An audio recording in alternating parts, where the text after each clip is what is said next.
Chapter 873. Entering the swamp. The woman in the carriage was peerless, as if she was a fairy lost in the mortal realm, unstained by its mundanity.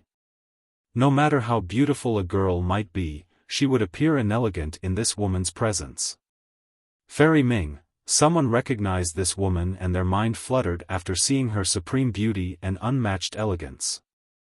The number one beauty of the stone medicine world, another marveled at her sight.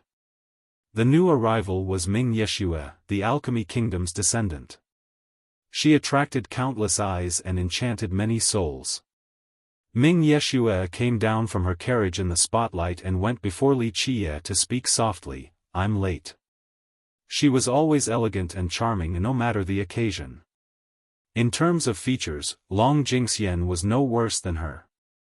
However, Long Jingxian would always seem to be missing something in comparison.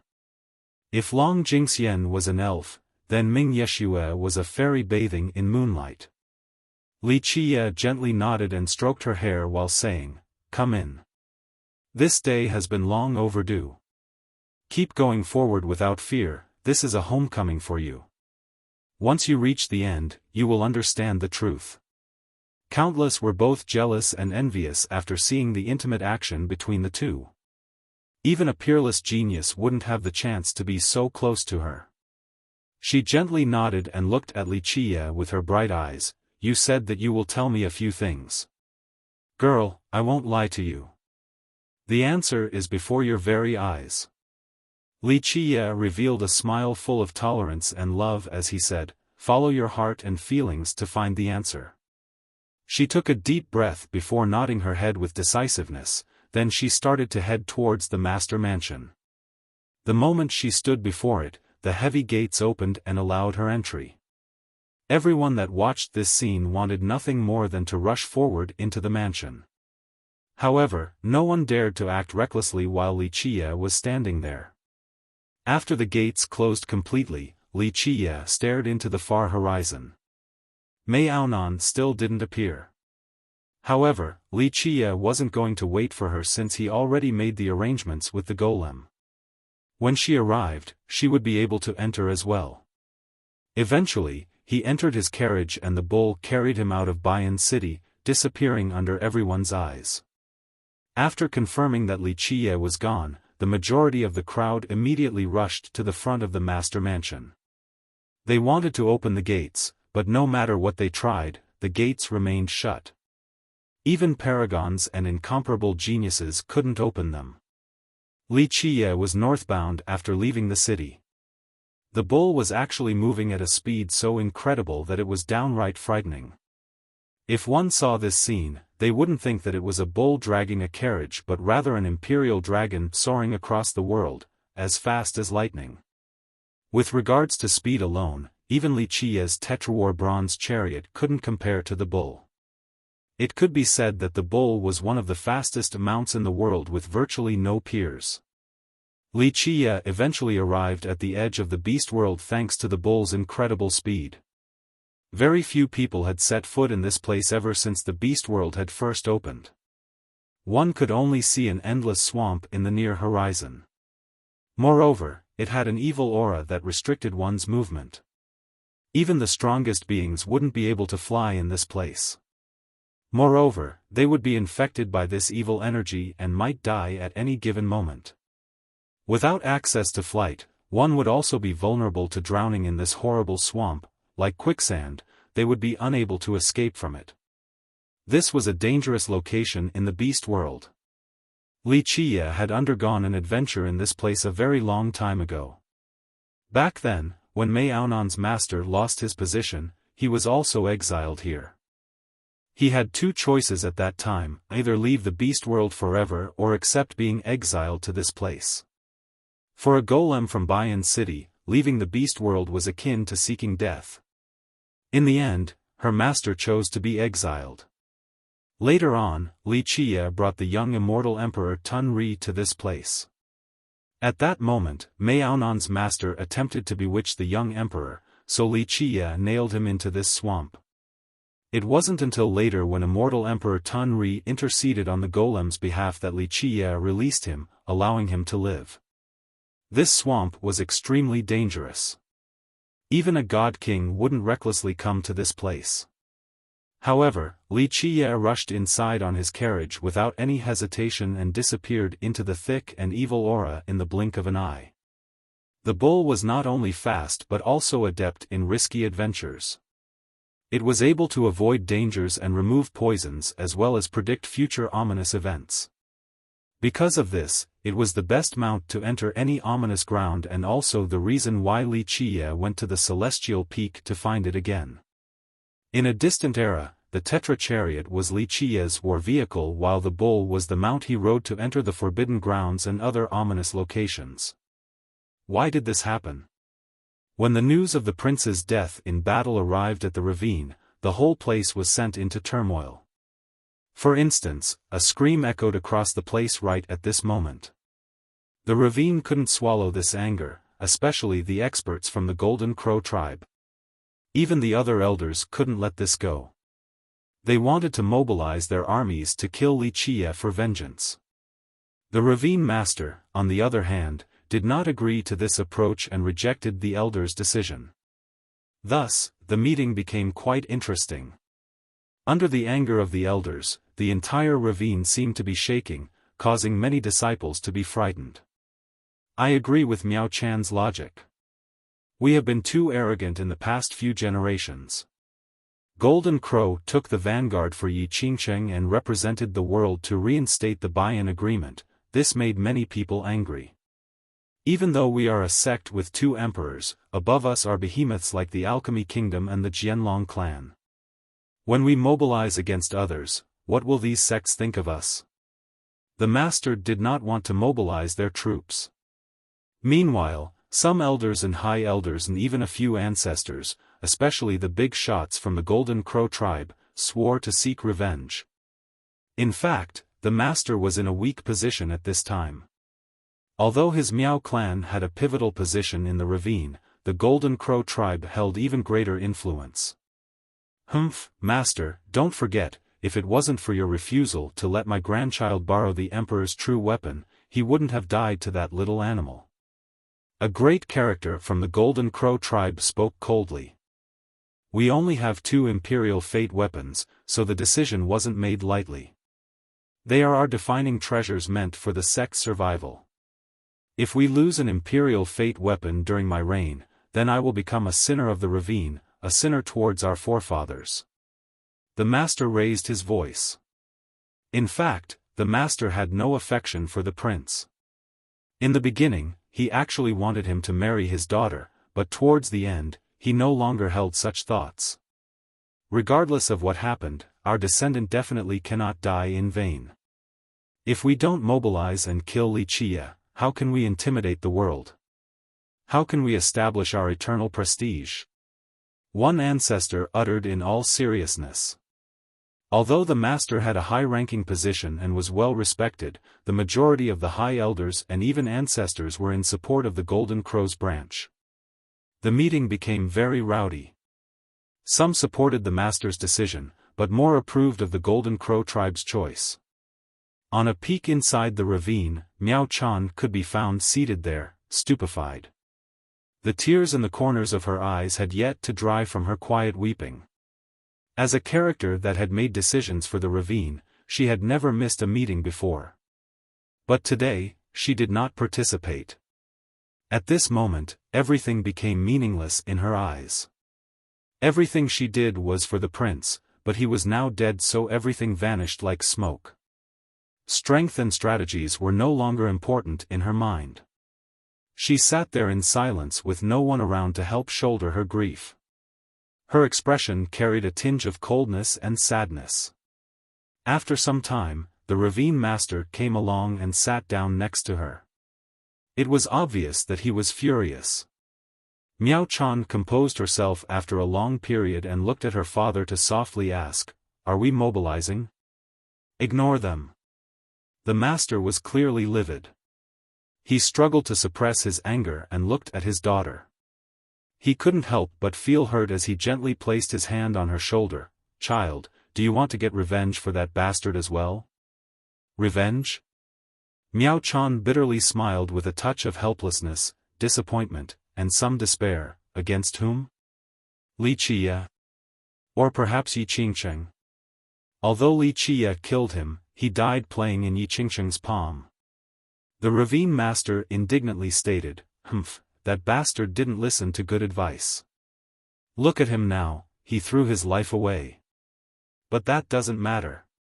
What's most unforgivable is that he made my daughter suffer as well."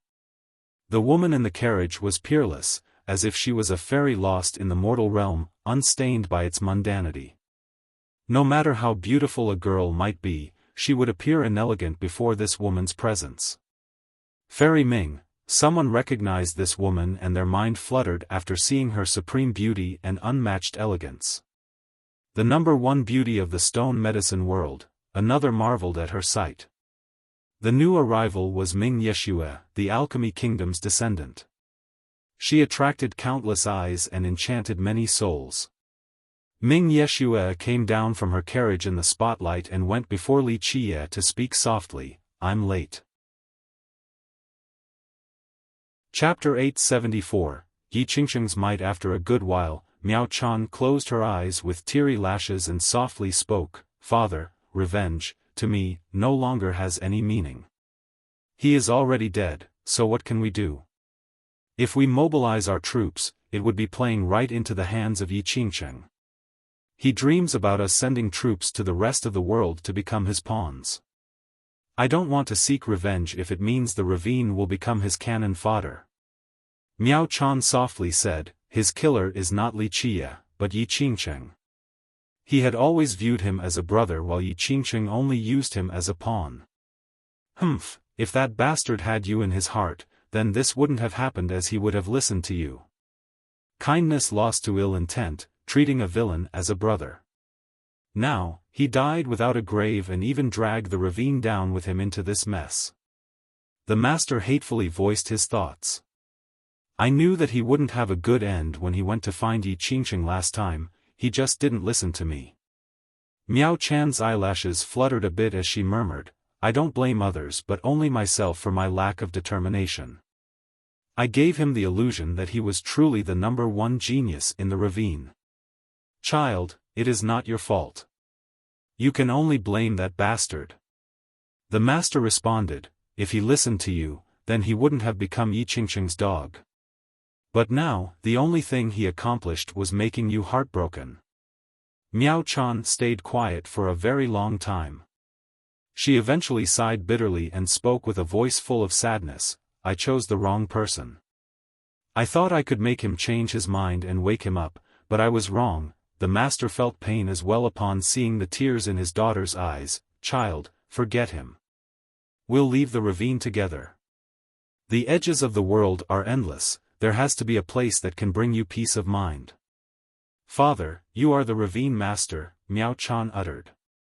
The master interrupted her and shook his head, "Child, nothing is more important than you. Plus, I am no longer the ravine master. The elders impeached you?" Miao Chao looked at her father with some surprise, but this was still within her calculations. "Well, they have made up their minds. The majority of the high elders supported the Golden Crow Prince.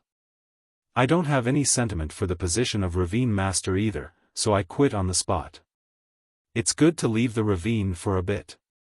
Our Miao clan is a great clan. Even without the ravine, we still have our clan," the master said. The Miao clan consisted of the descendants of the ravine's progenitor, immortal Emperor Qilin.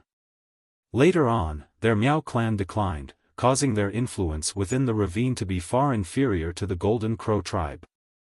However, the Miao clan was still quite sizable with their own forces outside of the ravine. Miao Chan became silent. After a while, she bitterly said, "I have caused trouble to father and the Miao clan. If she didn't concede back then, the prince wouldn't have become the main descendant of the ravine. At that time, many ancestors supported her clan. If she became the descendant, her clan's influence in the ravine would have risen to a whole different level.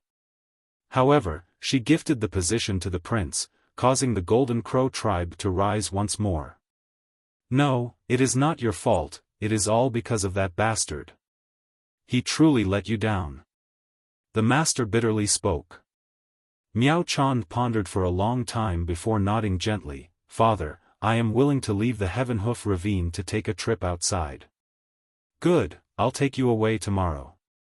After all, I am free now. The ravine master nodded. Where are you, Li Qie? Come out and fight. A voice that pierced through time itself echoed across the beast world. When this voice appeared, it was as if a divine bell had been rung in resonance with the Grand Tao. It reverberated and pounded the hearts of all listeners in the area, causing them to palpitate with shock. A person could be seen flying closer from the direction of the voice. He trod across the eons and was protected by the power of saints as if from his birth he was predestined to be extraordinary, the ruler of the 9 heavens. Sages were protecting him while saints preached their scriptures to him. The majestic Grand Tao paved a path below him. No matter where he went, this Tao would come into light, for he was the tyrant of this world that continued to mold itself to his whims. Yi Qingcheng, many were alarmed to see this person in the sky. Even when he came alone, it was still shocking. The majority of experts and lineages quickly avoided him. Could it be that imperial edges Maonan lost? Those who knew about the fight between them were astonished. For many people, if even Maonan lost, then no one could oppose him in this generation. No one else could reach a mortal emperor besides him. Eventually, someone from the previous generation brought news from space and coldly stated, "No, Yi Qingcheng and Maonan fought and eventually entered an ancient battlefield in space. There, they were caught in a temporal distortion." Yi Qingcheng came out unscathed while news of Maonan has yet to be heard. All the old cultivators who came back had cold expressions, so no one knew what was going on. Li Qie, come out and fight. Yi Qingcheng quickly arrived and floated above Baiyan City.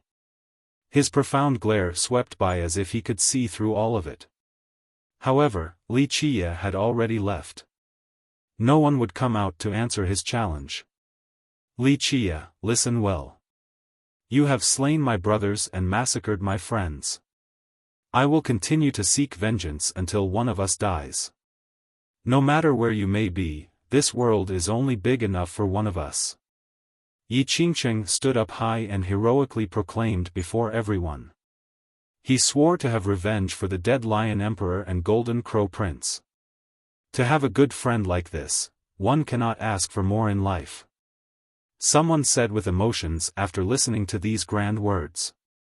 The younger generation was especially moved, they were enchanted by the brotherhood. To jump into fire and die for a friend without fear of tyrants, there would be no more regrets in life if they had such sworn brothers. Of course, there were also those indifferent to such a grand rhetoric, especially the wily old generation. They didn't comment on his proclamation. The lack of response from Li Qie to Yi Qingcheng's challenge made some cultivators who liked Yi Qingcheng to sneer, Li Qie only picks on the weak. Before the celestial being, isn't he just running with his tail tucked between his legs? He doesn't even dare to let out a fart. Naturally, there were some experts who liked Li Qie as well. One of them stood out and defended him, since when is fiercest afraid of anyone? He doesn't care for Yi Qingcheng since he even dared to shake the alchemy kingdom and killed god monarchs. Someone like that would be afraid of Yi Qingcheng? That was because he had the phoenix as his backing. The bird isn't here now, so he can only obediently run away like a dog. Yi Qingcheng's supporter immediately cursed. After seeing no response from Li Qie, Yi Qingcheng landed before the master mansion to stare at the gates that had been shut for a while. At this time, countless eyes fell on him as people watched with bated breaths. Outside of Li Qie opening the gates and Ming Yeshue going inside, no one else was able to open them. Even the powerful ancestors and brilliant geniuses failed to do so. So now, everyone wanted to see if Yi Qingcheng could open the gates. The entire stone medicine world knew that his talents were supreme, he was the number one of the younger generation. If even he couldn't do it, then others could only despair. Yi Qingcheng placed his palm on the gates and chanted a mantra. He derived new laws and, in this very instant, his entire body lit up as various grand Tao emerged around him. However, no matter what kind of amazing law he created or what mantra he chanted, the gates remained motionless. He did not give up and continued to create extremely mysterious Tao. The appearance of these laws resulted in a golden dragon coiling around his body with phoenixes flying above. All kinds of strange images emerged. As his laws became more abstruse, the visual phenomena became more stunning. Wise sages began to knock on the gates as saints communicated with the Tao. There were even immortals descending with divine beasts emitting their auras. A terrifyingly invincible aura engulfed the entire city as it was affected by Yi Qingcheng's supreme grand Tao. The worldly power of the city erupted as its own laws emerged with Tao hymns. One could faintly hear the sighs of the Tao while the great deities were listening quietly. The entire city lit up and many doors from the buildings here fluctuated. Without a doubt, Yi Qingcheng was opening many doors at this moment. He was free to enter any of them. So powerful, worthy of being the unbeatable genius of our time. Such a supreme aptitude has no equal. Both old and young were shocked to see the entire city being affected. Even the most arrogant genius would have to bow their head before Yi Qingcheng's means and unparalleled talents. However, as he derived myriad laws with boundless images coming together, the gates remained shut without any signs of opening. This can't be real. Many didn't believe this scene. All assumed that he would be able to open the main gates, but they hadn't moved in the least. No one would believe such a thing. He was number one, there was nothing he couldn't do. In fact, ever since he showed himself to the world, he had never failed before. It seemed that the goddess of victory was always on his side. But now, he was defeated by Bayan City. This was tasting defeat for the first time since his debut. Someone from the previous generation murmured in disbelief, this is so irrational. The celestial being has incredible talents and his supreme Tao is enough to shake the entire city, but the main gates are still closed. This is impossible, this is nothing like the legends. A few happily thought to themselves as well, fiercest is still the most amazing, opening the door like eating a meal. Even the number one loses sometimes. Yi Qingcheng had a cold expression, but he simply sat on the roof of the master mansion. A plethora of phenomena continued to emerge and, in a short amount of time, Tao runes belonging to him filled the entire city. Chapter 875, Bloodhand Butcher. A never-dispersing evil aura lingered in the deepest parts of the swamp located in the farthest region of the beast world. Li Qia rode his carriage while it emitted an ancient law to prevent the aura from invading the space around him. As for the bull, it was able to tread steadily even in the most dangerous locations. It continued to carry Li Qia to his destination. Eventually, the carriage stopped. This was a swamp that had no distinct characteristics compared to other places. Li Qia slowly walked forward and left behind one footprint after another as if he was measuring something. Moreover, they were not simple footprints, they were marks from the runes of the Tao.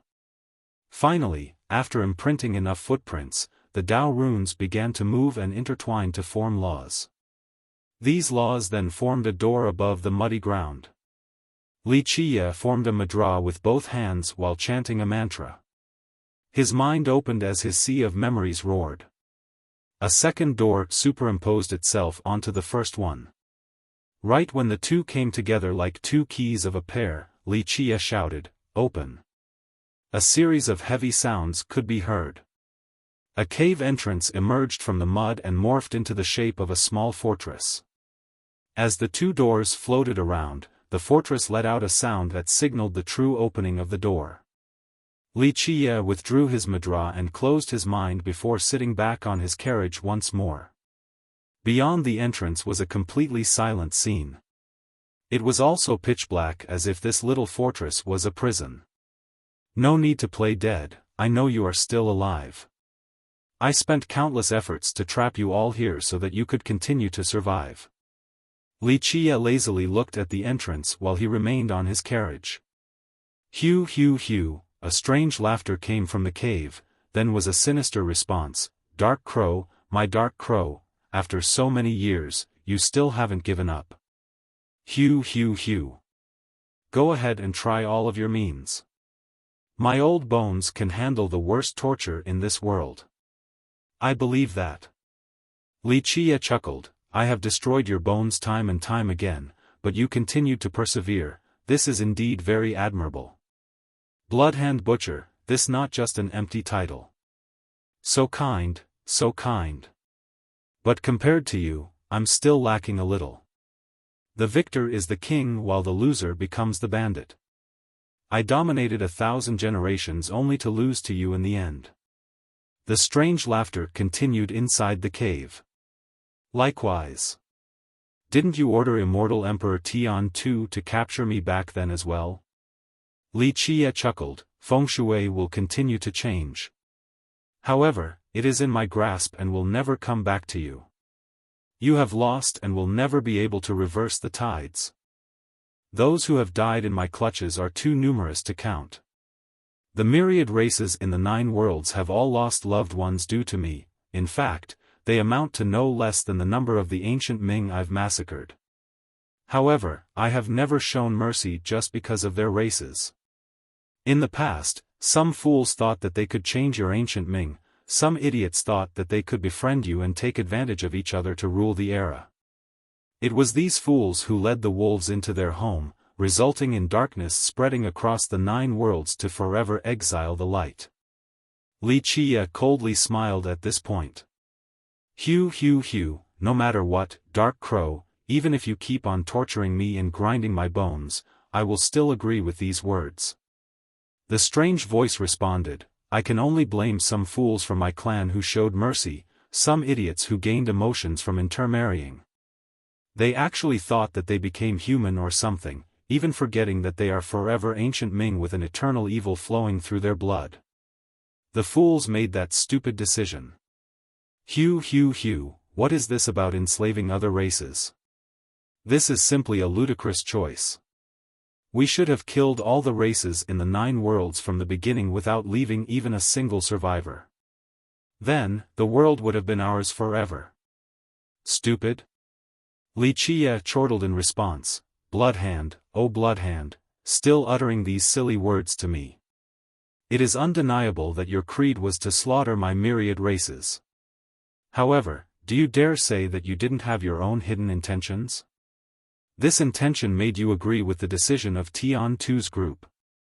All of you simply wanted to enslave the 9 worlds and use its blood to create an invincible legion. Bloodhand, do you dare deny that you wish to strike back in the future? Wuxia snorted at this point, you and the other ancient Ming geezers were unwilling, and still dreamed about the day of the counterattack. The person in the cave only scowled and didn't say anything. After a long time, he finally laughed out loud and declared, my ancient Ming is the real invincible race, we are the real rulers of the high heavens. Okay, I already know your ambitions.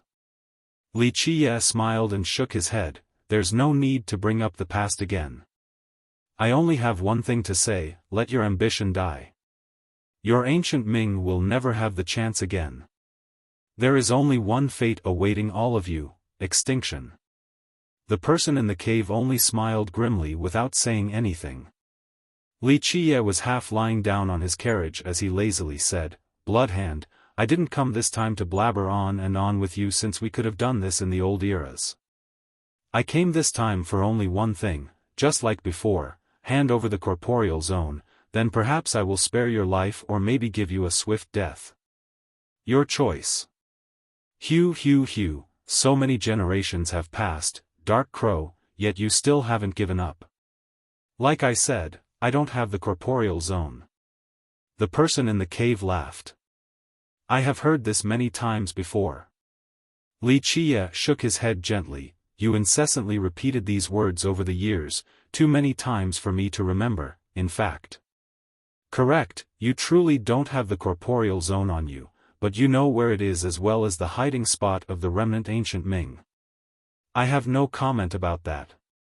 A strange laughter resounded in response. What now? Do you want to torture me again like before? Perhaps you can find an immortal emperor like before to tear apart my soul. Of course, you can also try to tear apart my sea of memories as well.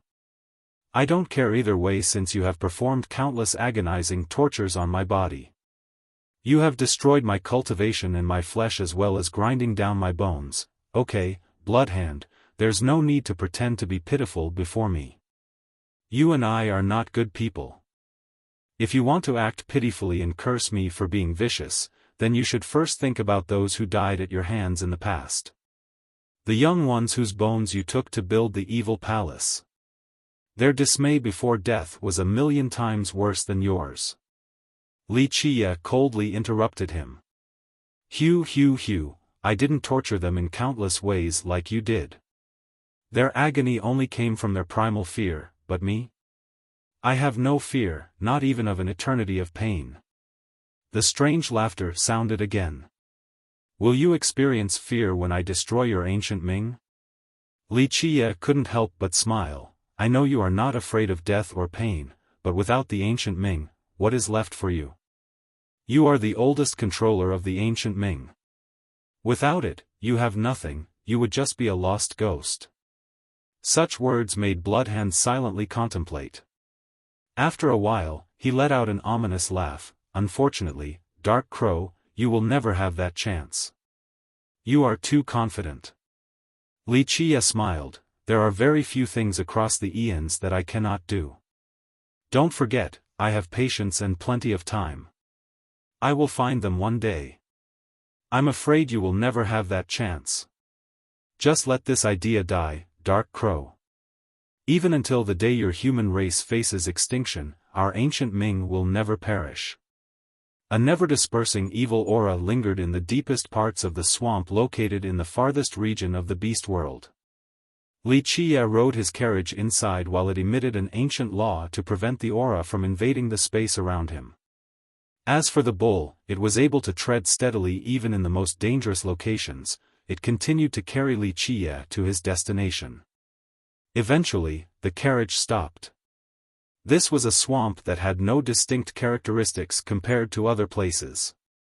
Li Qia slowly walked forward and left behind one footprint after another as if he was measuring something. Moreover, they were not simple footprints, they were marks from the runes of the Tao. Finally, after imprinting enough footprints, the Tao runes began to move and intertwine to form laws. These laws then formed a door above the muddy ground. Li Qia formed a mudra with both hands while chanting a mantra. His mind opened as his sea of memories roared. A second door reflected itself onto the first one. Right when the two came together like two keys of a pair, Li Qia shouted, "Open." Chapter 876, Corporeal Zone. Li Qia replied with a grin, "So, you will never reveal the location of the corporeal zone." "That's right, I will never tell you its whereabouts, so don't even think about obtaining it." "Let go of this thought." Bloodhand spoke. Li Qia pondered for a bit before calmly replying, "You are making it difficult for me. Do your worst. If I even groan once, I will be a useless cur." Bloodhand let out a perverted laughter. "What kind of torture do you want to try this time? Splitting open my skull or using an immortal emperor to read my sea of memories? Perhaps incinerate me with an aberrant flame? I know that your memories have been protected and sealed many times. Tearing it apart would only destroy your memories, plus I wouldn't get the information I wanted anyway." Li Qia chuckled, "Of course, I won't force you if you don't want to tell me. I have always been a kind person who has never wanted you to die. If I wished for your demise, then I wouldn't have changed locations so many times for you to live on. You need to be aware that keeping a dead man like you alive for one generation after another is a very difficult task. It took so much effort from me." Bloodhand grinned after hearing this. then I should be thanking you for capturing me and crippling my cultivation, destroying my flesh, and torturing me for millions of years on top of keeping me alive for generations. What an altruistic act. No need to thank me. Wait until I release you, then you can say that again. I am such a kind person. Li Qiye said with a smile. Release me? Even an existence like Bloodhand was taken aback after hearing this. Li Qiye smiled, there's no need to be shocked. This time, I came to let you go. My conscience has been in agony after so many years of forcing you to experience a fate worse than death. Now, you are on the verge of death anyway, so I'll let you go in hopes that you can live well for the remaining years. Dark Crow, go ahead and use your demonic means, but your trickery won't do. Bloodhand sneered. There's nothing I can do if you don't believe me. Li Qiye gently shook his head. For millions of years of endless killing and bloodbaths, I've become tired as well. In the end, I still have a conscience after torturing you for so many years. I will let you live your last remaining years well. A living being will always gain some sympathy eventually, right? Now, I've grown merciful and no longer wish to kill day after day. Ha ha ha. Bloodhand couldn't help but burst out in laughter after hearing this, as if this was the funniest joke he had ever heard in his life. Conscience, sympathy, mercy? Ha ha ha, Dark Crow, do you take me for a 3-year-old child? You have a conscience? You showing sympathy? Ha ha ha, I'm going to die from laughter. For millions of years now, how many people have you slaughtered? Tell me, tens of millions from my race died because of you.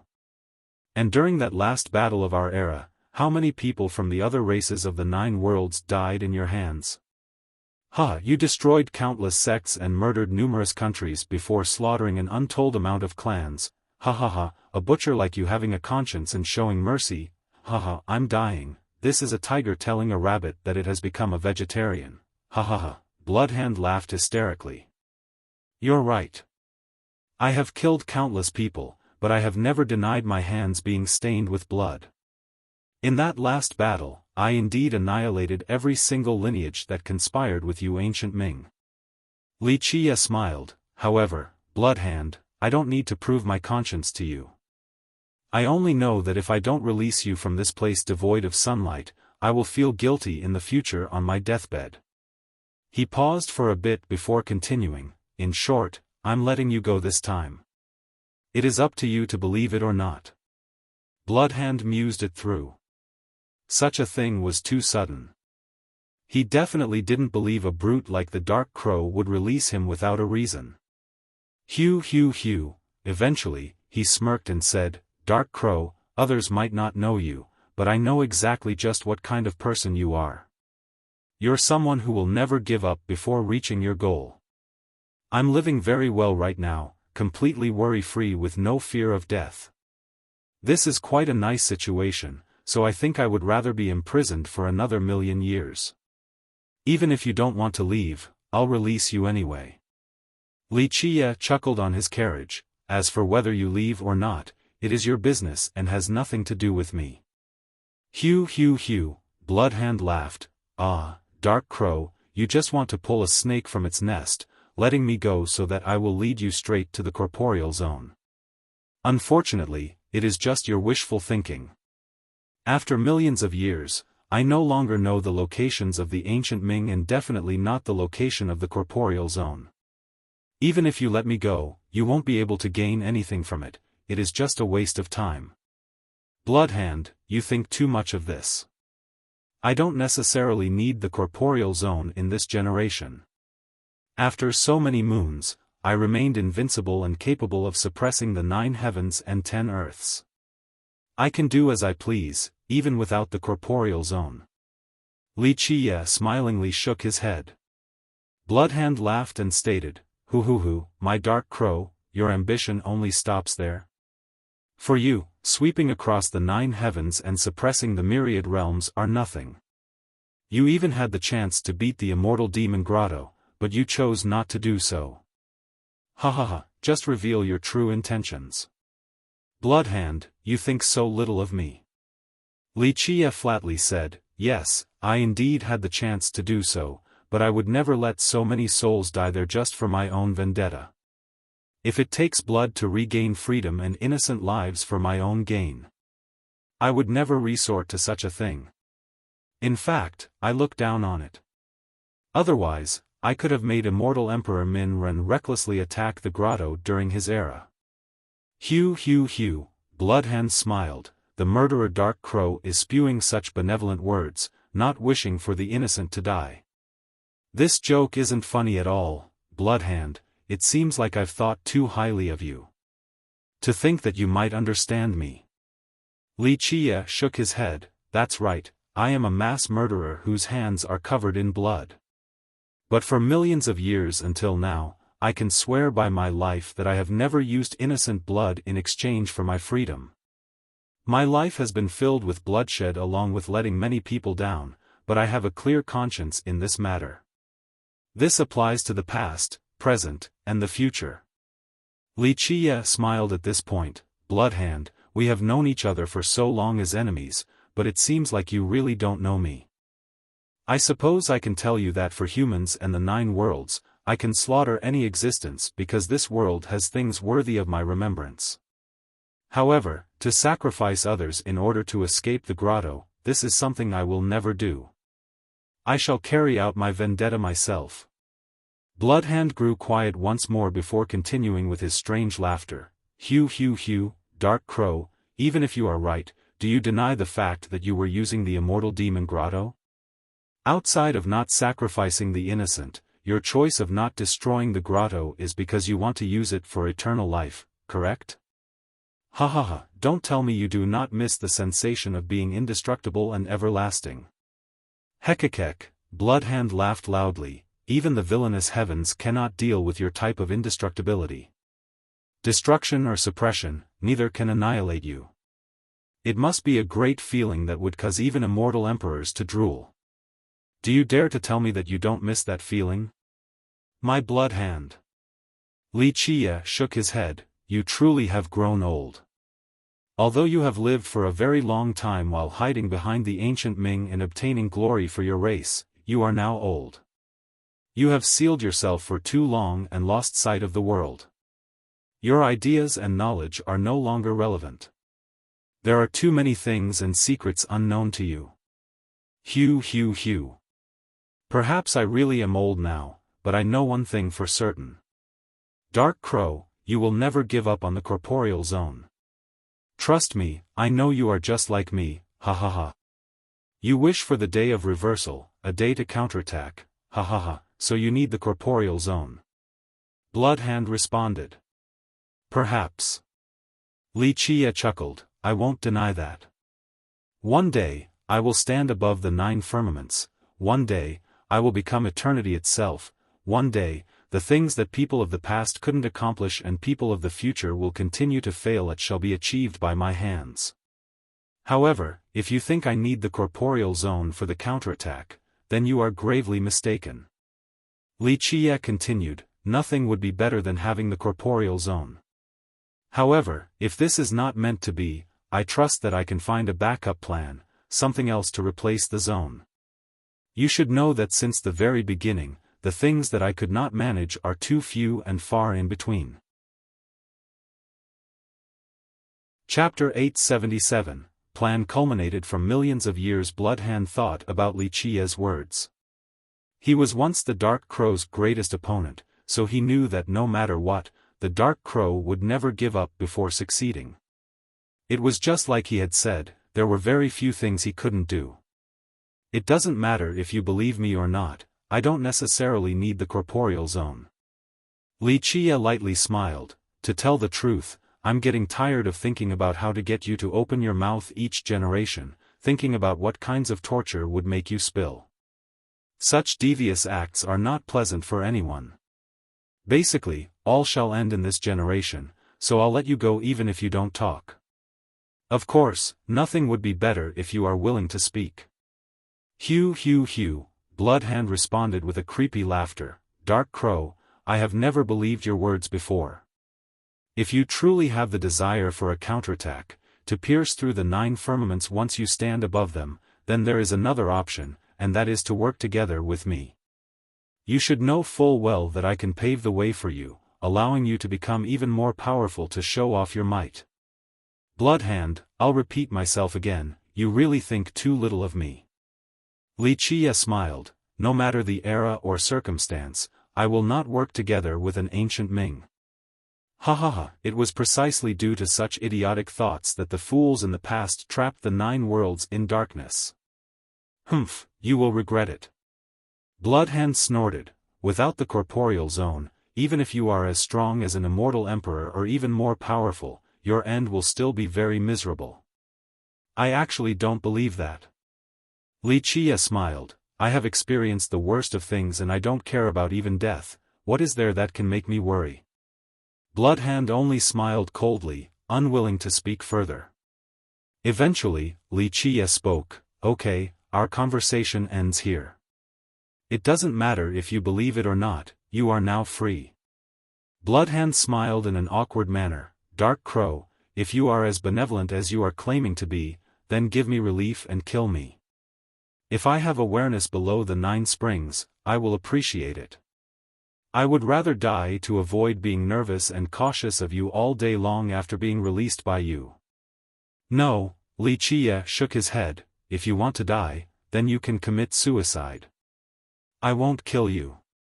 In my eyes, it is too cruel to kill a dying old man. I do not wish to shoulder this sin, so kill yourself if you wish to die. Okay, I will send you off. From now on, you are free. Wuxia opened his mind. A heavenly word flew out and imprinted itself on this cave-like fortress. One could hear an unlocking sound right afterward. A loud blast occurred. This fortress that trapped the Bloodhand Butcher rose up and flew at an unbelievable speed out of the beast world to a very distant location. Eventually, it stopped and landed on the outskirts of a certain area. A shadow eventually emerged a long time later. This shadow did not stop at all as it left this location. It continued to travel far away from any location that had traces of the Dark Crow. The person did not trust the Dark Crow, thus he needed to hide for a very long time in the mortal world. Many years later, the shadow could finally confirm that he had escaped from the Dark Crow. The Dark Crow truly didn't try to track him. Eventually, the shadow couldn't wait any longer and went to a particularly inconspicuous location that was unknown to the rest of the world. After entering, miserable screams soon ensued. Their agonizing suffering was apparent from these shrill screams. A long time later, a single person came out, a true living being just like a common mortal. This person would not attract any attention no matter where he went. From now on, Bloodhand Butcher is no more. I want to see just how you will try and find me now. The person laughed deviously before disappearing into the crowd. In just a moment, he disappeared from the world without a trace. In the end, even the peerlessly brilliant Yi Qingcheng had to give up. His expression became cold and was no longer as free and nonchalant as before. Prior to this, he always maintained a charismatic and unrivaled grace, but now, he was not looking as good. He couldn't be blamed for this. This was his first taste of failure since his debut. No matter the occasion or danger he faced in the past, he was able to easily deal with it. Even when encountering the most powerful of enemies, he was able to emerge safely because he was a peerless genius. He was plenty capable, and nothing in the world was difficult for him. However, he failed completely this time despite his countless attempts. This made him lose his temper completely. This was natural to someone who had complete confidence in themselves. He thought that opening the gates would be as easy as flipping over his palm. It could even be said that he didn't understand how he failed because he felt that he could easily open the gates of the mansion. His derivation of the Tao resonated with the entire city. It could even be said that he was free to come and go as he wished. However, the main gates did not welcome him, which greatly perplexed him. Logically speaking, if the entire city was in harmony, then opening the gates should have been simple. However, reality left him thoroughly at a loss. Of course, he didn't know that the mansion's gate wouldn't open without Wuxia's permission. The Bayan city guard commander didn't want to offend Wuxia. Otherwise, if Wuxia entered that place again like he had in the past, he would flip this whole place over once more. Yi Qingqing ceased his hand, stopping the strange phenomena, and took a deep breath before opening his eyes. It seemed that the world became a shade of black and white, and his profound and all-encompassing glare could see through the entire city. Wuxia, where are you? Do you dare to come and fight to the death? His voice was in harmony with the grand Tao and myriad laws as it echoed across the city. Each word was full of power and stirred the hearts of the masses. Chapter 878, Gathering of Heroes. Yi Qingqing challenged Wuxia once more. His voice reverberated across the entire city, causing many listeners to hold their breaths. Some were anxious to watch the great battle between these two. Yi Qingqing was the current number one, someone considered to be unbeatable among the younger generation. Even some from the previous generation would retreat before him. Meanwhile, Wuxia's fame was at its zenith. He seemed to be untouchable as well. Shaking the alchemy kingdom, destroying 3 sects, massacring a legion, and slaying Golden Crow. Any of these battle records would be enough to shock the world. In a sense, his fame had even exceeded both Yi Qingqing's and Miaonan's. It was a battle between the current number one and the newly risen fiercest. This would definitely be a monumental battle in this generation. Wuxia, where are you? Come out and fight. Yi Qingqing challenged Wuxia again. His profound glare and oppressive aura caused the area to fluctuate.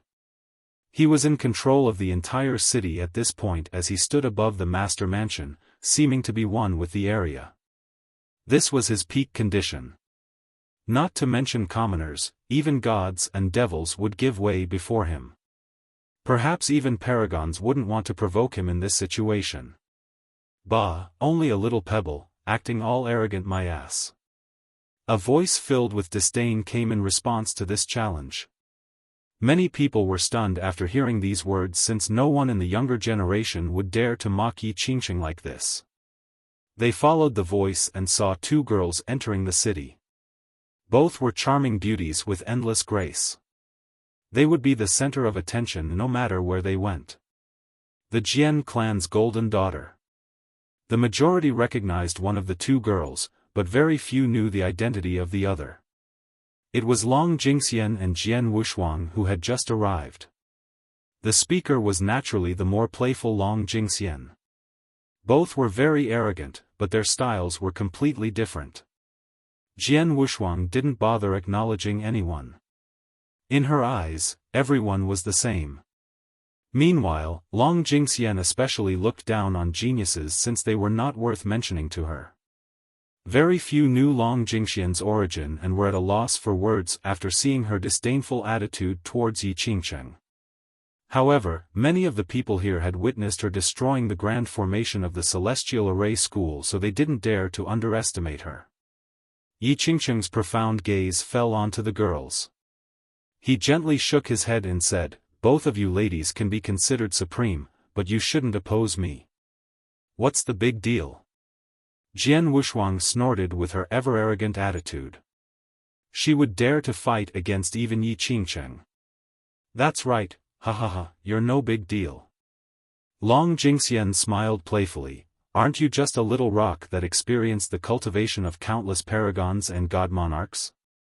You actually think that the heavens will belong to you. I suppose a useless pebble can still become a genius after being given so much from the wise." Her words were stinging and showed no consideration towards him.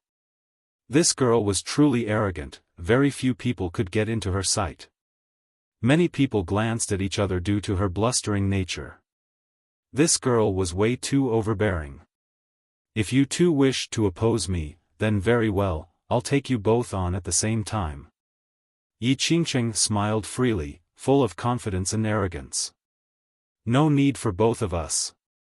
Jian Wushuang snorted and instantly unleashed an arrow that streaked through the sky at lightning speed, straight for Yi Qingqing's throat.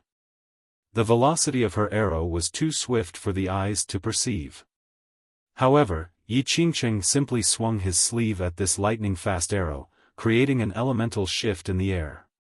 The arrow was forced to change directions, instead of heading straight back for Jian Wushuang's throat. Pop! Jian Wushuang's second arrow quickly knocked the first one down to the ground. Jian Wushuang stepped forward in the sky and coldly glared at Yi Qingqing. With the 9 words true bow in her hand, she uttered, "What's so special about the arts of myriad saints? I don't even care for your immortal Emperor Xiaofan's laws." At the same time, the bow in her hand lit up as laws began to emerge. Many people felt anticipation for this moment. Jian Wushuang had beaten the Golden Crow Prince, so now they wanted to see if she could also challenge the current #1 genius. The people from the Jian clan have become more and more overbearing. Do you think the world belongs to your clan? A deep and cold voice sounded like a hammer striking everyone's hearts, alarming them. A group arrived with great blood energy while emitting a suffocating imperial aura. Yi Qingqing chuckled and told Jian Wushuang, "It seems like Miss Jian won't even have the chance to challenge me. I'm afraid your enemies will not spare you." The leader of the group was an extremely old man. However, his body emitted a sacred ring with a halo behind his head. Although he was aged with dried-up blood energy, the halo behind him was blindingly bright as if his physical flesh had reached a saint-like level. It was clear from their blood energies that each of the members of this group was quite powerful. There were 4 old men among them who emitted the aura of virtuous paragons. The leading old man with the halo was the strongest among them. People from the crystallized sea sect. An expert noticed this group, causing his heart to skip a beat. He was especially shocked when he stared at the old man with the halo. Although he couldn't see his true cultivation, he could still guess, is that an eternal existence? Not just an eternal existence, this is the strongest type of eternal existence, someone who is capable of forming his own country or even entering the divine investiture list, a Tao paragon. An ancestor from a great power recognized this old man and quivered as he spoke. Everyone was startled after hearing this. A Tao paragon was only one step below a god monarch. One from an imperial lineage was absolutely frightening. Above ordinary paragons were those on the path of the Grand Era and path of the heavens. The path of the Grand Era had 8 levels: virtuous lord, virtuous king, virtuous saint, virtuous forefather, spirit paragon, Tao paragon, virtuous god, and virtuous ancestor. The startled masses felt an ominous foreboding. Prior to this, no one of the older generation from an imperial lineage had come to the beast world. Although no one understood the hesitation, they were secretly glad. The absence of imperial lineages only gave them more opportunities. But now, the crystallized sea sect that had remained quiet came out of nowhere and even brought more than 1,000 experts and 4 paragons. This move made the crowd understand that something was amiss. "Little girl," the prime saint stared at Jian Wushuang for a bit before speaking, "your Jian clan does not know how to teach its descendants, so I'll do it for them." No one dared to interrupt a Tao paragon's speech, they even ran far away before the sentence was finished. Characters of the ancestor level also quivered and understood that the sea sect had come for revenge. The Diamond God, a great paragon, died at the hands of Jian Wushuang, a mere junior. This was extremely humiliating to the sea sect, so how could they let this go? Since when does someone from our Jian clan need to be taught by your sea sect? Who the hell do you think you are? Jian Wushuang had yet to answer the prime saint when another tyrannical voice interjected. At this time, another group of people came into the city. Their numbers were great and carried an overbearing momentum, especially the middle-aged man at the front. He had a round face like a full moon with sharp brows accompanied by a soaring temperament. This was the most overbearing style. The Jian clan master, Cultivators from the alchemy realm shivered at the sight of this middle-aged man because he was famous for his bullish attitude. He would protect his clan even if they were clearly at fault. This was Jian Wushuang's father. The moment people saw her father, they immediately understood why she was so arrogant and overbearing as well. Like father, like daughter. Ha ha ha, Jian clan, how prestigious. Another ancient voice emerged. What kind of storm can your Jian clan alone brew? One more group entered the city after this voice came about. A wave of extreme heat assaulted the entire area. Many people couldn't withstand this heat wave and had to back off. Golden Crow Tribe, no, the Heavenhoof Ravine. Many people paled at their arrival. This particular group walked in with a defiant and imperious manner. They did not try to restrain their ferocious heat waves as they assaulted the city like tidal waves, as if wishing to melt it completely. The ravine sent out several thousand experts. They had more people here compared to the Jian clan and the Sea sect. What was even more terrifying was that they had 9 paragons in the group. The worst part was the old man leading them. He had a human's body and a bird's head and was adorned with a feathery robe. His eagle-like eyes were very intimidating as his stare seemed to pierce the hearts of those in his path. Yi Qingcheng challenged Li Qia once more. His voice reverberated across the entire city, causing many listeners to hold their breaths. Some were anxious to watch the great battle between these two. Yi Qingcheng was the current number 1, someone considered to be unbeatable among the younger generation. Even some from the previous generation would retreat before him. Meanwhile, Li Qia's fame was at its zenith, he seemed to be untouchable as well. Shaking the alchemy kingdom, destroying 3 sects, massacring a legion, and slaying Golden Crow. Any of these battle records would be enough to shock the world. In a sense, his fame had even exceeded both Yi Qingcheng's and Mei Aonan's. It was a battle between the current number 1 and the newly risen fiercest. This would definitely be a monumental battle in this generation. Li Qia, where are you? Come out and fight. Yi Qingcheng challenged Li Qia again. His profound glare and oppressive aura created fluctuations in the area. He was in control of the entire city at this point as he stood above the master mansion, seeming to be one with the area. Chapter 879, Imperial Osseous Bow. The most daunting part about this old man was the sun behind him. It seemed to be incredibly tangible, seemingly cast from crimson flame metal. This sun poured down liquid refined flames. Just one drop from this stream could burn through the earth.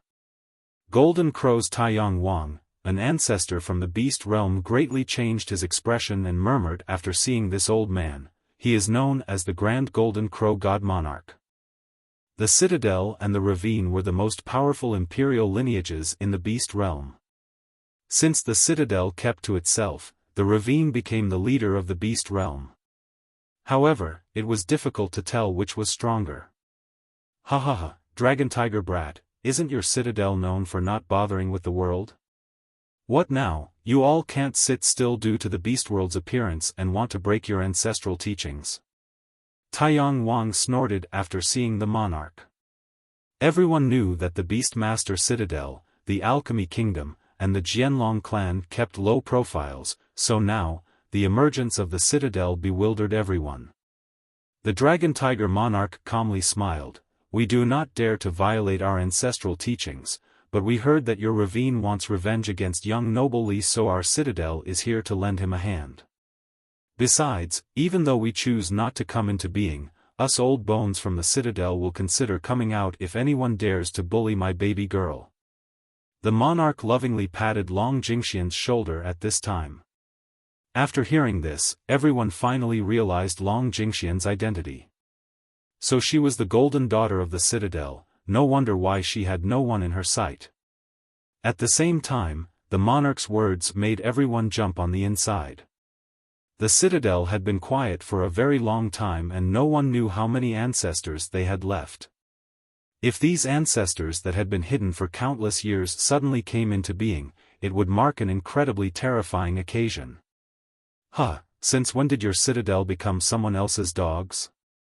Taiyang Wang snorted, a lineage with 2 emperors actually came here to be a junior servants? Don't you feel that you are throwing away your ancestors' face? The monarch didn't mind this mockery at all. He smiled, people have different aspirations. If young noble Li requires our strength, then our entire citadel will be happy to assist him. This statement took many people by surprise. Just what was the Beastmaster citadel? A dual emperor lineage with unfathomable strength wanted to show its loyalty to Wuxia? How unbelievable was this? No one would believe this if they didn't personally hear these words coming out of the monarch's mouth. Even Yi Qingqing standing on top of the master mansion became serious. His extremely profound eyes slightly shifted upon hearing this. Who wouldn't be happy to have the allegiance from a sect with 2 emperors? It was the same as growing wings on a tiger. Yi Qingqing spent a tremendous amount of effort, yet he still couldn't get a lineage with 2 emperors to work for him. This wasn't an easy matter. He spent many hours of planning to create this current situation that led the citadel here. However, the monarch revealed their intention to work under Wuxia. This greatly displeased Yi Qingqing. No imperial lineage would easily help an outsider. However, the monarch carried great credence as the citadel master. No one would suspect his claim. This greatly confused the crowd. Just what kind of charisma did Wuxia have to convince the Beastmaster citadel to pledge allegiance? The crowd couldn't figure out the reason for this development. Chapter 880, 18 sects. In a short period of time, the atmosphere in the city became extremely taut. Many imperial lineages came out of nowhere, including the Sea sect, the Jian clan, the Ravine, and the Citadel. The appearance of these behemoths rendered everyone breathless. Some sects read the situation well and decided to leave the city. Of course, some of them chose to stay behind as well since they were unwilling to give up. A battle could break out at any time. The Sea sect and the Ravine wanted to deal with Jian Wushuang, while the Jian clan naturally had her back. As for the Citadel, it was clear that they were supporting the Jian clan. At this moment, the antagonism between the 2 sides was extremely apparent. Yi Qingqing noticed the inevitable battle between the imperial lineages and grinned. He spoke, "I'm afraid no one will believe an incredible lineage like the Beastmaster Citadel is working for a junior. Who knows if they are actually here for the beast world or not? Today, there are myriad sects in the beast realm that need a real leader." The intention of these words was too clear. He was insinuating that the Citadel was only using Wuxia as a front and that they actually came here for the beast world. Everyone knew that the Citadel and the Ravine were the strongest lineages in this region. Although the Citadel chose to be reclusive, the Ravine still considered it as their greatest opponent. In the Ravine's eyes, the existence of the Citadel was an obstacle barring them from becoming the real rulers of the beast realm. Yi Qingqing was trying to urge these 2 lineages. The Ravine coming for revenge today was part of his plan. However, this was far from enough. It would be much preferable to have the Ravine and the Citadel slaughter each other. The Citadel master was not angry at this attempt to egg them on. He looked at Yi Qingqing and smiled. This so-called title of number 1 is only this much, just a name. You are only a frog at the bottom of a well with incredibly narrow eyesight. You have seen too little of the endless grand Tao across the eons. His words made it sound like Yi Qingqing's title of being number 1 was not worth a single coin. Yi Qingqing's expression sank after hearing this. However, he remained cool with a confident smile. Of course he was unhappy with such an evaluation. Who didn't admire his title of number 1? I don't mind Monarch's evaluation because I know you verbally attacked me since you didn't like hearing what I had to say. Yi Qingqing said with a smile as if he didn't care about the evaluation. Humph. Taiyang Wang snorted as well. His Ravine didn't want a simple revenge. They mobilized under the name of vengeance, but in truth, they had ambitions for the beast world. The dragon-tiger monarch gave a pitiful glance at Yi Qingsheng and shook his head. Just an ignorant child, you still dare to call yourself number one in this world. The monarch naturally was not here for the beast world since it was essentially not important to them. The only important matter was Li Qie. Such a comment was definitely a thorn in Yi Qingsheng's heart. The words caused his expression to change, but he managed to remain nonchalant and smile right afterward. He spoke, I will keep monarch's evaluation of me in mind. However, everyone has gathered here and it is clear as day to all that the beast world has not come out for many generations. We all know that back then, the divine beast realm being able to control the beast world was due to the Bian immortal rod. You claim to be working for Li Qie when he has the immortal rod. This is no secret to anyone. This makes one wonder because the owner of the rod can control the beast world, and with this, one can definitely reign supreme for a whole generation. At that time, your Beastmaster Citadel will be able to rule the beast realm and even control the entire stone medicine world. With that, Yi Qingsheng either purposely or accidentally reminded the ravine of this sensitive topic. Many experts at the city couldn't help but look at the Citadel's people. I didn't think the Citadel, a lineage with 2 emperors, would act so lowly. What is this about pledging allegiance to Li Qie and even sending your daughter to him? So it turns out that it is all for the immortal rod. Taiyang Wang snorted, this so-called dual emperors sect only amounts to this, a bunch of cheats. Taiyang Wang naturally seized this opportunity to attack the citadel. For their ravine, one mountain couldn't have 2 tigers. Their mobilization was not only to kill Li Qie, but also to seize the immortal rod. Naturally, their ravine also wanted to become the next divine beast realm. The method to obtain the beast world was to obtain the immortal rod. Bah, this number 1 in the world is only a slime. Long Jingxian interjected with disdain, outside of instigating conflict and gossiping, what other skills do you have? That's right. You're just a coward that's avoiding a direct battle. How can he be qualified to compete for the heaven's will? An overbearing voice appeared at this moment as another group joined the fray. Miao Nan. Someone stated after seeing the newly arrived experts. At this time, she came together with the majority of the people from the Imperial Edge. Next to her was a handsome but cold young man, her big brother, Miao Xue. In fact, very few people knew about him prior to this, but not long ago, he massacred the 18 young celestials by himself, so people imprinted his good looks into their memories. There was another reason for having a deep impression. He was the descendant of the Jianlong clan, a sect with 3 emperors. The crowd was curious at her arrival. Not long before, she fought against Yi Qingsheng, but this fight did not reach a conclusion. It seemed that the 2 entered an ancient battlefield in space by accident and Yi Qingsheng managed to escape before Miao Nan. Yi Qingsheng was not surprised to see her. He smiled and leisurely said, if Daoist Mei thinks I am responsible for the ancient battlefield accident, then I don't blame you.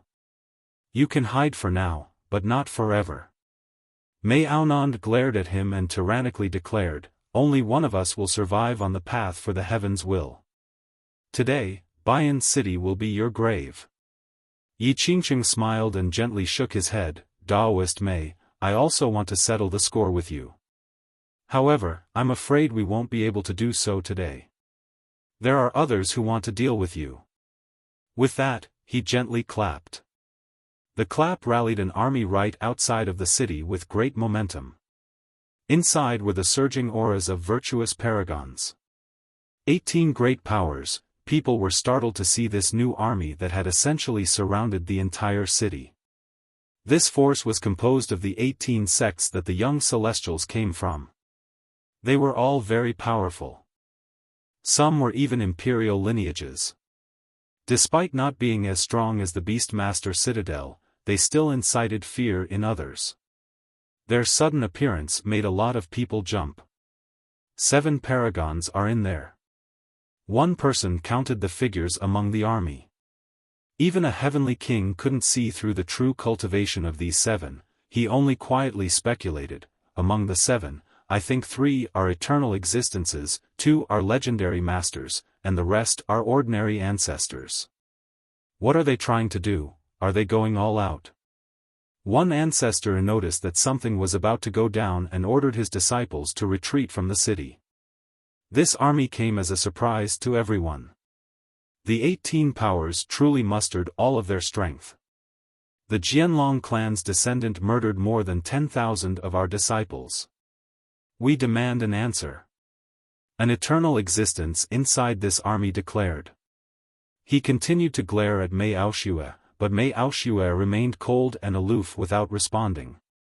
The Jianlong clan needs to give an answer.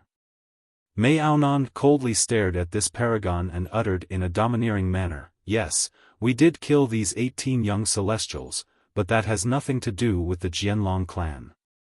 This is a feud between your 18 sects and my imperial edge. If you want revenge, then come at me. Her aggressive style remained unchanging even when facing the great army from the 18 sections. Good, good, the younger generation shall surpass us in time. If it has nothing to do with the Jianlong clan, then our great powers will take it up with your imperial edge. The paragon laughed loudly after seeing her arrogance. They mustered all of their strength not only to seek justice for their dead disciples, but also because Yi Qingsheng had promised them that once he took control of the beast world, they could pick anything they wanted. These powers didn't trust him completely. However, after seeing Yi Qingsheng being able to open all the doors to the buildings inside while his grand Tao resonated with the entire city, they believed that he could control the beast world. The only thing he was lacking was the immortal rod. The crowd began to link 2 and 2 together. This many sects and imperial lineages and even virtuous paragons appearing out of nowhere were no simple coincidence. A few neutral ancestors stared at Yi Qingsheng and realized his shadow loomed behind all of these events. Chapter 881, War is Here. The Dragon Tiger Monarch looked at the immediate situation and couldn't help but smile. What an amazing coincidence. It seems like Bayan City won't be a bad battlefield at all. Then we'll fight. The Jian clan master arrogantly stated, it is rare for everyone to be in the same place. We can settle old and new debts all together. Having said that, he looked over at the group of Taiyang Wang and the crystallized Sea Prime Saint. Yi Qingsheng laughed in great spirits at this time. He stared at the group and slowly spoke, now that everyone is here, let's solve all of our grievances. However, Bayan City is an ancient city, wouldn't it be a shame if we destroyed it? With that, his laws started to float around him while undergoing different permutations. With his channeling, the earth spun and an ancient battlefield rose to the top of the city. If we want to fight to the death, then why not enter this battlefield? Yi Qingsheng heroically stepped inside. Such actions left many people in fearful confusion. He was able to control the entire ancient battlefield so easily. Could it be that he also had control over the entire city as well? Who's afraid of who? A fight it is then. The Jian clan master brought the experts from the Jian clan into the battlefield with a domineering cry. Our ravine will never forgive you for killing my grandchild. Taiyang Wang also brought the 1,000 experts from the ravine forward. We'll see who will have the last laugh. The crystallized Sea Prime Saint acted as if victory was at hand. He sneered and led his own troops forward as well.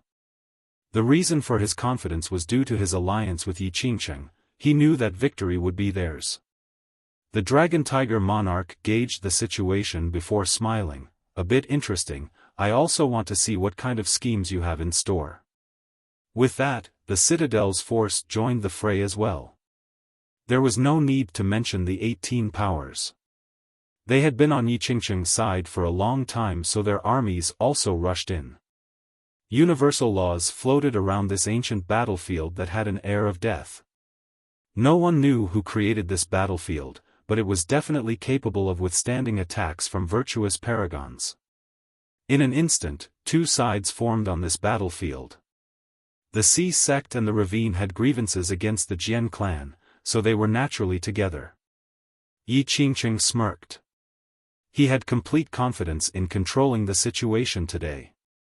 This time, both the Jian clan and the Imperial Edge needs to answer for their crimes.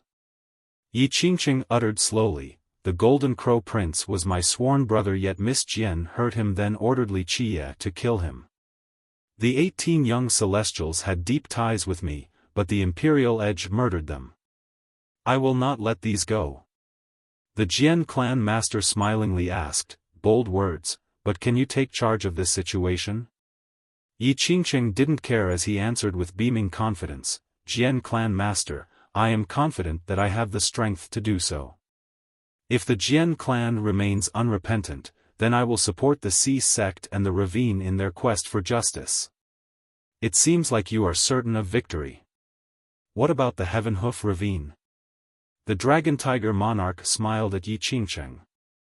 Taiyang Wang snorted in response, "Haha, even if your Beastmaster Citadel wants to get involved, we shall be together with the Sea sect. Nothing could be better than young noble Yi being on our side. The Jian clan must answer for their crimes." The Ravine and Yi Qingqing had past ties already. And now that he showed that he was capable of controlling the ancient battlefield of Bayan City, the Ravine was more than happy to join hands with him on top of their previous negotiations. The Ravine yearned for the Beast World while Yi Qingqing had the ability to help them. Thus, the Ravine must make good use of Yi Qingqing in order to obtain their goal. A paragon from the 18 great sects coldly uttered, "The Imperial Edge killed our disciples, so they need to answer for this as well." In terms of numbers, Yi Qingqing's camp definitely had the advantage with the Ravine, the Sea sect, the 18 great powers, and his own forces. "Monarch, it is not too late for your Beastmaster Citadel to leave." Yi Qingqing showed off his alliance and was sure of victory. Moreover, he still had hidden aces left. In his eyes, the only regret was how Li Qie was absent. Otherwise, he could deal with everything in one clean sweep. "Is that so?" The monarch smiled in response, "So you are the decision-maker in this place right now?" "Of course not." Yi Qingqing smiled in a carefree manner, "If Monarch is willing to leave and not get involved with the Beast World, then I'm sure Taiyang Wang's camp won't make it difficult for you." "Ha!" Taiyang Wang laughed and added, "I can indeed consider virtuous a nephew's suggestion. If your citadel leaves now, we can go on as if nothing had happened." "What great confidence!" The Jian clan master sneered before the monarch could respond, "Yi Qingqing, do you really think you are in charge and can do as you please?" "No." Yi Qingqing said with a smile, "Of course, if Jian clan master requires my mediation, then I'll try my best. Keep in mind that Miss Jian killed the Diamond God and ordered Li Qie to murder Brother Golden Crow. This will not be easy, alas, the heavens always leaves a path for men.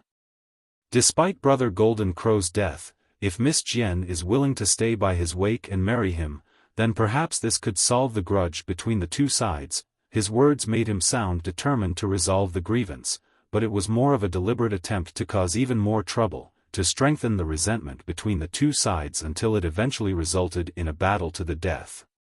"Bullshit!" Jian Wushuang immediately cried out. Her bow lit up as she unleashed a piercing arrow straight at Yi Qingqing. Yi Qingqing raised both of his hands as a treasure appeared before him. Boom! This treasure was able to stop Jian Wushuang's extremely fast arrow. "Humph, does your Jian clan want blood for blood that badly?" The Prime Saint sneered and went straight for Jian Wushuang. "Your Sea sect is nothing. Your father's Jian clan will definitely trample your sect." The Jian clan master was famous for protecting his own. He ordered his experts to attack the Sea sect. "Your clan is quite bold, but the Beast Realm is not a place for you to show off." Taiyang Wang sneered and also began his attack on the Jian clan. "Since when does your Ravine make decisions for the Beast Realm?" After seeing the Ravine going to assist the Sea sect, the Dragon Tiger monarch maneuvered to surround them with his own troops. The two sides had long-running grudges beforehand. This was especially true for the Jian clan, the Sea sect, and the Ravine. Meanwhile, the Ravine and the Citadel had a more discreet competition since both of these two powers wanted to rule the Beast Realm. Die! The fight erupted in an instant. Several thousand experts and virtuous paragons joined the brawl. Yi Qingqing couldn't help but smile after seeing the outbreak of war. This was exactly what he wanted. At the same time, Mei Aonan came to challenge him. Yi Qingqing, I will kill you today. She entered the battlefield with a gallant figure just like a goddess of war, worthy of admiration. I'm afraid this will be difficult, Yi Qingqing smiled. Your imperial edge needs to settle the blood feud with the 18 sects before you can challenge me. That's right. A paragon from the alliance sneered, blood for blood. You killed 3,000 of our disciples, so we will destroy your imperial edge. Kill all of them, don't leave a single person alive. Mei Aonan didn't bat an eyelash as she issued her command. That's more like it. The Golden Ant Tyrant and the others let out strange howls. He commanded the experts from the imperial edge to rush at the army of the 18 sections. Die! The Great Alliance also roared as their army flooded the Golden Ant Tyrant's troops. Mei Aoshue, standing next to Mei Aonan, had a chilling glare while emitting a horrifying aura. He turned around and left to prepare to assassinate the paragons of the alliance. Mei Aoshue was definitely a terrifying character. Despite his lack of fame while being the Jianlong clan's descendant, he had the power to kill paragons. You want to leave? You have to get past us first. However, before Mei Aoshue could leave, 36 people arrived from above with a momentum capable of suppressing the entire domain. All of them had white hair and emitted powerful auras. Some were peak heavenly kings while others were ordinary paragons. 8-armed ancestor, anti-current monarch, people outside of the battlefield murmured after seeing these 36 men, 36 royal ancestors. These are the most powerful warriors under Yi Qingqing's banner. It seems like he is using all of his forces this time to do something big. These old men were Yi Qingqing's most powerful warriors. Some were persuaded to stand with him while others noticed his unlimited potential and volunteered their service. There were also those who challenged him, lost, and then decided to stay in his camp, such as the 8-armed ancestor and the anti-current monarch. The weakest among them was a peak heavenly king. Many were even paragons. The support of these ancestors meant that Yi Qingqing had 36 great powers behind him, some even being imperial lineages. This could be considered as one of his biggest trump cards since the backgrounds of these ancestors were even more powerful than the other 18 sections. This was a resource that allowed him to vie for the world. The Dragon Tiger monarch looked at the immediate situation and couldn't help but smile. What an amazing coincidence. It seems like Bayan City won't be a bad battlefield at all. Then we'll fight. The Jian clan master arrogantly stated, it is rare for everyone to be in the same place. We can settle old and new debts all together. Having said that, he looked over at the group of Taiyang Wang and the crystallized Sea Prime Saint. Yi Qingqing laughed in great spirits at this time. He stared at the group and slowly spoke, now that everyone is here, let's solve all of our grievances. However, Bayan City is an ancient city, wouldn't it be a shame if we destroyed it? With that, his laws started to float around him while undergoing different permutations. With his channeling, the earth spun and an ancient battlefield rose to the top of the city. If we want to fight to the death, then why not enter this battlefield? Yi Qingqing heroically stepped inside. Such actions left many people in fearful confusion. He was able to control the entire ancient battlefield so easily. Could it be that he also had control over the entire city as well? Who's afraid of who? A fight it is then. Chapter 882, Stone Dragon God. The 36 royal ancestors surrounded Mei Aoxue in the blink of an eye. They slowly took out their weapons. Some had God Monarch level weapons, others had ancient artifacts, and one of them even took out an immortal emperor life treasure. I heard Daoist Aoxue has learned the essence of immortal Emperor Yulong's laws. Let my people witness your emperor's laws. Yi Qingqing spoke. He thought very highly of Mei Aoxue. It could even be said that Aoxue was his most formidable enemy, not Mei Aonan. It was undeniable that Mei Aonan was powerful. However, the identities of these two were completely different. Mei Aonan had left the Jianlong clan to form her own power while Mei Aoxue was its descendant. His personal power was not to be trifled with either. As the descendant of one sect with 3 emperors, if Aoxue wanted to compete for the heaven's will, then he would be able to have countless resources and ancestors behind him. This was the reason why Yi Qingqing was so wary of him. Mei Aoxue only coldly glared at the ancestor. He relaxed his right hand while the whip in his left slowly stretched like a true dragon stretching its body. An invincible aura quickly engulfed his body. Jade Dragon Whip. The 36 ancestors surrounding him were startled after seeing this whip and grew serious. Yi Qingqing also took note of this terrifying weapon. His expression darkened as he slowly spoke, "Ancestors, what are you waiting for? This is a rare opportunity, kill the enemies now so no one else can compete with us for the beast world. Friends, this is the time to attack, to put all of them down so we don't waste more time."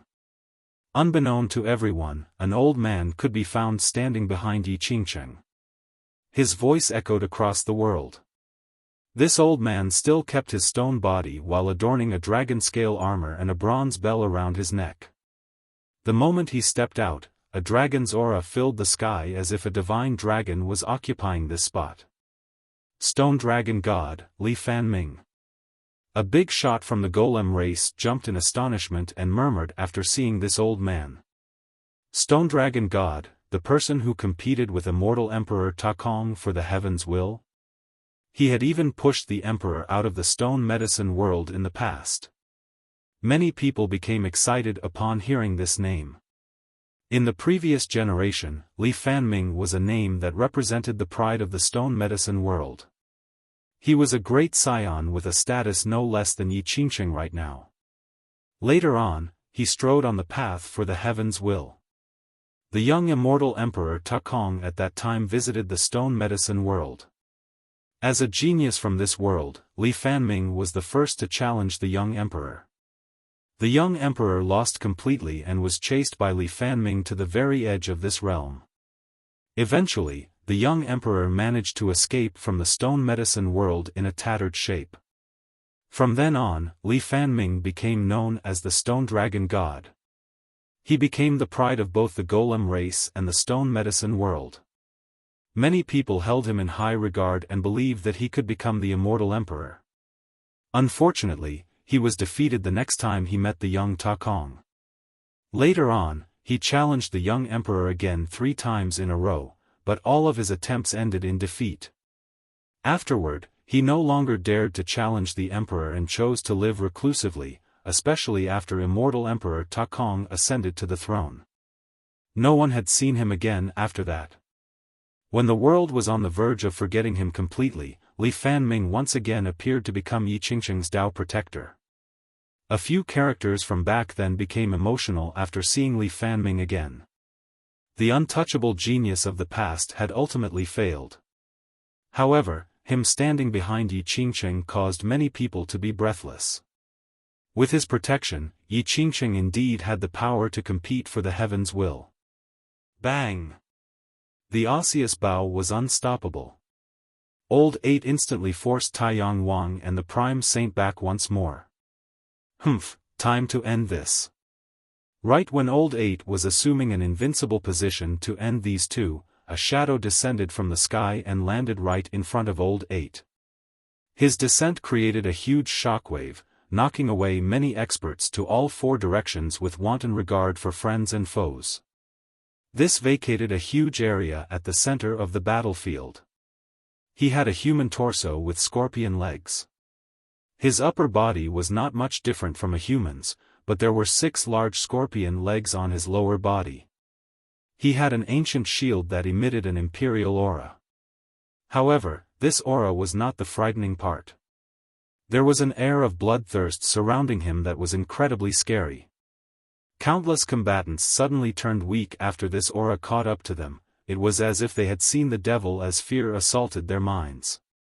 This scorpion demon didn't look that old, but his blood energy was undoubtedly withered. It was calculable that he was very ancient and that he must have been sealed for many generations. Who is this? Not too many people outside the city were able to guess his identity. However, this bloodthirsty aura frightened even the ancestors. Scorpion God, a general under immortal Emperor Jin Shi. Even the Dragon Tiger Monarch's expression sank after seeing this demon. He is actually still alive and broke out of his seal. Ha ha ha, this junior from the Beastmaster Citadel has keen eyesight. This old demon has been buried underground for so long, but you still recognize me. The scorpion laughed. He was pleased with his fame. The rumor is true, the ravine really did seal a general of an immortal emperor. A trusted one at that. An ancestor murmured at the outskirts of the battlefield. The Scorpion God was one of the ravine's ace cards in this operation.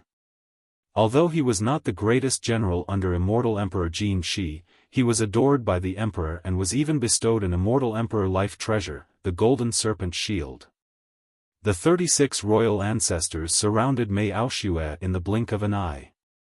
They slowly took out their weapons. Some had God Monarch level weapons, others had ancient artifacts, and one of them even took out an immortal emperor life treasure. I heard Daoist Aoshue has learned the essence of immortal Emperor Yulong.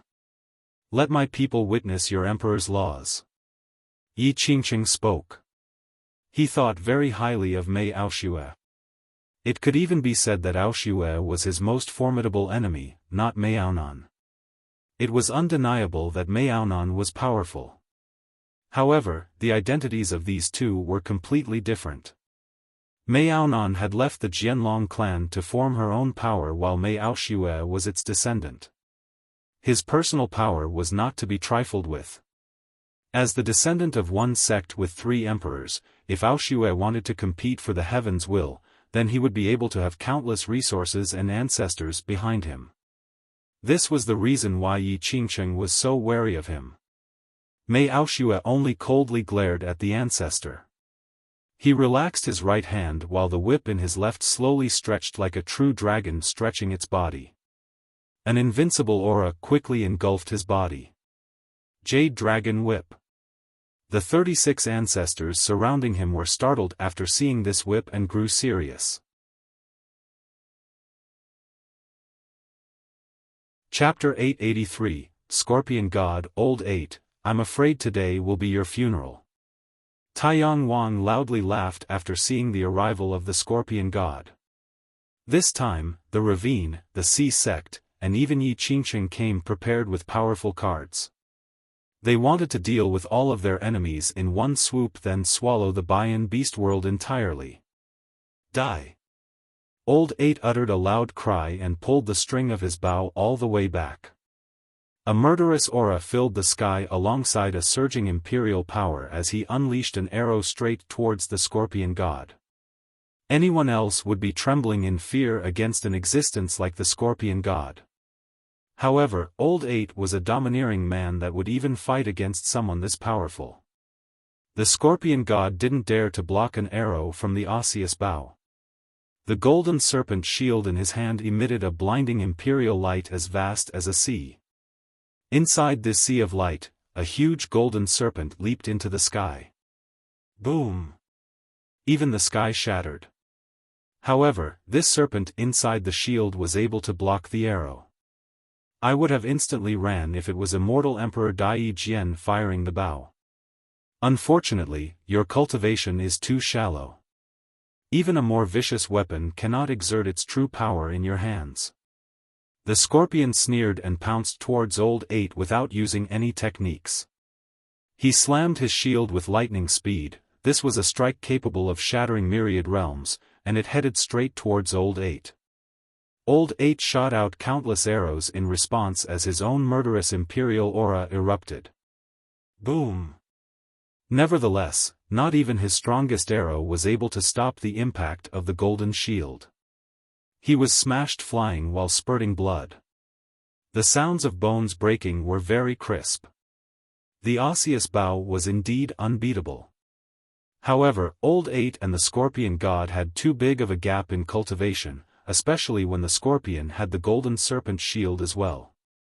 Under such circumstances, Old Eight could only accept the beating. If it wasn't for the bow's protection, he might have been killed on the spot. The Scorpion God's toughness alarmed both the Dragon Tiger Monarch and the Jian clan master.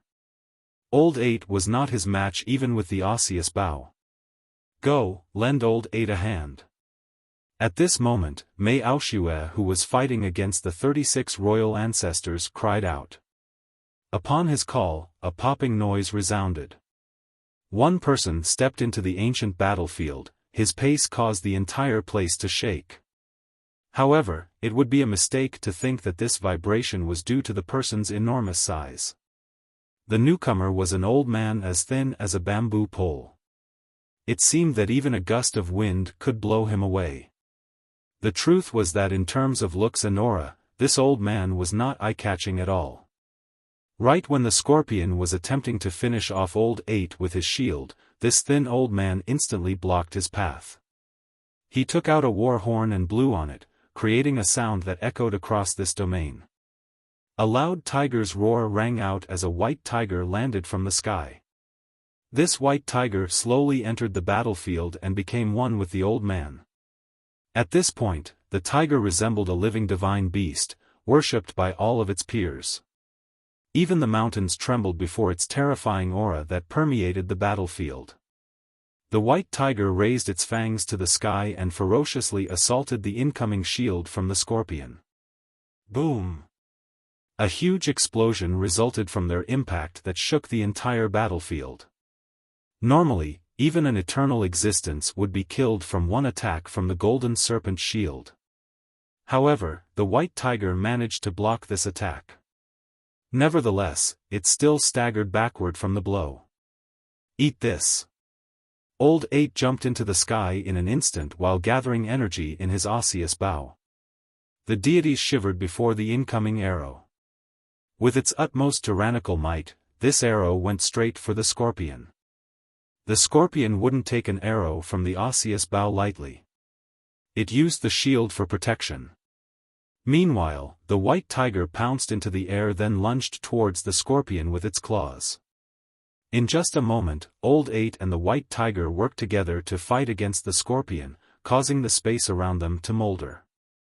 The Scorpion God was indeed a general below immortal Emperor Jin Shi. However, he was not the strongest one. In fact, he wasn't even a god king. Alas, one couldn't underestimate him because of this tiny detail. He fought by himself against Old Eight and the white tiger. Although these two were very powerful, they were still at a disadvantage. A prolonged fight would result in their defeat. I know who he is.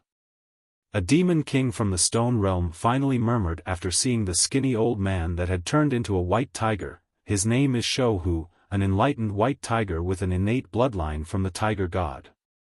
He is friends with the ancestors from the Jianlong clan. All of them were completely identical. What was even more terrifying was that her palaces instantly turned into a vast world with endless immortal energy, a world that resembled a land of immortals, a holy paradise. We can't let her live. Even the stone dragon god Li Fanming, standing next to Yi Qingcheng, was dumbfounded before this terrifying scene concocted by Long Jingxian. Yi Qingcheng's expression also turned extremely unsightly. Mei Aonan alone was already a great rival, but now, this Long Jingxian came out of nowhere with 11 palaces too. His position as number one was becoming tenuous. In a flash, Jian Wushuang prepared her archery formation. She turned into an endless sea of arrows. With a series of buzzes, the 9 words True Bao created a law made from the entire 9-word mantra: celestial soldiers and fighters, descend and arrange yourselves in front of me. This full mantra formed a complete universal law to craft all of her divine arrows, each embedded with the mantra's full power. At the same time, Long Jingxian controlled this sea of arrows. The two working together caused even the blue sky and the yellow spring to be overshadowed by the divine Bao. Immortal, mastering the universe, archery, Tao at the apex. Omni-extermination. Long Jingxian's crisp laughter resounded like a bell. With another buzz, the divine Bao turned into a full moon with an arrow readied. Apex archery. Omni-extermination. Formation arrow. She cried out again and finally unleashed this arrow straight at their enemies. This arrow descended and quickly turned into a formation that created a rain of arrows. In the blink of an eye, more than 1,000 experts from the Alliance were massacred. Even heavenly kings from the imperial lineages couldn't stop this onslaught with their emperor laws. This was an arrow crafted by all 9 words, so it was countless times stronger than Jian Wushuang's old formation arrow. Even peak heavenly kings would be instantly killed with no chance to escape. Immortal mastering the universe, archery Tao at the apex. Omni-extermination. This was the invincible art they created inside the divine temple. They were trapped in a trial back then with no way out. On the brink of life and death, Long Jingxian's immortal fate suddenly lit up to create this peerless art. It utilized Jian Wushuang's archery as the foundation and Long Jingxian's immortal fate as the Tao source with the 9-word true bows as the outline. These 3 together created an untouchable weapon on the battlefield. More than 1,000 experts of the 3 imperial lineages were instantly killed. Such tyrannical might left everyone aghast. Kill them. Taiyang Wang and the Prime Saint were confounded after seeing this. This type of technique was too terrifying. Next, 3 paragons crossed the sky, making their way towards the 2 girls. They channeled their emperor laws with billowing auras. Apex archery. Omni-extermination. Soldier arrow. Another arrow was created with all 9 words. This soldier arrow gathered not only the worldly energy nearby, but also the power of the Tao from myriad realms. All of this energy came together at once. Boom! The arrow shattered laws and time itself and even the emperor laws from the 3 virtuous paragons. Apex archery. Omni-extermination. All arrow. Another combination attack happened with Long Jingxian giving the order while Jian Wushuang fired the arrow. After 3 shrill screams, 3 paragons were killed on the spot. They didn't even see where this arrow came from. The all arrow was already invisible and silent. Under this invincible art, the arrow instantly killed 3 paragons. One of them was even an eternal existence. Such a scene frightened people to the point where their expressions became twisted. This archery was too domineering. Emperor laws without the heavenly Tao are all crippled arts.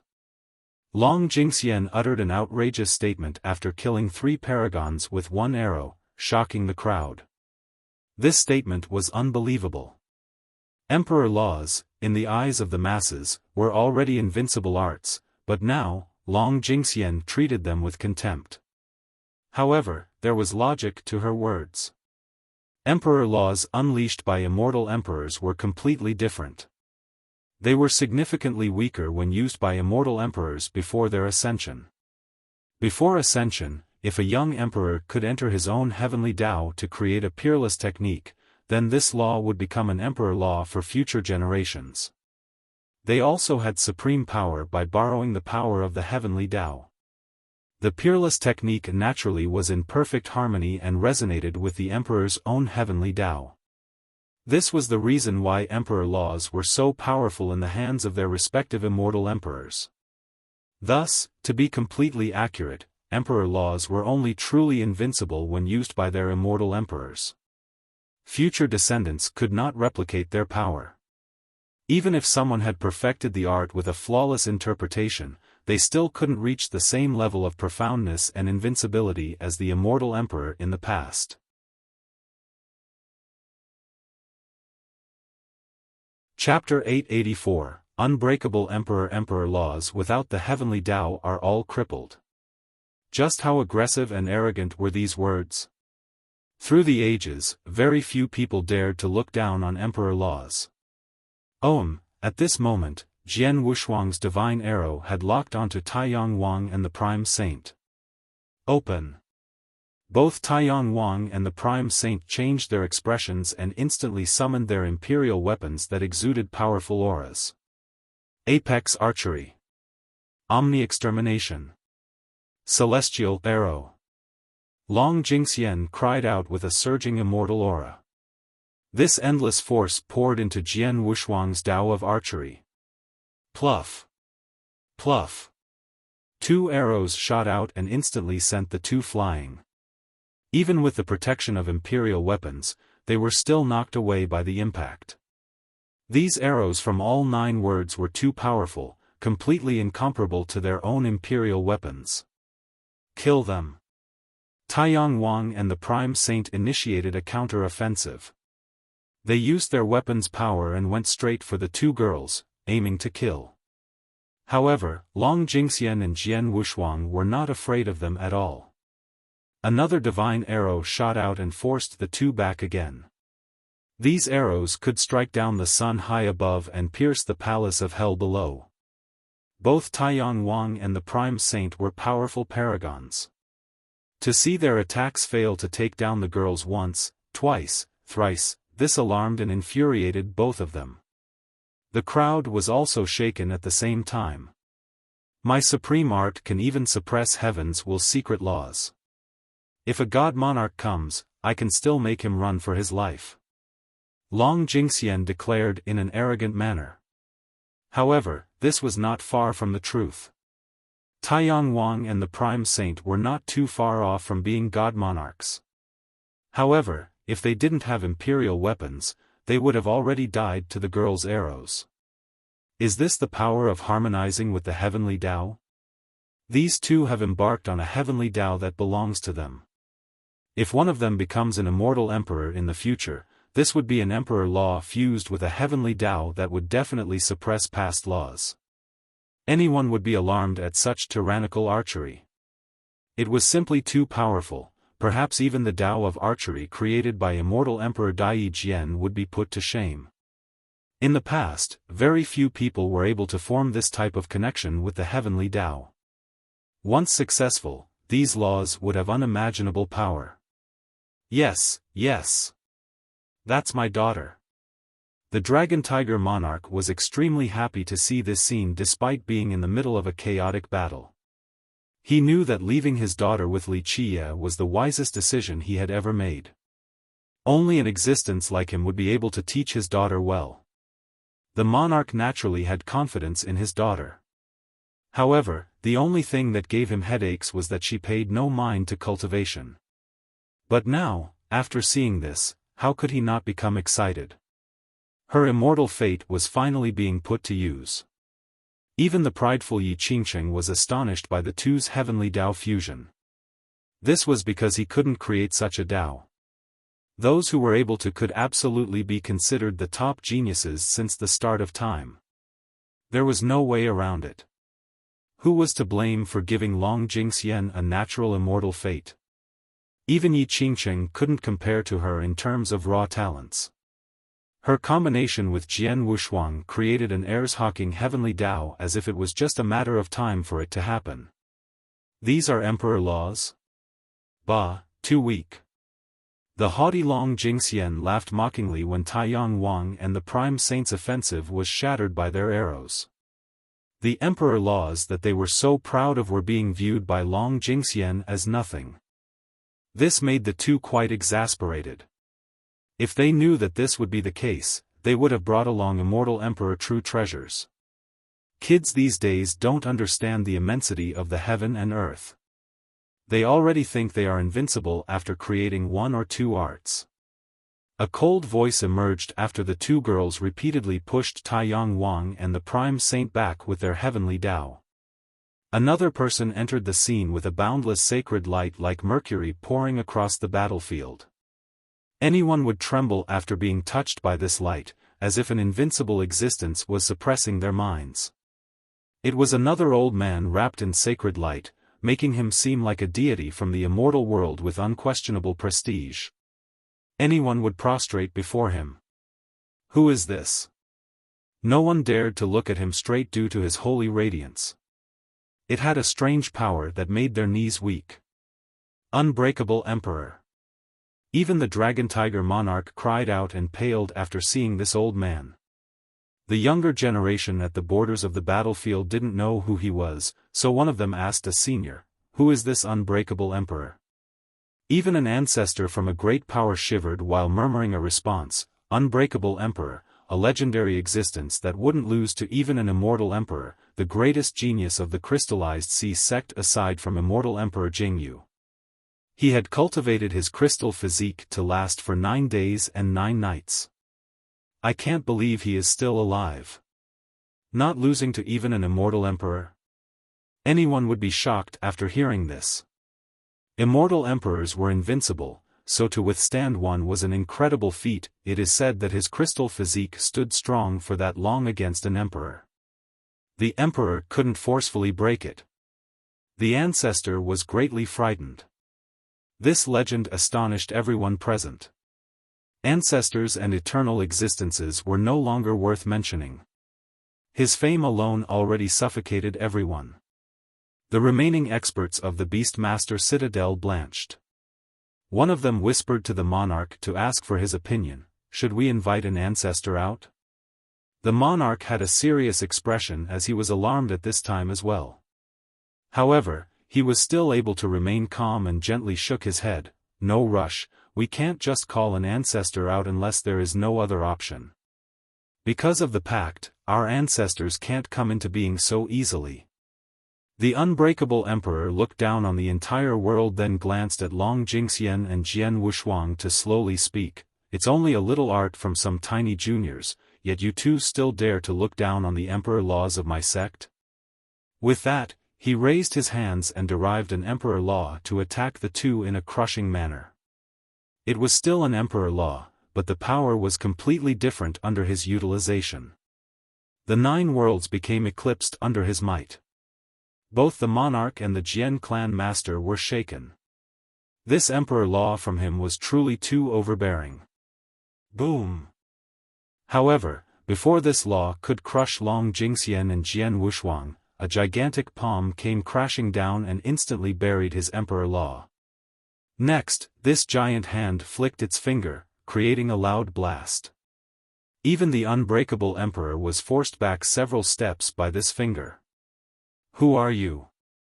The unbreakable emperor was shaken as well. Such a powerful foe left him startled. "Unbreakable emperor? Someone like you dares to proclaim yourself as an emperor?" Another old man entered the battlefield. However, his aura carried along a pleasant breeze that made others feel that he was not ordinary at all. He had a pair of bright and spirited eyes as he looked at the unbreakable emperor and laughed. "Unbreakable, you really know how to flatter yourself. What is this about not losing to an immortal emperor? It is only that the crystal physique created by your emperor is unbreakable. You were trampled beneath immortal Emperor Fan Chen's foot for 9 days and 9 nights, yet you still have the nerve to say you weren't beaten?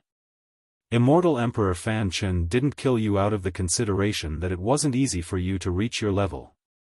Instead of hiding underground to extend your life, you actually come here to cause trouble? You actually believe that you are invincible and the beast world is already within your grasp?"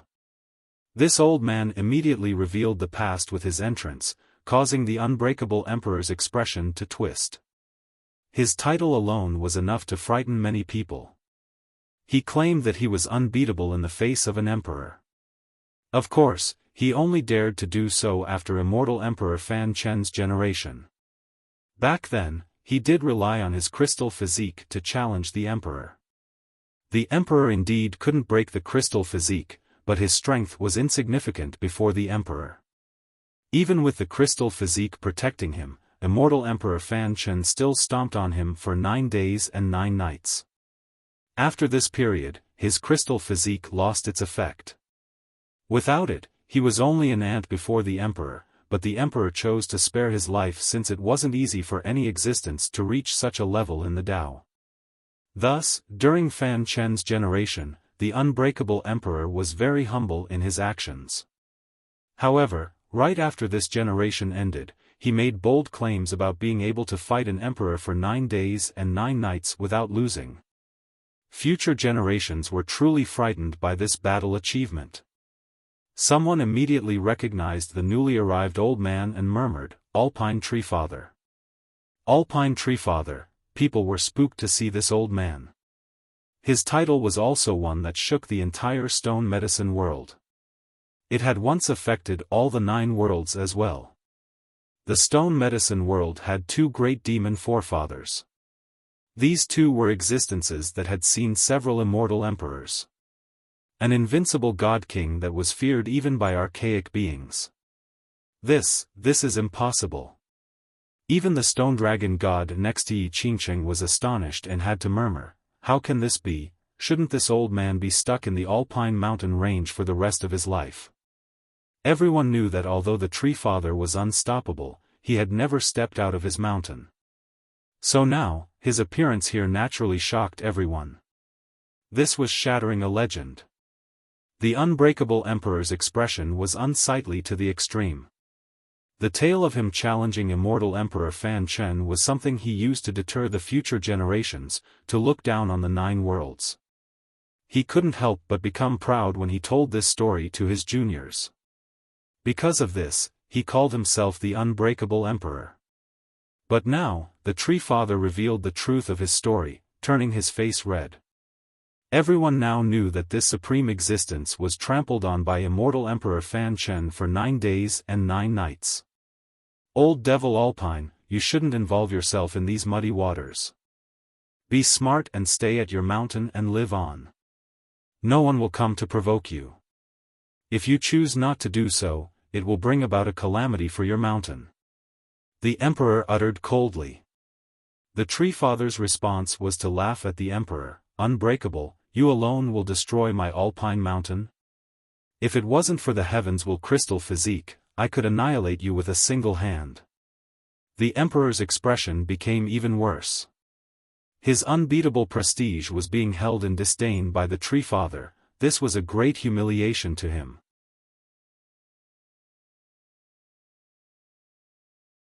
Chapter 885, Imperial Grandchild. The Tree Father's words made people both inside and outside of the battlefield gasp. This was indeed one of the 2 great demon forefathers. Very few people would dare to show such contempt for the unbreakable emperor in the entire stone medicine world. Yi Qingcheng's expression also sank. He was no longer as confident as before. In the past, he tried to convince the Tree Father to become his Tao protector but was rejected. Today, he calculated all the different possible outcomes, but he didn't expect the Tree Father to come to Baiyan City. No one would have thought of such a thing. "Alpine Tree Father, don't be so contemptuous with your words." Another cold voice emerged as a huge coffin was being lifted by heavenly kings into the battlefield. It stopped before Yi Qingcheng. When it was opened, the rays of blood-era stones illuminated the entire battlefield as an old man climbed out. He was wearing a royal robe and sat high in the clouds. Although his blood energy had withered, a single glance was enough to tell that he resembled an emperor of myriad realms, as if he was the master of this world. Who is this? Many people palpitated at the sight of this old man adorned with the royal robe. It seemed as if he was born to be king. His aura had no need for posturing since it was so natural. I know who he is. Others call him the Imperial Grandchild. A stone king from the stone realm eventually recognized him and exclaimed, "Immortal Emperor Shi Feng's grandson." Immortal Emperor Shi Feng's grandson. Anyone would feel their scalp tingling after hearing this. An emperor's grandson. This was enough to prove his noble identity. It was beyond description. He was born to be a matchless king. Imperial grandchild. The Alpine Treefather only smiled when faced with such a character. He had seen immortal emperors before, and not just one, so a grandson of an emperor wasn't much to him. He smilingly said, "You shouldn't have climbed up here. If you didn't do so, you could have at least lived for a little longer. Since you're already here, I'm afraid you won't be able to return this time." Who would dare to look down on an emperor's descendant? However, the Alpine Treefather paid him no heed. He was determined to cause a storm after leaving Alpine Mountain this generation. It would be a golden age without any dullness. Alpine Treefather, everyone respects you and calls you a demon forefather. The imperial grandchild slowly spoke. However, if you want to take control of the beast world by going against the rest of the world by yourself, then you are simply being overconfident. You think you can fight everyone here? There are more god kings in the stone medicine world than just you. Although you are strong, you are not necessarily a match for a god king from an imperial lineage. The beast world? The Treefather looked at the grandchild and smiled. What a waste of you being immortal Emperor Xiaofang's grandchild. Your sight stopped on mere treasures. I didn't come here for the beast world. It is because all of you shouldn't have attacked young noble Li's people. I am his Tao protector, so if you move against his people, it is the same as opposing me. The imperial grandchild's eyes turned cold as he slowly asked, "Young noble Li? That Wuxia?" The Treefather smiled. "That's right, just scram from the beast world and I won't attack. The same goes for you." The Treefather shifted his gaze towards Yi Qingcheng. Yi Qingcheng was usually handsome and carefree, but his expression was quite unsightly at this moment. The Treefather denied his request and actually became Wuxia's Tao protector instead. Many people were surprised as well after hearing his words. Although there had been rumors long ago about Wuxia having close ties with the Treefather, he neither confirmed nor denied these claims. Moreover, Wuxia had been in many crises and the Treefather had never showed up before. Right when everyone was about to forget about it, the Treefather personally confirmed himself being Wuxia's Tao protector. How could people not be surprised? Moreover, Wuxia also had a connection to the giant bamboo country. This simply meant that both the demon forefathers of this world were there for him. With them as his backings, it wasn't hard to be as arrogant as he was. The unbreakable emperor stood up and drily said, "Alpine, you are too conceited. Do you think you are the only god king?" The Alpine Treefather looked at him with one eye and replied, "A self-titled god king like you is unworthy of being in my sight. If you all want a fight, then don't be so reserved. You, and you too, all three of you can come together." The Treefather pointed at the unbreakable emperor, the stone dragon god Li Fanming, and the imperial grandchild. He wanted to fight all three by himself. Everyone was dumbfounded to hear such words. This was too domineering, fighting against these three alone. Not many people in the entire world would dare to do so. The three glanced at each other briefly. In a one-on-one fight, they were definitely not the Treefather's match. Being one of the only two demon forefathers in the stone medicine world was not an empty title. The dragon stone god floated to the sky and spoke, very well, then the three of us will have to see your supreme arts." In the blink of an eye, the four of them were up high above the masses as all things were illuminated by their divine radiances. Each of their steps resonated with the grand Tao. Universal laws surged from the sky like waterfalls, causing the celestials to tremble. Many people watched this incredible fight with bated breaths. None would have any regrets in life after witnessing this scene. Die. The imperial grandchild and the unbreakable emperor attacked first. They activated their emperor laws as waves of imperial rays bloomed in their hands like divine swords slashing the heavens. Each of these rays could cut down stars. The same emperor laws from their hands had a completely different destructive might compared to when heavenly kings used them. They could definitely suppress the heavens with their might. The stone dragon god also let out a long cry. The bronze bell around his neck continued to ring.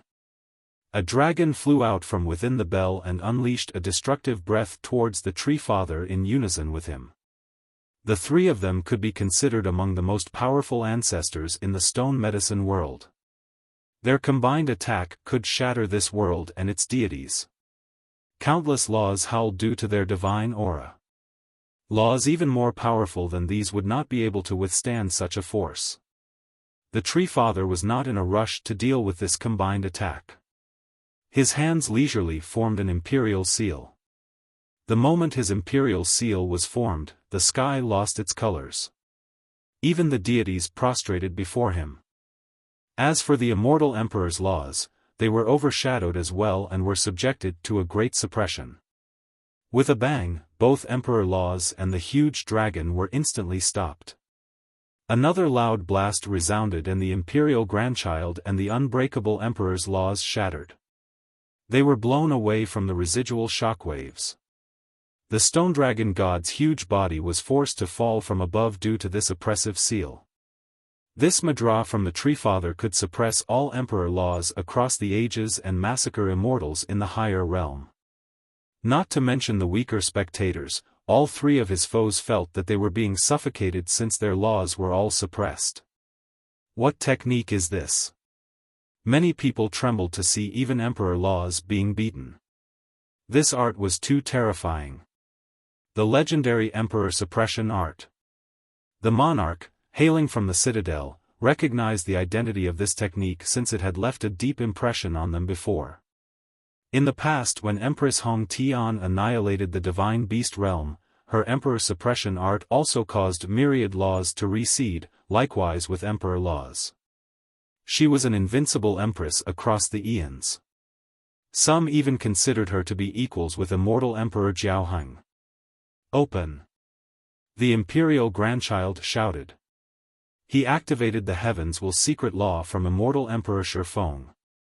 Suddenly, yin and yang were reversed. One could no longer tell day and night apart as an immortal emperor seemed to have descended to govern the 9 worlds.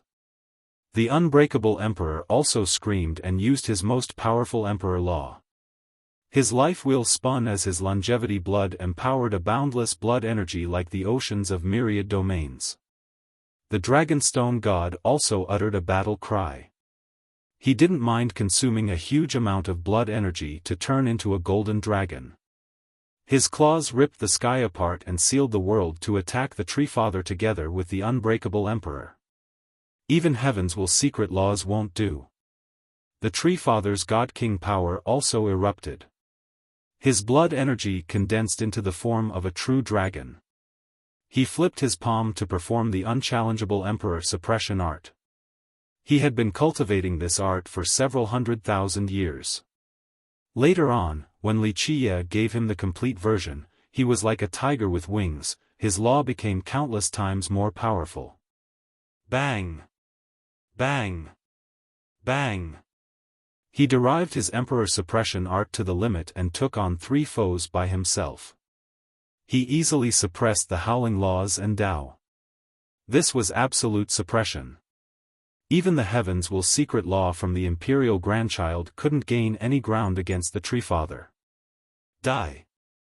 The unbreakable emperor was furious after being blown away by the Tree Father after just 2 exchanges.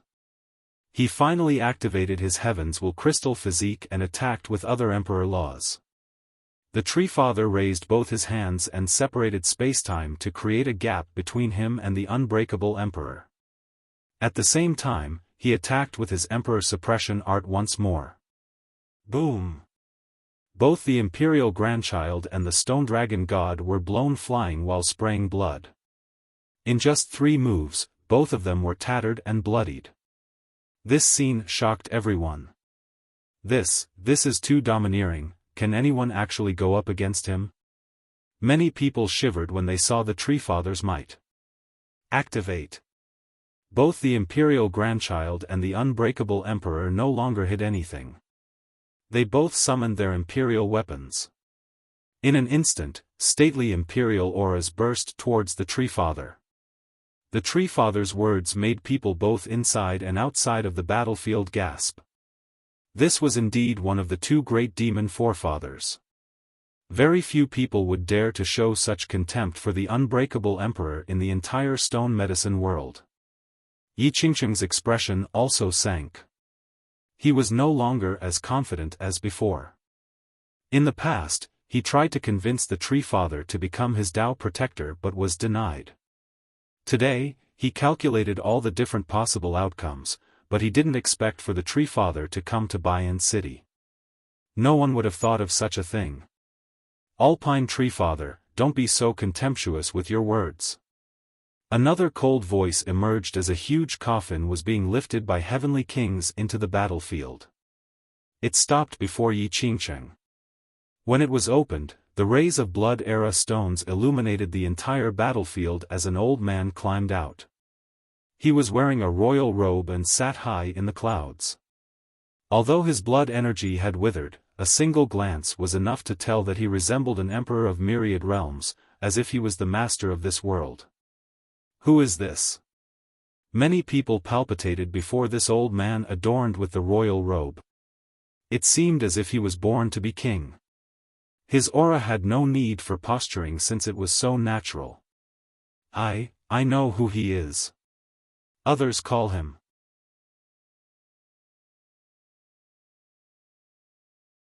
Chapter 886, Yi Qingqing's plot. The Tree Father lunged into the sky with one hand forming the imperial seal while his other hand turned into a sword. This sword cut down the other imperial laws while fighting against two imperial weapons.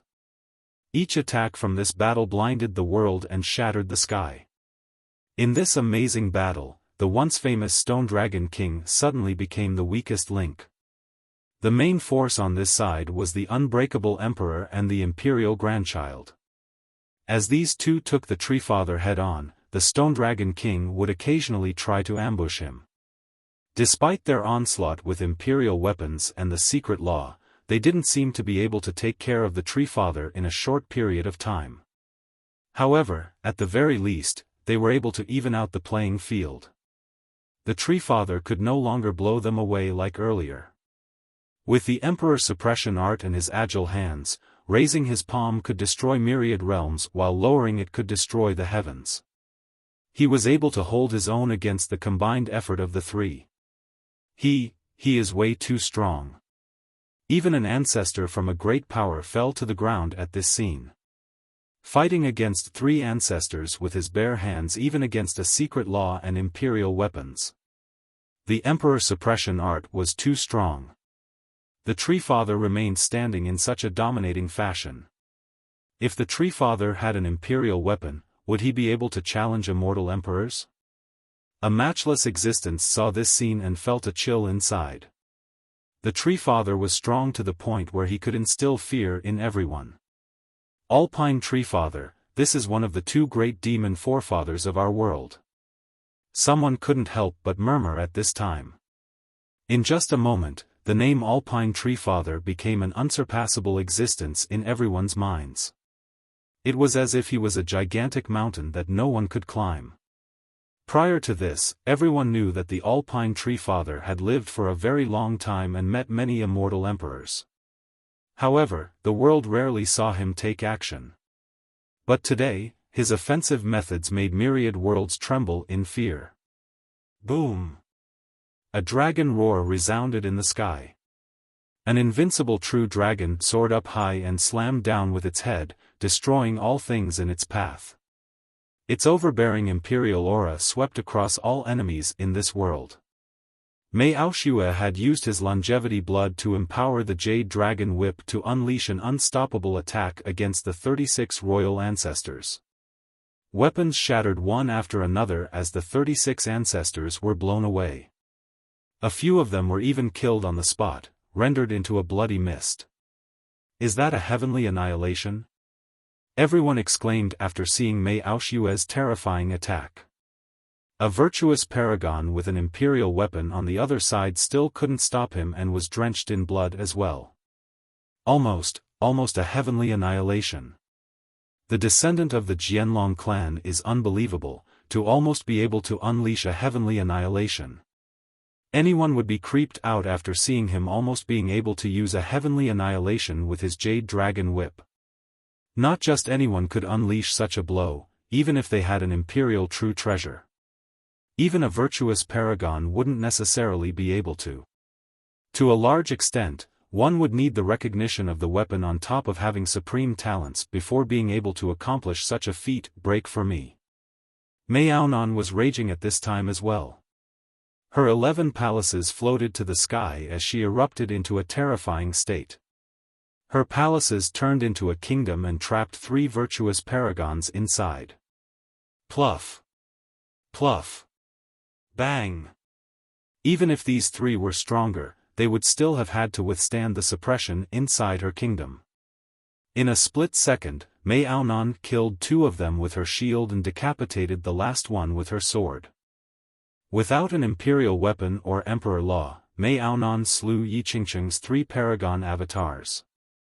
Yi Qingcheng was also alarmed because he couldn't recover quickly after his 1 Dao forming 3 paragons art was destroyed. The destruction of his avatars also seriously injured him. Your turn. With a valiant pose, Maonan pointed her sword at Yi Qingcheng while looking down on the world. Yi Qingcheng stood there and smiled in a carefree manner before answering, "Is that so? Daoist Mei, you are too confident. It is time for me to end all of this." Having said that, a boundless light rushed out from his body. His grand Dao carried ceaseless Dao runes with him as the center. These runes quickly spread out across the battlefield. Zzz, after accepting the resonance from Yi Qingcheng's grand Dao, countless universal laws inside Bayan City also rushed to the sky and into the battlefield in an instant. These laws and Dao runes inside the battlefield quickly turned into a supreme chapter. The battlefield illuminated the entire city as if it was imprinted inside. Seal.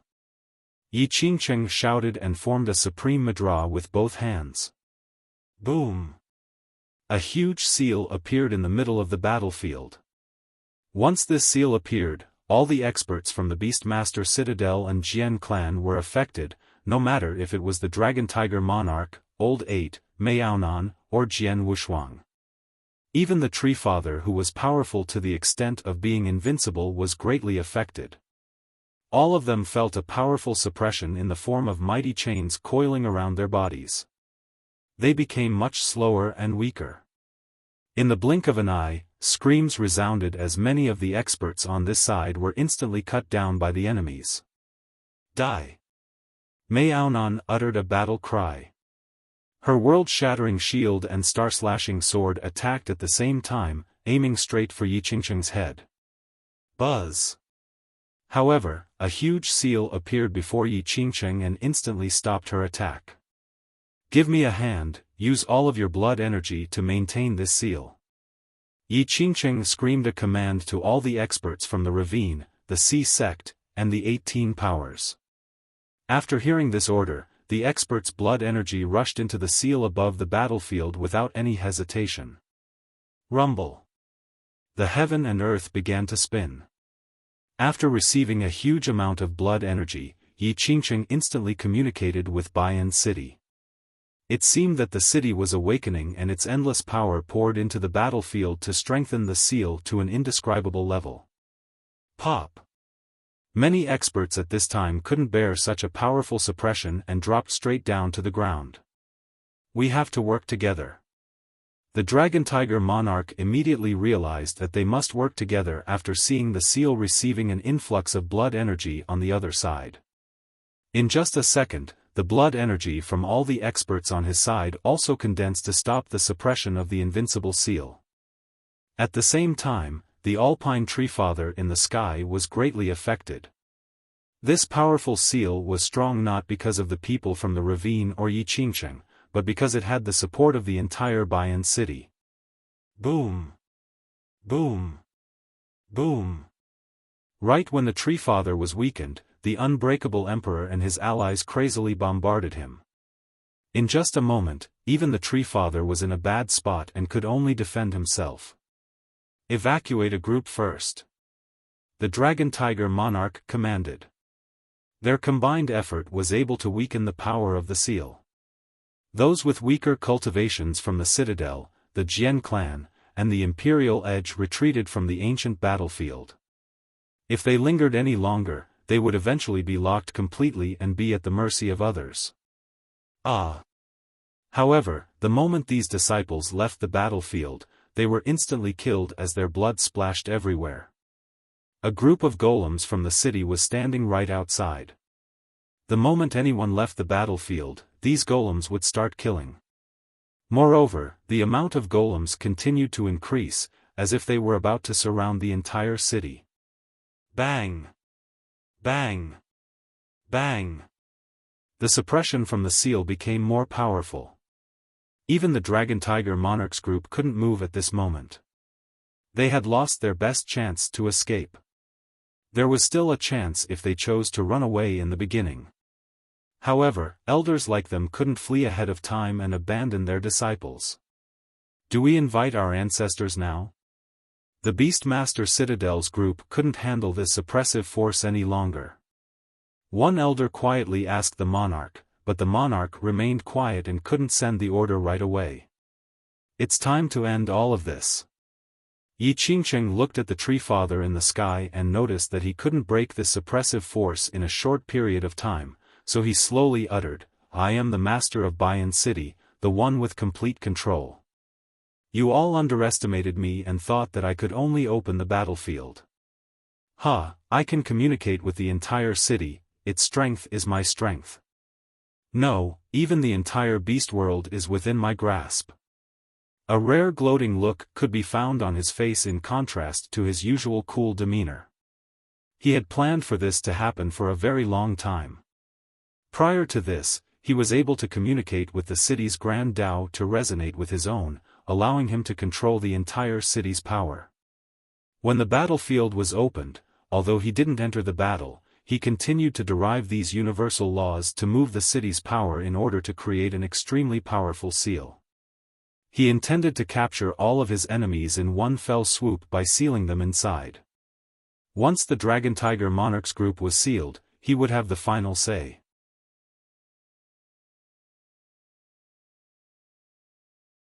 Chapter 887, I Am the Law. Yi Qingcheng's plan was even grander. As long as he could seal the Dragon Tiger Monarchs group and capture all of them alive, he would have the biggest bargaining chip. This would allow him to negotiate with existences like the Beastmaster Citadel and the Jian clan. Many cultivators outside of the battlefield were terrified by this scene. They stealthily left the city since they were very wary of Yi Qingcheng. This frightening man had planned everything from the start. The Dragon Tiger Monarchs group had ugly expressions as well. They had to admit that they were underestimating Yi Qingcheng. How could they have expected him to be in control of the entire city? Even the divine beast realm of the past couldn't accomplish such a thing. Moreover, he didn't have the immortal rod with him. Certain of victory, Yi Qingcheng stared at the group and smiled, "We can commence our negotiations for peace. However, there are naturally conditions in a peace talk. All of you must leave the beast world and your lineages must vow to never oppose me. Additionally, in order to resolve the feud between the Jian clan and the Golden Crow tribe, Miss Jian must marry the tribe's second prince. As for Miss Long..." His eyes fell on Long Jingxian. "I am willing to become Dao companions with Miss Long. I trust that you and I will become the pride of the Beastmaster Citadel. You think too highly of yourself. You're only a clown." The Dragon Tiger Monarch sneered. This time, Yi Qingcheng wasn't angry at all. He replied, "Dragon Tiger Monarch, you don't have anything to allow you to be arrogant right now. Your lives are in my hands. Plus, my hands have much more than just this. It is not wise for you or your Beastmaster Citadel to oppose me." Mei Aonan snorted and screamed, "Such a big tone, do you really think you can control Bayan City?" Buzz. With her cry, a ray of light suddenly emerged as if a gigantic hand was opening up a new power above the battlefield. A voice came from above, "Stand down." This voice belonged to Maonan's master, that one golem. The moment he gave the command, the golems surrounding the ancient battlefield hesitated for a moment. They were clearly affected by his voice. Even the seal of the battlefield fluctuated for a brief moment. Yi Qingcheng was startled at this sudden and unexpected development. "You have been banished, so your command is null. Rules are rules. He is one of the candidates. You do not have the authority to break this rule. Moreover, if you take one step inside Bayan City, be prepared for imprisonment." A different voice emerged from the master mansion. After the second voice came out, the seal stopped being affected and the hesitating golems once again surrounded the battlefield. There was no response from Maonan's master, as if he was contemplating a thing or two. Yi Qingcheng wasn't happy. These things were outside of his expectations. He didn't predict that someone else could interfere with his control over Bayan City. Moreover, he didn't imagine that there was a living being inside the master mansion. The Dragon Tiger monarch heard the voice from the master mansion and thought of a legend. He became shocked and murmured, "But, that's impossible." Yi Qingcheng calmed down and took a deep breath. He thunderously commanded the experts from the ravine, the sea sect, and the 18 powers, "What are we waiting for? Don't hold back and seal all of them now. Victory is ours." Having said that, his life will emerged, causing his blood energy to explode. He mustered all of his might to urge Bayan City to use its power to seal his enemies. The remaining experts on his side all cried out and poured their energy into the seal. In just a moment, the seal became even more radiant. Buzz, many people couldn't withstand the strengthening of this suppression. The Tree Father was being affected the most. Right at this second, the Unbreakable Emperor and the other two didn't mind burning their longevity blood to unleash powerful attacks with their imperial weapons. "Alpine, you're dead for sure this time." The Unbreakable Emperor crazily howled. With the crystal physique for protection, he had no fear and continued to wildly attack the Alpine Tree Father with his imperial weapon. If the Tree Father didn't have the Peerless Emperor suppression art, he would have died long ago. The Tree Father's biggest weakness was not having his own imperial weapon. Although his current weapon was very powerful, there was still a big gap between it and an imperial weapon.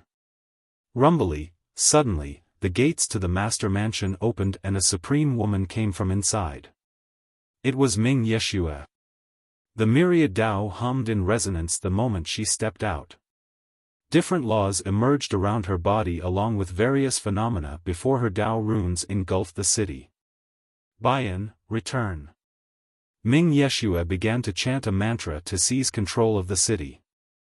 All of the Bayan phenomena appeared behind her. The golem suddenly retreated after the mantra rang out while Yi Qingcheng's control grew weaker. He was aghast. He didn't expect for her to be able to control the city in such an easy manner. He spent many days to communicate with the city's Grand Tao, but Ming Yeshua was able to do so right after her appearance. With an astounded expression, he shouted at the Stone Dragon God, "Kill her." The Stone Dragon God uttered a long cry and let go of the disadvantaged Tree Father to lunge towards Ming Yeshua. A giant dragon came down, leaving destruction in its wake.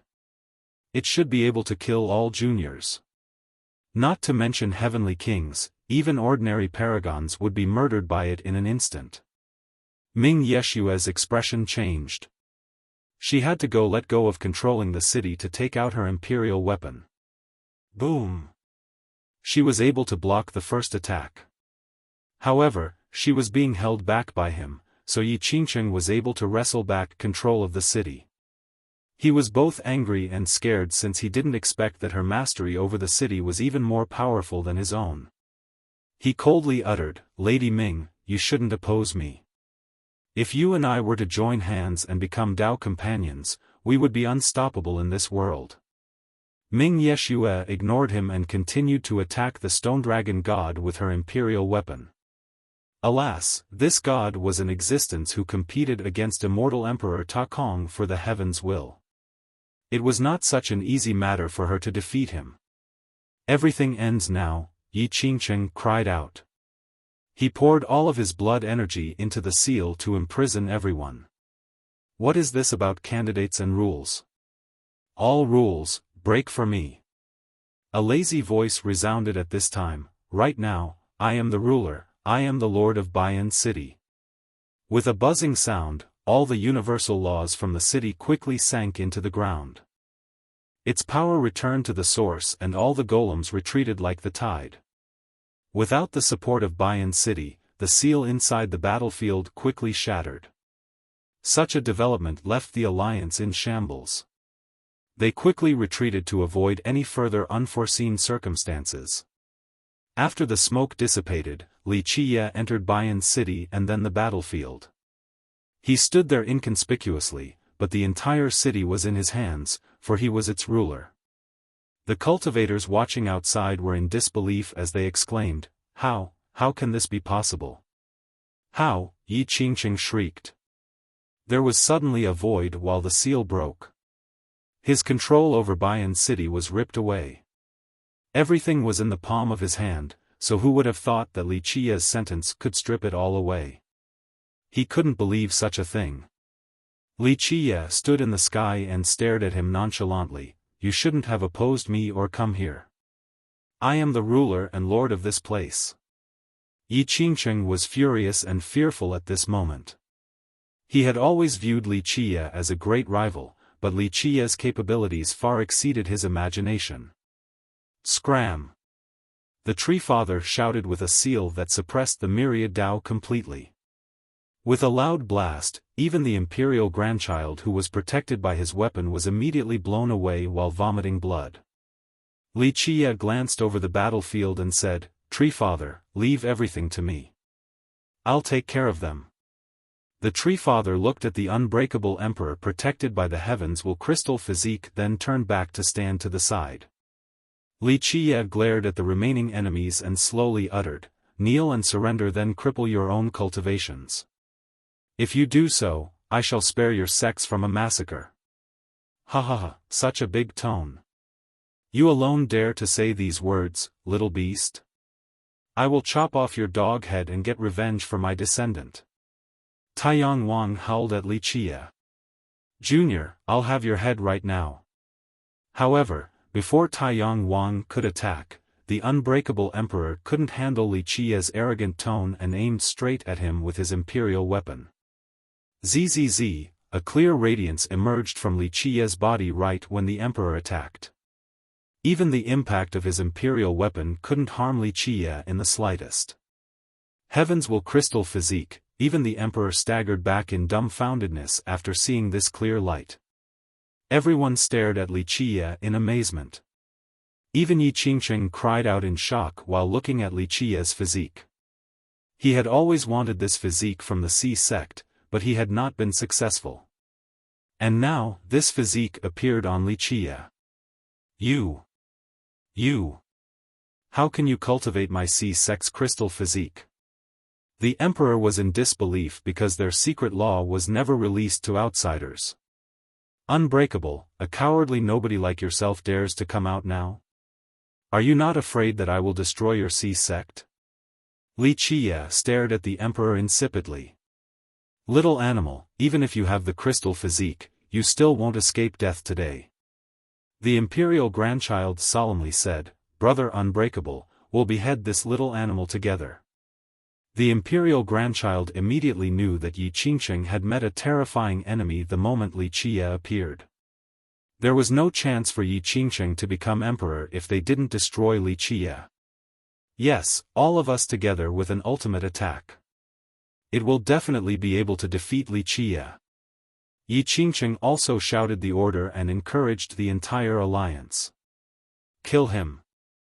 In the blink of an eye, the unbreakable emperor, the imperial grandchild, and even Taiyang Wang all came attacking. Even the stone dragon god ignored Ming Yeshue to go straight for Li Qiye. In their eyes, they had no hope of winning if they didn't destroy Li Qiye. Bang! Bang! Bang!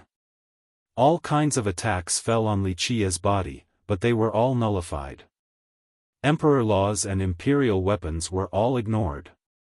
As for the group of Miaonan, they were forgotten on the sidelines and became spectators. The group could only foolishly watch this scene of experts bombarding Wuxia. Heavens will crystal physique. Even the Tree Father commented with a tinge of emotion while watching. Even when he fought the unbreakable emperor just now, he couldn't break the crystal physique and had to maintain his distance the entire time.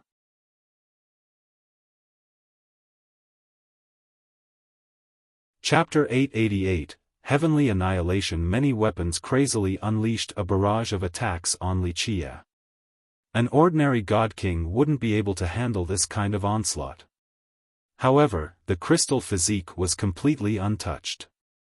No laws and weapons were able to hurt Wuxia. Eventually, the unbreakable emperor was the first to stop while the others quickly followed suit. The emperor was considered the person who knew the physique the best besides immortal Emperor Jingyu. He understood very well that nothing could harm the crystal physique outside of the suppression of an immortal emperor. The only other option was to expel or maintain a gap with the user. However, even expulsion and suppression couldn't kill the user until the crystal physique went beyond its time limit. In the beginning, the emperor had an optimistic mindset and hoped that Wuxia only knew the elementary basics. However, after attempting to break through with attacks, he knew that Wuxia had cultivated the complete version and grasped its essence. Heavens will crystal physique, Wuxia sighed with emotion, truly worthy of being a secret law comparable to the indestructible diamond physique. Fear, anger, envy, all kinds of emotions could be found on the faces of the onlookers right now, including even Wuxia's enemies. Countless people wanted the crystal physique from the Sea sect, but none had been successful. Very few within the sect itself had the qualifications to learn it. The unbreakable emperor furiously shouted with sparks in his eyes, "Little animal, where did you get the crystal physique from?" Outside of himself, no more than 3 people had the crystal physique manual in his sect. Moreover, the manual itself was hidden in an unknown location that couldn't be opened by anyone.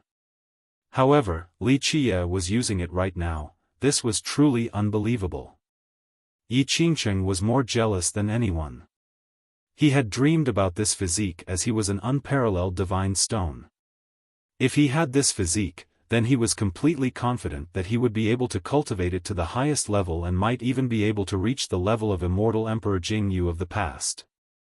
He spent a tremendous amount of effort to please young noble Pei Yu back then, but he was ultimately unsuccessful. Now, not only did Wuxia have it, he had also successfully cultivated it. Yi Qingcheng knew very well that this physique meant that its user could reach an unbeatable state. Wuxia glanced at the group and smilingly said, "All of you must be tired, it's my turn now." The unbreakable emperor snorted, "So what if you're going to attack? You are just an ant." The emperor didn't care for a junior like him.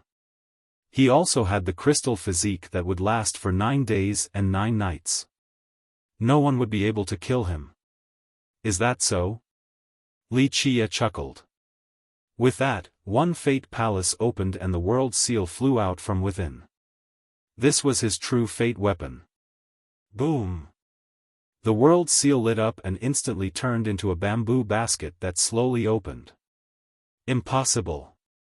The scorpion god who had been saving his strength was aghast at the sight of this basket. He didn't have the leisure to care for anything else and instantly teleported to escape. Others were still lost, not know what was going on. Bang! An endless imperial aura came crashing down. In the blink of an eye, this basket seemed to be sucking in the 9 heavens as well as the immortal realms. Run! Even powerful existences like the imperial grandchild, the stone dragon god, and the unbreakable emperor knew that a disaster was about to befall them. However, no one was able to escape. The moment the basket opened, it sucked everyone in from the outside, including the unbreakable emperor, the stone dragon god, the imperial grandchild as well as the troops of the ravine, the sea sect, and the 18 powers. More than 10,000 experts were trapped within. Yi Qingcheng was the only one who remained untouched. In fact, he couldn't have escaped either, it was just that Wuxia didn't want to seal him. The only escapee was the scorpion god who managed to run at the perfect time before the heavenly annihilation was unleashed. Was that a heavenly annihilation? Many cultivators prostrated on the ground from the pressure of the imperial aura that leaked outside of the battlefield. Heavenly annihilation. Even Mei Aonan was astonished as she murmured, "This is the heavenly annihilation of the Alchemy Kingdom's dragon subduing basket. Immortal plucking." Having said that, she couldn't help but look over at Ming Yeshue. Ming Yeshue only stood there calmly with her transcendent aura as if she had expected all of this. So powerful. Legend states that when immortal Emperor Yao Zu personally unleashed an immortal plucking annihilation from this basket, he could even capture an immortal alive and do as he pleased. The Alpine Tree Father emotionally commented as well. Just what is that treasure? Even Long Jingxian was astonished to see the bamboo basket floating above Wuxia's head. Without a doubt, that item was not the actual dragon subduing basket. The world didn't know that Wuxia's world seal was the greatest destiny stone in this world, unique across all eons. After it automatically refined itself into the world seal, it was able to replicate anything. Whether it was mountains and rivers, birds and beasts, or even invincible techniques, the world seal was able to copy them all. This applied to heavenly annihilations as well. However, this process was very difficult and required a high level of finesse. This was the reason why Wuxia made the repenting god monarchs back at the Alchemy Kingdom participate. They worked together to unleash heavenly annihilations from their emperor's true treasures. Wuxia then spent a lot of effort to imprint these attacks into his seal. The replicated annihilations were weaker than the real versions. However, an annihilation was still an annihilation after all. Just because it was a bit weaker didn't mean that it couldn't massacre powerful existences. There was also an advantage to his personal versions despite being weaker in power. His world seal could unleash them practically on end. Cultivators were able to use their true fate weapons with very little consumption of blood energy. Conversely, using an immortal emperor true treasure was extremely exhaustive.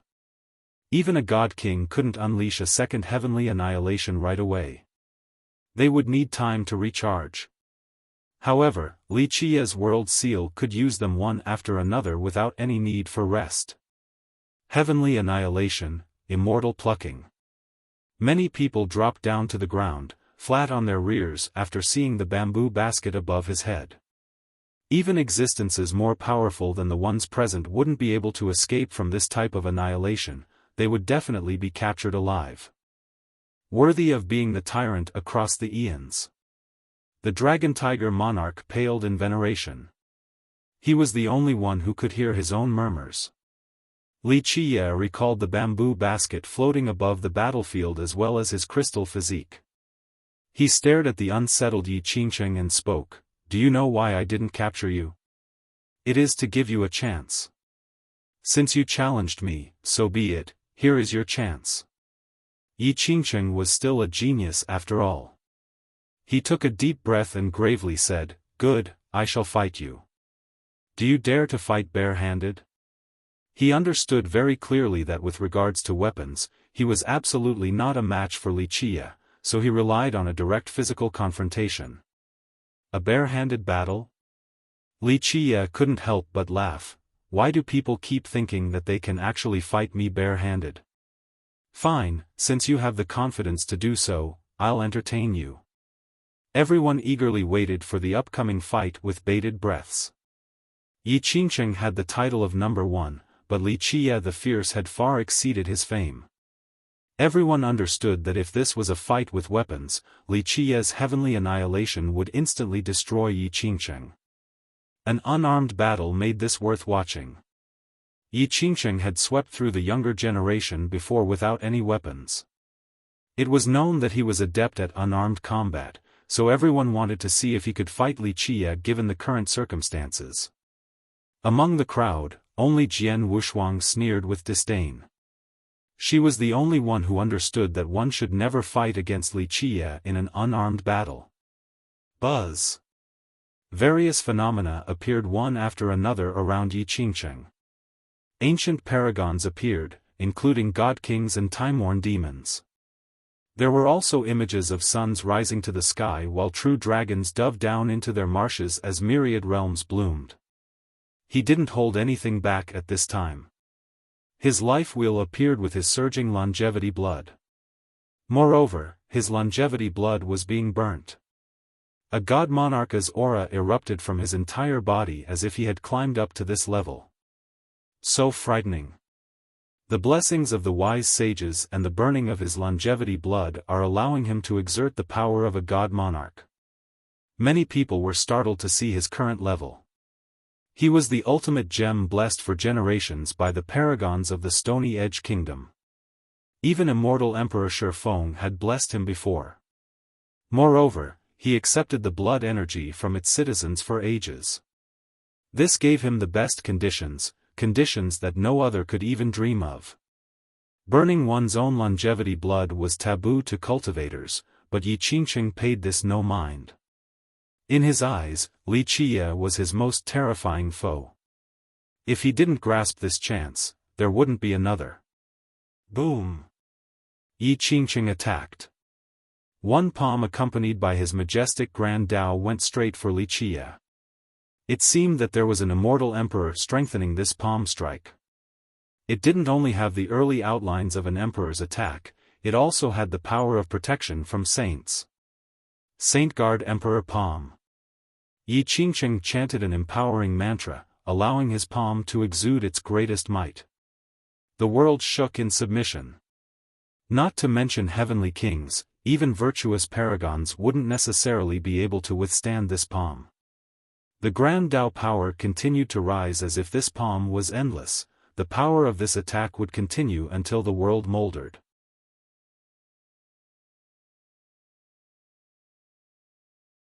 Chapter 889, One Fist Shattering Yi Qingqing. This was Yi Qingqing's Dao, the most powerful palm attack he had created. He once said that after becoming an emperor, this technique would definitely sweep through the 9 worlds. It is a heavenly Dao. Even the Dragon Tiger Monarch, a genius from the previous generation, was moved by this palm strike. Yi Qingqing had embarked on his own heavenly Dao. Such talent was quite astonishing. Wuxia blinked once as Yi Qingqing's invincible palm quickly approached him. Boom! 13 palaces instantly soared to the sky. Wuxia lunged forward and unleashed a fist of his own. This formless fist carried no transformations. The 13 palaces lit up as the vessel of life floated inside. The high heavens above and 9 hells below, along with their boundless laws across myriad ages, were all sealed inside this one fist. The high heavens quivered in the face of this unbeatable fist. Countless people were instantly suppressed the moment this fist appeared. They felt their own Dao howl, for they had lost their strength. Before they knew it, they felt an eternal existence instill fear in their hearts. Heaven Suppression Fist. Jian Wuxuang called out its name and still paled despite already having seen this fist before. It had left an inerasable mark despite having seen it just once. The strongest punch across all the eons could at best only be this terrifying. Bang! Yi Qingqing's Saint Guard Emperor palm was instantly shattered against this fist. The majority of his phenomena and the heavenly Dao were also destroyed. His flesh splashed everywhere due to this attack. He couldn't even scream. Splash! Eventually, his blood stained the battlefield. The remnants of his body slammed into the upper region of the ancient battlefield. The Heaven Suppression Fist didn't only destroy Yi Qingqing's phenomena and his palm technique, it also pulverized his body. His body shattered into countless pieces with mangled bits flying everywhere. However, Yi Qingqing didn't die from this attack. His true fate inside his fleshy pulp emerged. Of course, it had dimmed due to his grave injuries. The strongest punch across all the eons, the aghast dragon tiger monarch murmured after seeing the heaven suppression fist. Impossible. The confident Maonan also retreated 3 thumping steps back after seeing the 13 palaces floating above Wuxia. She didn't dare to believe her own eyes. Her 11 palaces was already a miracle across the ages. Because of this, she was able to look down on someone with the title of number 1 like Yi Qingcheng. However, Wuxia had 13 palaces right now. This type of existence suffocated her completely. How can this be? All were shaken to see the 13 palaces. They had never heard of such a thing before. This sight was beyond their acceptance. Yi Qingcheng's true fate slowly floated up from the pool of blood. Even though he survived, he was still frightened while looking at Wuxia. He was proud his whole life, but Wuxia had shattered this pride into a million pieces, scattering it all over the ground. I'm thinking about whether or not to end you after your repeated transgressions and schemes against me. Wuxia looked at Yi Qingcheng's broken body and slowly uttered, "You are not very smart. A luminous mirror stone can illuminate the past and present, yet you never used it to look at your own reflection. I gave you everything, yet you dared to disrespect me. How deplorable. What are you talking about?" Yi Qingcheng was confused since he wasn't clear on the meaning of what Wuxia had just said. How sad, what a waste of a luminous mirror stone. Your bright heart was blinded by your own arrogance. Wuxia gently shook his head. Immortal Emperor Bai Shi was much wiser than you in this regard. Yi Qingcheng was both afraid and full of speculations. These words sent his mind into utter chaos. Although he was not privy to the details, he knew that Wuxia was talking about his origin. Out of all the people here, only Ming Yeshua understood a bit. She tilted her head to recall a few scenes from a distant era. Images appeared in her mind as if it had all happened yesterday. There was a dark crow that had turned into a young man, carrying a small pebble across the 9 worlds. Despite being the defining stone of the kingdom, Yi Qingcheng actually didn't know everything about his origin. He only faintly sensed a thing or two. He didn't know that in that distant era, Wuxia had entered the painting inside the master mansion. In that place, he shook the heaven and earth. Eventually, 3 divine stones fell from inside. The moment these 3 stones fell down, they wanted to fly away. Wuxia, as the dark crow, instantly grabbed the seemingly smartest stone right away. The other 2 successfully escaped from Baiyan's city and rushed out of the beast world. One of them was taken by the alchemy kingdom. Later on, immortal Emperor Xiaofan obtained the other one. The alchemy kingdom eventually groomed the first one into immortal Emperor Bai Shi. As for the other stone, it eventually became the Stony Edge Kingdom's defining stone, the present Yi Qingcheng. As for the Dark Crow's stone, he continued to bring it along with him. He used the best worldly energy and immortal spring water available to cultivate it. He was aiming to turn it into the most peerless being in all of eternity. Later on, a quarrel broke out between him and Empress Hong Tian, prompting his decision to hibernate for a long time. At this time, the 100-life alchemy emperor came with a request. His kingdom was willing to use the entire country's power as well as the best spirit medicines and energy from the alchemy vein to cultivate this divine stone. The Dark Crow accepted the emperor's sincere request due to Wuxia's trust in him. The emperor stayed true to his word. At the very least, this was something Wuxia truly liked about the emperor. He had never forgotten the promise of the past. You should know that as a luminous mirror stone, your origin isn't to let you become a powerful existence. The reason for your being is not to reach invincibility but to contribute to the beast world. Unfortunately, you never realized this.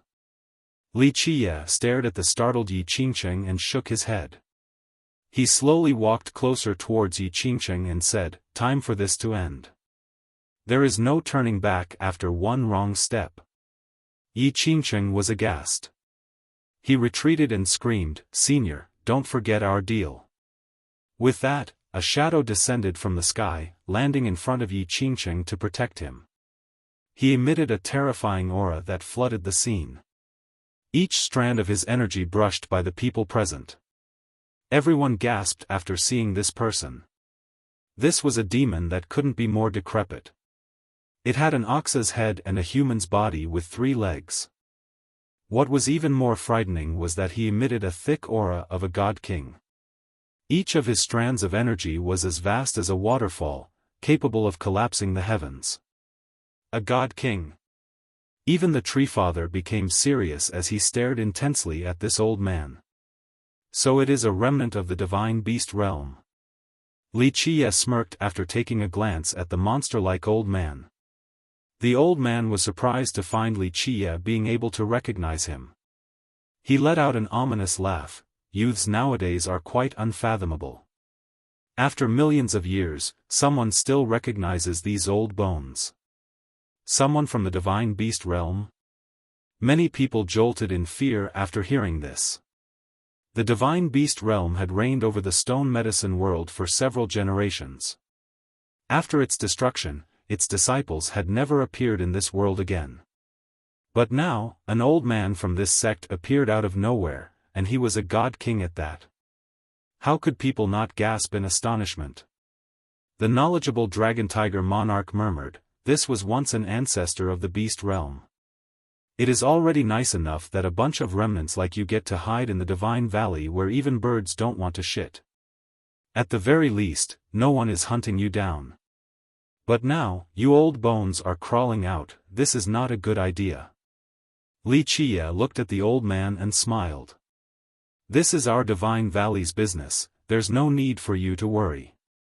The old man gravely said, "Junior, let's make a deal. This brat is very important to us, so I want to take him away. In return, we shall promise not to interfere with your path in the future." To be able to force a god king to negotiate was incredible. In fact, this god king was also afraid of Wuxia. Naturally, anyone would be wary of a heavenly annihilation.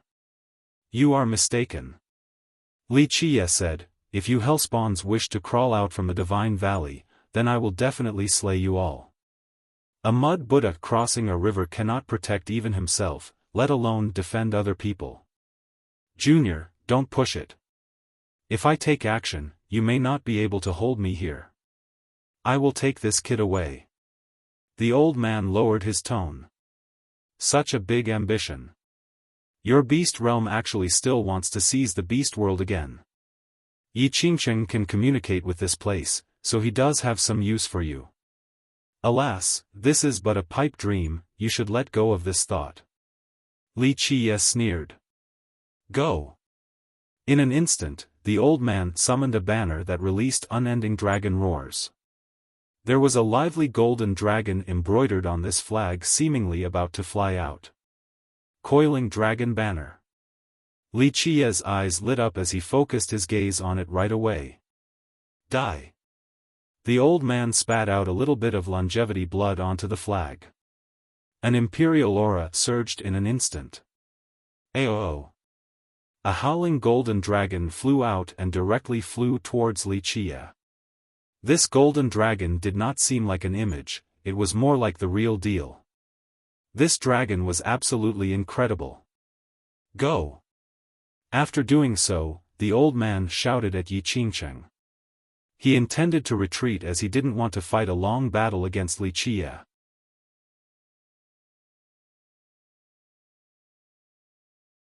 Chapter 890, Coiling Dragon Banner. The banner, in the form of a golden dragon, lunged straight at Wuxia. This seemingly living dragon was armed with an invincible imperial aura that was capable of tearing apart the heaven and earth. Seize it! Wuxia shouted and opened his bamboo basket, then he aimed it at the golden dragon.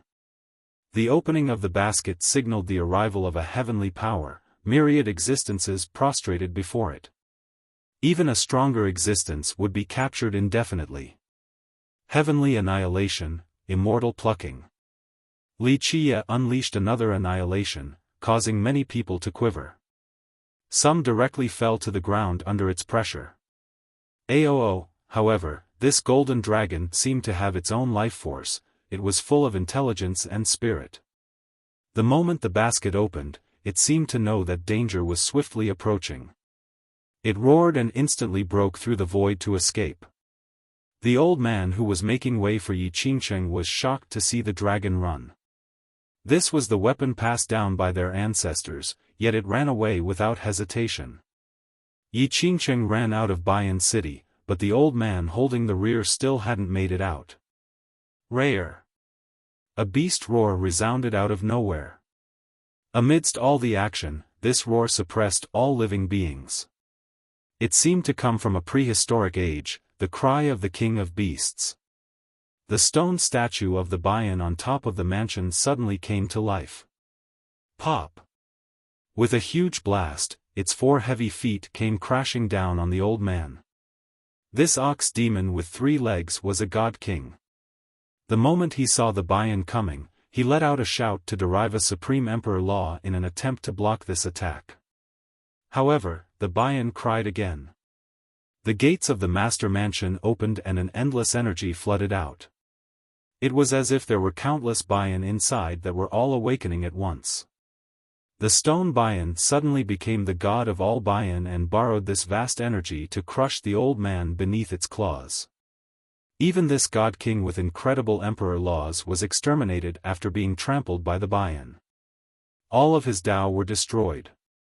No matter how this old man struggled in this short period of time, no matter what kind of unstoppable merit law he used to attack the beast, he was still ultimately torn into pieces by the Bayan. His bits of flesh spattered everywhere as he eventually died to its might.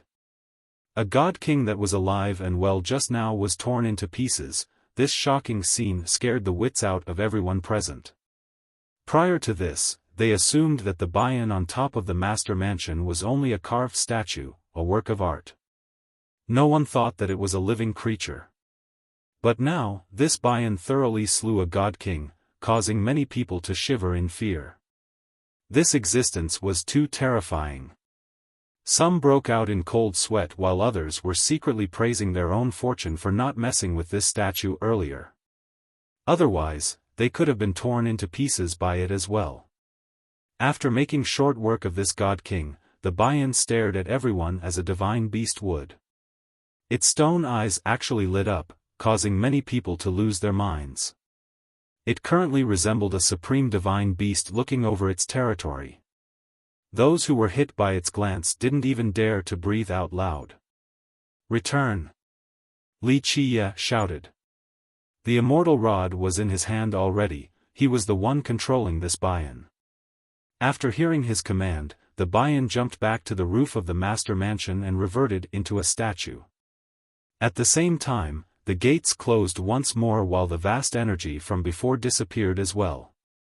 After a long time, someone finally calmed down and murmured while looking at the master mansion's closed gates, "Just what is inside."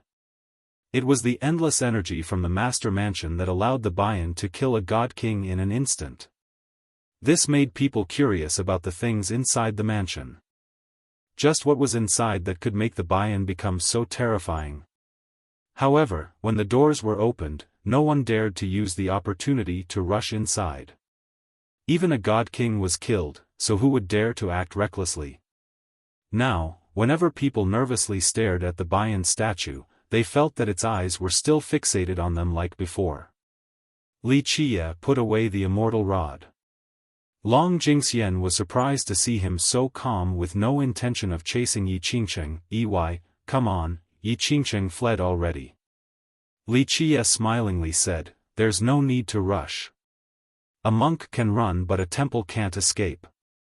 It won't be difficult to kill him later, so let him live the next couple of days in fear.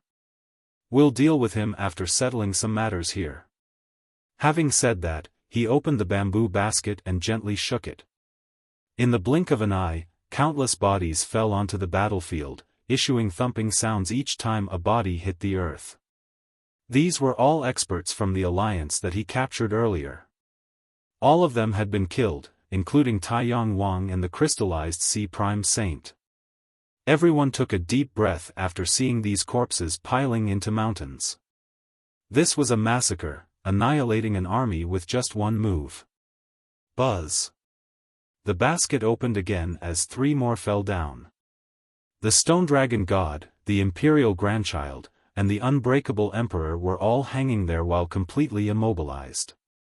However, they were at least alive compared to the others. Nevertheless, their fate was up for others to decide after being struck by immortal plucking. Even people more powerful than them couldn't escape this fate. This heavenly annihilation is extraordinary. The Alpine Treefather himself was amazed by the dragon subduing basket's power. The dragon subduing basket was the true fate weapon of the first emperor of the Alchemy Kingdom, immortal Emperor Yaozu. The emperor had an alchemy root, thus he was both an alchemy emperor and an immortal emperor. His true fate weapon was unorthodox since it took the form of a bamboo basket. It was believed to be able to even contain true dragons and phoenixes. Wuxia looked at the 3 hanging there and asked with a smile, "Do you know why I haven't killed you 3 yet? I am unkillable, you will never break my crystal physique." The unbreakable emperor screamed with indignation. Wuxia smiled and leisurely responded, "Oh. Do I need to break your physique? I just need to sit here and wait for your crystal physique to go away. Unless you can use it forever, you are merely a fish on the chopping platter, waiting for me to do as I please." The emperor seemed to have a bun stuffed in his throat after hearing this retort. He couldn't find anything to say. "Do as you please. If you are so capable, then give me a swift death." The stone dragon god, on the other hand, did not struggle needlessly. He knew that everything was decided the moment he was captured by the immortal plucking annihilation. At least you are someone that has the courage to face death." Wuxia nodded, "Don't worry, I'll execute all of you so that the people in the stone medicine world will know the fate of those who oppose me." The 3 had very unsightly expressions. They were unstoppable powerhouses in their respective generations, but they had now been caught alive by a junior. They were hanging there as Wuxia wanted to make a lesson out of them in front of the crowd. Meanwhile, Wuxia was just quietly sitting there in the sky. When all the experts nearby in city saw the 3 of them, they felt a bit suffocated. The imperial grandchild, the stone dragon god, and the unbreakable emperor, any of these existences would be able to make the world tremble. But today, they were on display for Wuxia to show to the world. As time passed, the unbreakable emperor's crystal physique finally disappeared. He couldn't use it again. In fact, outside of immortal Emperor Jingyu, no one in the later generations could use it continuously. In fact, it was only a legend that the emperor himself could use it continuously. "Very well, it's time to begin." Wuxia came down from the sky and glanced at the group with a smile. "Who will be the executioner?" Momentarily, the crowd glanced at each other back and forth. Many people were silent. Existences like the Treefather wouldn't do such a thing, so this was left to the juniors. However, the younger generation didn't have many people who would dare to execute these 3. This was the same as inciting a blood feud against the Sea sect and the Stony Edge Kingdom. Me.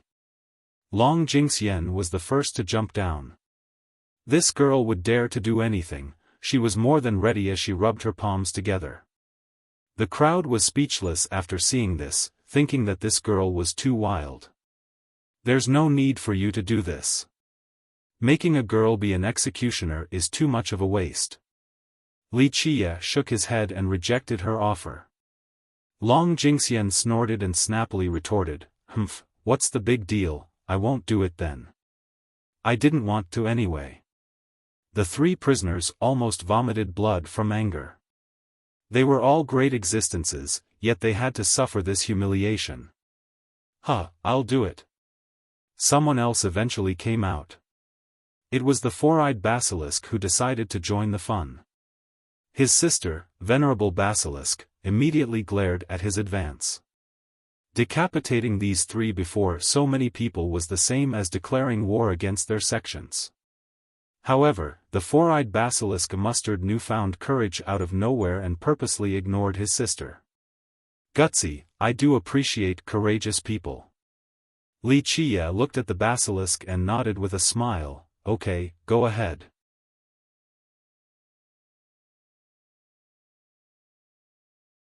Chapter 891, Decapitating God-Kings. As death approached, the imperial grandchild's fear reached new heights and he had to shout, Li Qie, if you kill me, my Stony Edge kingdom will never let this go.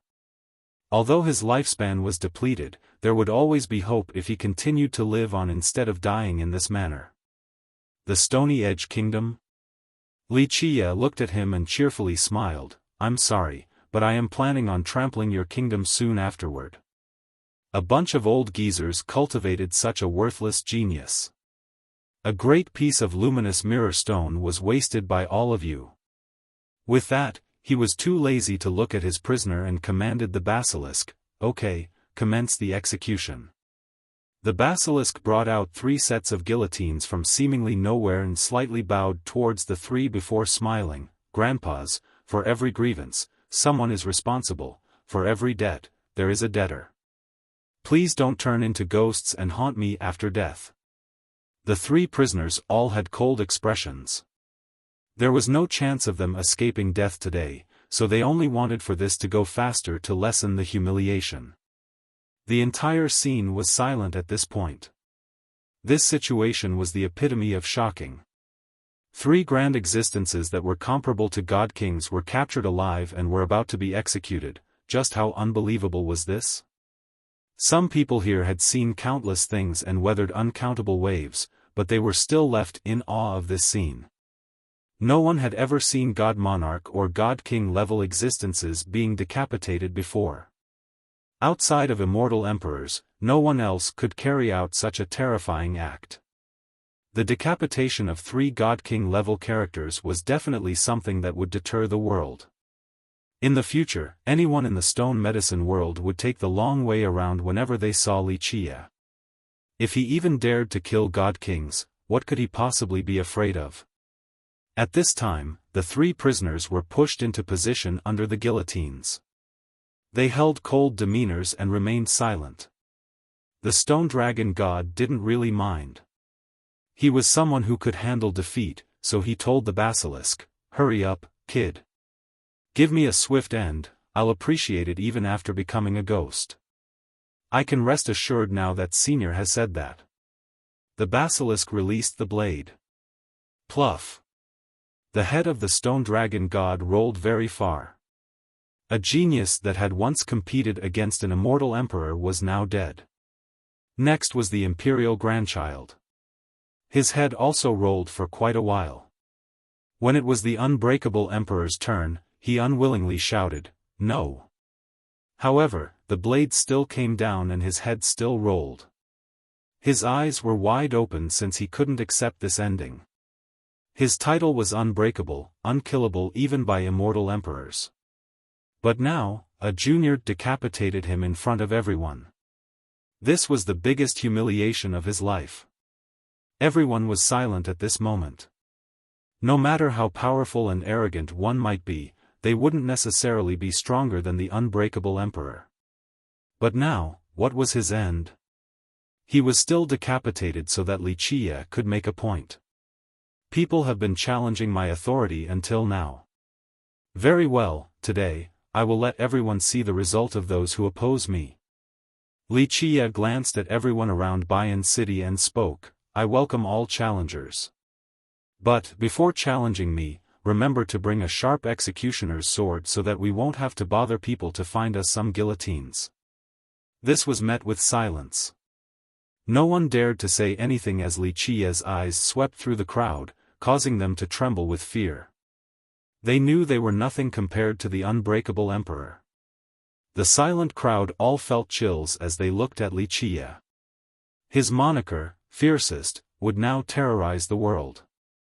Very well, the punishment has been carried out. It is time for the rewards. Li Qie chuckled and opened his bamboo basket. Treasures and weapons fell out one after another. These items were all from the captured members of the alliance. Among them was no shortage of virtuous paragon weapons. A few were even of the God Monarch level. Li Qiye divided these weapons to the many experts from the Jian clan and the Beastmaster Citadel. I kill my enemies without showing mercy, but I never mistreat those who pledge loyalty to me. Both of these were imperial lineages. Their experts had no lack of treasures, but none of them could be like Li Qiye, who had no room for even more. Many of these rewards were quite good. Moreover, if those from the older generation had no use for such treasures, they could still give them to their disciples. Hurry up and thank His Excellency. The smartest one here was still the Dragon Tiger Monarch. He was a sensible person, so he immediately told his sect to show their gratitude. Although the Jian clan master was a brute, he was not foolish and learned from the Dragon Tiger Monarch's actions. He also told his sect to thank Li Qiye. The process of handing out the rewards made many cultivators outside drool in jealousy, especially when the God Monarch level weapons were bestowed. These were the defining treasures for a few great powers. But now, Li Qiye was using them as mere rewards. Just how generous was he? Some of the spectators were full of regrets as well. If they knew that this would happen, they would have pledged allegiance to Li Qiye. It would have been 100 times better than pledging allegiance to Yi Qingcheng. Old Turtle. After rewarding the Jian clan and the Citadel, Li Qiye called for the Old Turtle who was hiding behind the four-eyed basilisk. Great Immortal, this lowly one is right here. The Old Turtle immediately came forward after hearing his name and prostrated straight on the ground while shivering in fear.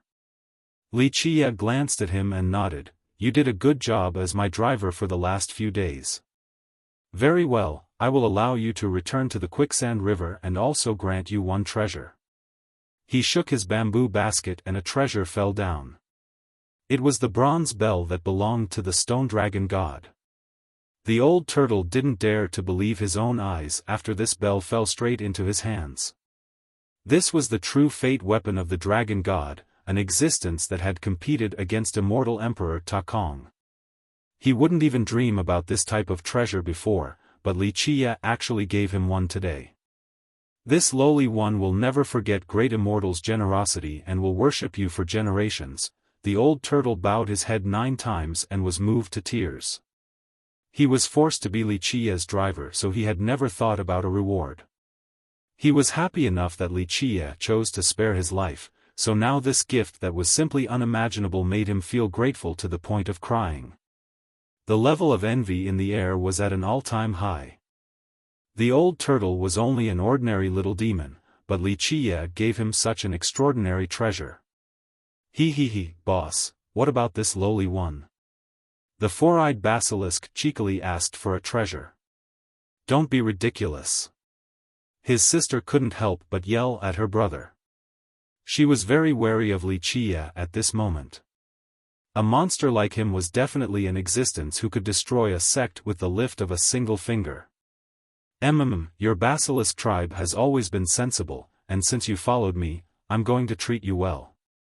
Of course you will have a piece of the good stuff. Li Qiye liked the guy, so he nodded his head in agreement. Having said that, he floated up to the battlefield. With a buzz, he instantly summoned the Pentagate and the 5 ancient creatures rushed out from within. Sun-consuming bird, moon-eating wolf, star-devouring ant, heaven-shrouding eagle, and earth-sealing rat, these ancient beasts sat there, sealing the entire domain as they waited. Under their empowerment, the battlefield was solidified and nothing could shake or destroy it. Right when everyone had no clue of what Li Qiye was doing, Li Qiye shook his basket and 4 immortal emperor life treasures fell out. These 4 life treasures were from Taiyang Wang, the crystallized sea prime saint, the imperial grandchild, and the unbreakable emperor. When they were captured, these 4 treasures were trapped by the immortal plucking annihilation as well. Compared to a true treasure like the coiling dragon banner, these 4 life treasures were much weaker. A true treasure like the banner had an even greater intelligence compared to them. Earlier, when the basket opened, the banner knew that the situation was bleak and instantly fled. Conversely, these 4 treasures did not choose to escape. Bang! Bang! Bang! After being released, They thought about escaping as well and slammed into the pentagate. However, they were only weapons. Without a user, their power was severely restricted. They couldn't exude their invincible imperial auras, thus they couldn't escape from the containment. Buzz! Wuxia's world seal changed again and took the shape of another pentagate. Boom! A boundless light illuminated the sky. The same 5 ancient beasts came out from the world seal and emitted an immemorial beastly aura as if they were divine beasts that had reigned over an ancient age. At this moment, the 5 ancient beasts turned into 5 different Supreme Grand Tao. As they resonated together with the surrounding area, the Grand Tao suppressed the entire battlefield. Under these 5 Grand Tao and the original pentagate, the battlefield suddenly became indestructible. As death approached, the imperial grandchild's fear reached new heights and he had to shout, "Wuxia, if you kill me, my Stony Edge Kingdom will never let this go." Although his lifespan was depleted, there would always be hope if he continued to live on instead of dying in this manner. The Stony Edge Kingdom? Wuxia looked at him and cheerfully smiled, "I'm sorry, but I am planning on trampling your kingdom soon afterward." A bunch of old geezers cultivated such a worthless genius. A great piece of luminous mirror stone was wasted by all of you.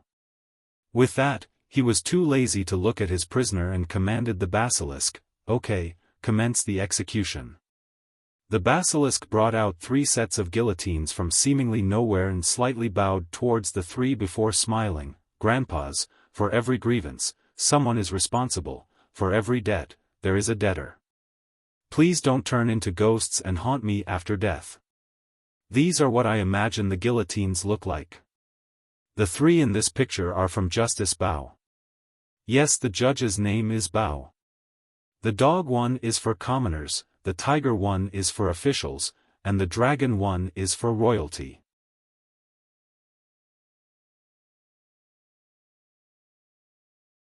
Chapter 892, Destroying Imperial Weapon Pentadeo Timeless Seal. This was the ultimate defense of the heaven sealing pentagate. This move was definitely not weaker than a heavenly annihilation from an immortal emperor true treasure. If anything, it was likely to be stronger. Keep in mind that in an archaic age, this technique had sealed an entire world. Earlier, killing the stone dragon god and the others deterred the majority of the crowd. But now, forcing 3 imperial weapons to surrender scared them witless. Even the proud brother and sister, Mei Aonan and Mei Aoshue, looked at Wuxia as if they were looking at a ghost. Mei Aonan had total confidence in challenging Wuxia in the past, but now, her confidence was shaken. Is Smelly Chia still a human? Long Jingxian was at a loss for words as well. She had always been proud and wouldn't even give Yi Qingcheng a second glance, but now, she wasn't in the mood to do anything. Jian Wushuang, on the other hand, was as cold as always. She only wondered if there was anything this devilish person couldn't accomplish. Wuxia took the 3 weapons and told the Tree Father, "Tree Father is disadvantaged due to the lack of a weapon. You can use this imperial weapon for now, I'll find you a better one if there is an opportunity later." With that, he handed one to the Tree Father. "Thank you, young noble." The Tree Father calmly accepted it. A god king like him wouldn't be overly excited to accept an imperial weapon. This gesture shocked quite a lot of people. To give an imperial weapon away so easily and to say that it was only temporary until he found a better one. How tyrannical was this kind of tone? "There are 2 left here, do the 2 of you want to take them?" Wuxia thought highly of the Tree Father as his current general, but he held young prospects like Jian Wushuang in high regard as well. Jian Wushuang looked at the weapons for a bit, but she shook her head gently. There was no need to pick. Wuxia had already given her the best weapon. Although she was conceited, she had a sense of propriety after being trained by Wuxia. "It doesn't matter to me." Long Jingxian felt that all treasures were the same, even an imperial weapon. She looked at the Dragon Tiger Monarch and said, "Dad, does our citadel want another imperial weapon?" The monarch quickly stepped forward and bowed towards Wuxia. To be able to work for young noble is the blessing of 3 lifetimes. One shouldn't get a reward if it is undeserved. We do not dare to accept this imperial weapon since young noble has already rewarded us. The monarch knew better than that. In his eyes, as long as Wuxia allowed them to work for him, 1 imperial weapon was nothing. Wuxia gently nodded and said, "Very good, monarch has a good eye." The monarch became happy after hearing this. Although Wuxia didn't give direct approval, his words carried a different meaning for the future of the citadel. The monarch quickly bowed again in appreciation. "Your luck is not bad." Wuxia told the 4-eyed basilisk afterward, "So be it, pick between these 2 imperial weapons." "Thank you, boss." The basilisk was ecstatic and bowed continuously. He went forward and picked one out of the 2. This made many people envious. Someone like the basilisk actually obtained an imperial weapon. However, they could only sigh in secrecy. Back then, when Wuxia asked for someone to kill the stone dragon god's group, no one else dared to do it. Only the basilisk stepped up to the challenge. This was indicative of his courage. As for the last weapon, Wuxia left it to Madame Ziyan. She was his driver and he would definitely not mistreat her. Moreover, he had always been fond of her.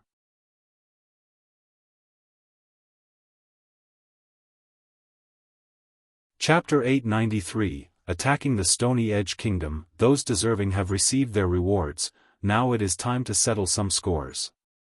Wuxia's eyes narrowed as he gazed towards the horizon. "Young noble, if you need our Beastmaster citadel, just say the word. We will prove our loyalty through all arduous trials." The Dragon Tiger monarch immediately prostrated on the ground after hearing Wuxia. The Jian clan master couldn't help but look at the elders standing next to him.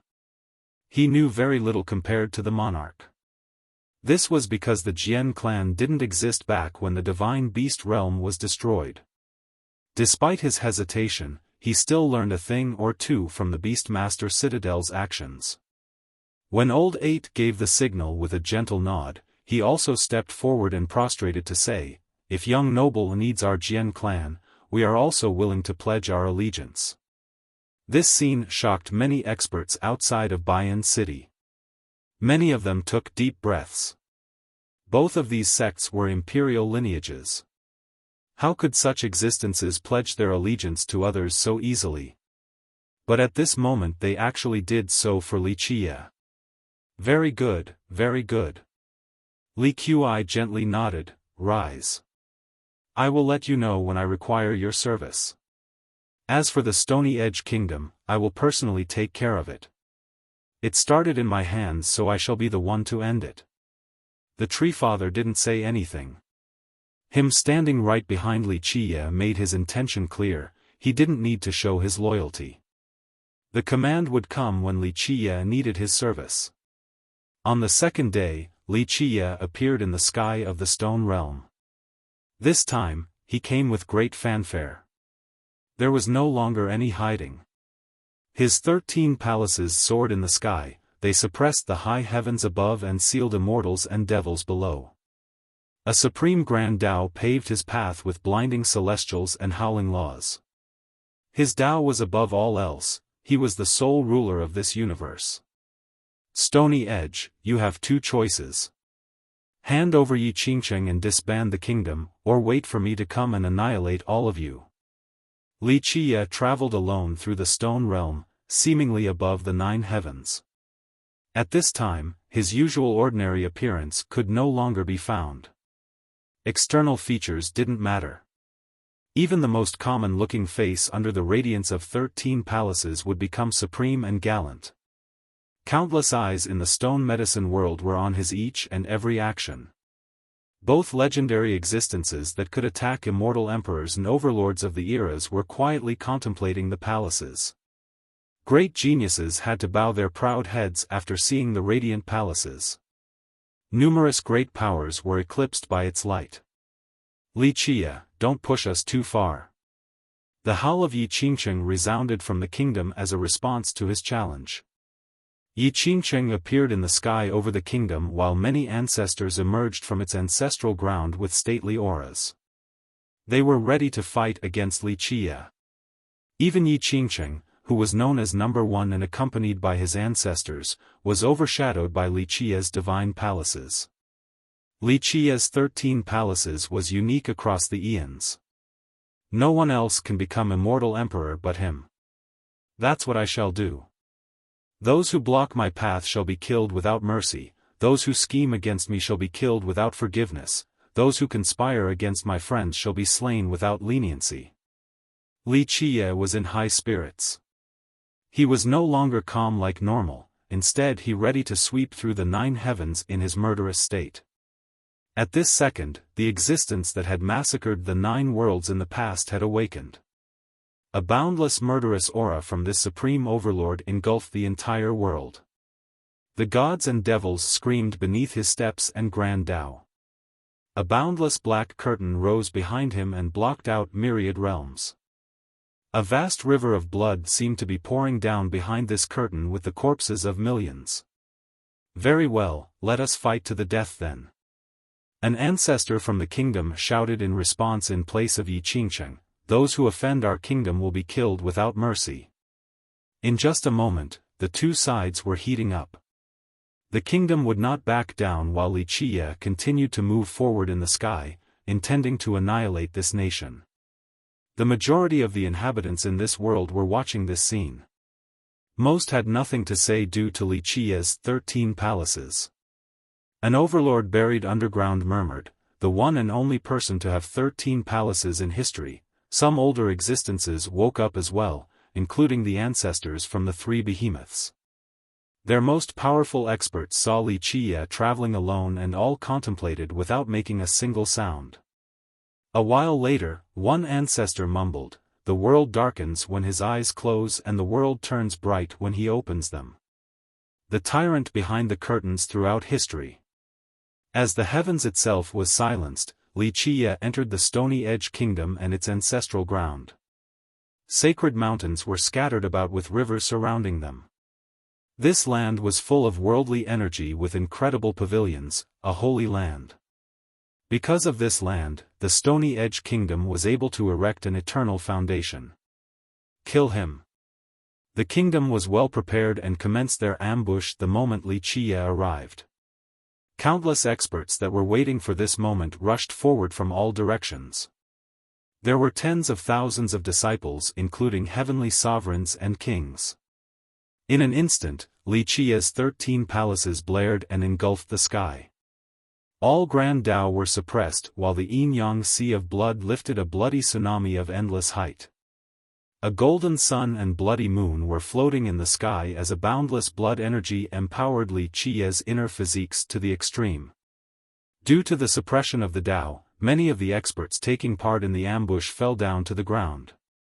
The stronger ones had a better time while the weaker ones could only accept their fate. Buzz. It seemed that time had stopped at this split second. Li Qie stepped forward with a speed beyond the perception of even ordinary paragons. Bang! Bang! Bang! With just a flash, time began to flow again as a series of impacts sounded. One could only see blood spurting everywhere like blossoming flowers. All the experts ambushing Li Qie were instantaneously rendered into bloody mists. These flowery mists were extremely colorful, like fresh flowers in an elegant garden. Just what physique is that? Countless spectators murmured after seeing this. Extreme speed, extreme weight, extreme domination. No one had seen or even heard of such a physique before. Li Qie didn't bother looking back at the scene of carnage he created as he continued to step deeper into the ancestral ground. Rumble. The entire country shook as a great imperial formation emerged. This was their strongest formation personally created by immortal Emperor Xiaofan. The elders of the country personally presided over the formation. A huge amount of refined jades was being used to empower this formation, a sum that could be considered unobtainable. Immortal Emperor runes were interweaved inside along with chains of thick imperial laws. People held their breaths at this time in amazement. Everyone knew that there were two methods when facing an imperial formation. The first was to have a great knowledge regarding arrays and then assault the weak points of the formation. The second was a direct frontal assault to destroy it with brute force. Still not repenting before death, Wuxia did not hesitate at all and stepped inside the formation. An imperial power quickly came with the intention to kill. Even a god monarch would be wary of such a murderous formation. Immortal Emperor Xiaofan put in all of his effort in creating this formation. At the same time, the elders spent all of the refined jades in their treasury to exert the formation's peak strength. Break for me. Wuxia didn't even bat an eye against this attack. His world seal flew out and turned into the declivity mountain bell. Boom! A mountain flew out. Divine Mount Meru rose into the sky and slammed into the firmament. The Supreme Buddha above began to chant and suppressed all the existences in this world. With his Madra, he was able to expel all evil with the Buddhist way. It seemed that the world was ending due to the devastating force from the Buddha. He was about to destroy this world to create a new one. The bell's ultimate attack was not weaker than a heavenly annihilation. Even a stronger imperial formation would be insignificant against an annihilation. Bang! The imperial formation collapsed and the elders controlling the formation were rendered to ashes. Heavenly annihilation, people lost their minds after seeing this. No one had seen a cultivator's true fate weapon being able to unleash a heavenly annihilation. To be more precise, only immortal emperor true treasures should be able to unleash such an attack. Not even immortal emperors could bypass this rule. Wuxia never slowed his pace when he destroyed the array. He quickly entered the deepest area of the ancestral ground. He didn't bother looking at the other disciples of the kingdom since his goal was Yi Qingcheng. In a flash, he was below the divine peak that Yi Qingcheng was guarding. Yi Qingcheng also had other ancestors from the kingdom protecting him. Moreover, at the top of this peak was an ancient altar with 4 old men at each of the corners. They wore long robes and had mysterious looks. All of them had different forms. One had a bird's head with a human's body, another an ox's head and one more with a snake's head. Wuxia, you have gone too far. With a cold expression, Yi Qingcheng shouted and glared at him. He could no longer remain calm when the enemy was knocking at his door. Too far. Wuxia glanced at him and smiled. Someone who schemes against others should experience total destruction. Very well, Wuxia, you are strong enough. Yi Qingcheng coldly responded with blazing eyes. However, you ignored the accepting heavens and barged into the unwelcoming hell. Even if you were more capable, you still wouldn't be able to escape death today. Wuxia glanced at the 4 old men at the 4 corners and nonchalantly said, "Is that so? Are you this confident because of a few losers from the divine beast realm?" Wuxia's statement revealed, for the many spectators, that these 4 old men were the remnants of the divine beast realm. Those deserving have received their rewards, now it is time to settle some scores. Wuxia's eyes narrowed as he gazed towards the horizon. Young noble, if you need our Beastmaster Citadel, just say the word. We will prove our loyalty through all arduous trials. The Dragon Tiger monarch immediately prostrated on the ground after hearing Wuxia. The Jian clan master couldn't help but look at the elders standing next to him. He knew very little compared to the monarch. This was because the Jian clan didn't exist back when the divine beast realm was destroyed. Despite his hesitation, he still learned a thing or two. When Old 8 gave the signal with a gentle nod, he also stepped forward and prostrated to say, "If young noble needs our Jian clan, we are also willing to pledge our allegiance." This scene shocked many experts outside of Bayan City. Many of them took deep breaths. Both of these sects were imperial lineages.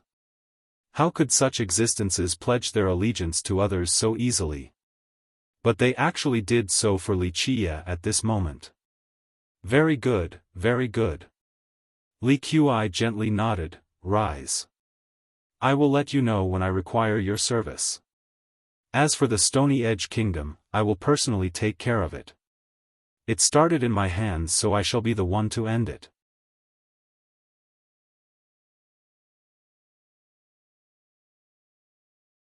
Chapter 894. Mo Peng. The four old men snorted in dissatisfaction at Li Qi's claim. Li Qi glanced over at Yi Qingsheng and said, "Okay, just use all of your abilities before you die so that you won't pass on with regrets." Being held in disdain like this caused Yi Qingsheng's expression to become quite sour. Until now, he had always been the one to look down on others, not vice versa. He was the number one genius. Even paragons from the previous generation were wary of him, so today's events left him furious. This disdainful attitude was something he would never allow. Li, it is not too late to change your mind. I will give you one last chance to scram from my kingdom and we can pretend as if nothing had happened. Otherwise, this place will be your grave. Yi Qingsheng gritted his teeth and warned Li Qi. The crowd was eagerly waiting for a response as well. Everyone knew just how heaven-defying Li Qi was. However, Yi Qingsheng was once number one and the Stony Edge Kingdom is an imperial lineage. They all wanted to see what brilliant means the kingdom still had up its sleeves. Is that so? Li Qi smiled. Go ahead and do what you want. I am waiting. Begin. Yi Qingsheng bit his teeth with a heavy expression. He finally made a choice and stomped on the ground. Boom! His body seemed to be merging with the earth. Runes appeared all around his body. They were blessed by virtuous paragons, god monarchs, and even an immortal emperor. These Tao runes then quickly rushed into the ground. Buzz! These runes spread across the entire kingdom for endless miles like a huge underground network woven together. At this time, everyone could feel the power of the entire kingdom concentrating on Yi Qingsheng's body. The mortals in the kingdom were astonished and in awe at this scene. Rays of light soared up from the ground, turning the kingdom into a fairyland.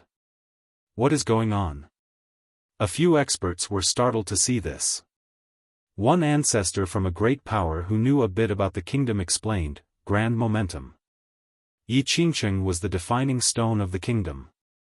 Generations of sages in the kingdom spent countless efforts and carved the entire momentum of the kingdom into his body.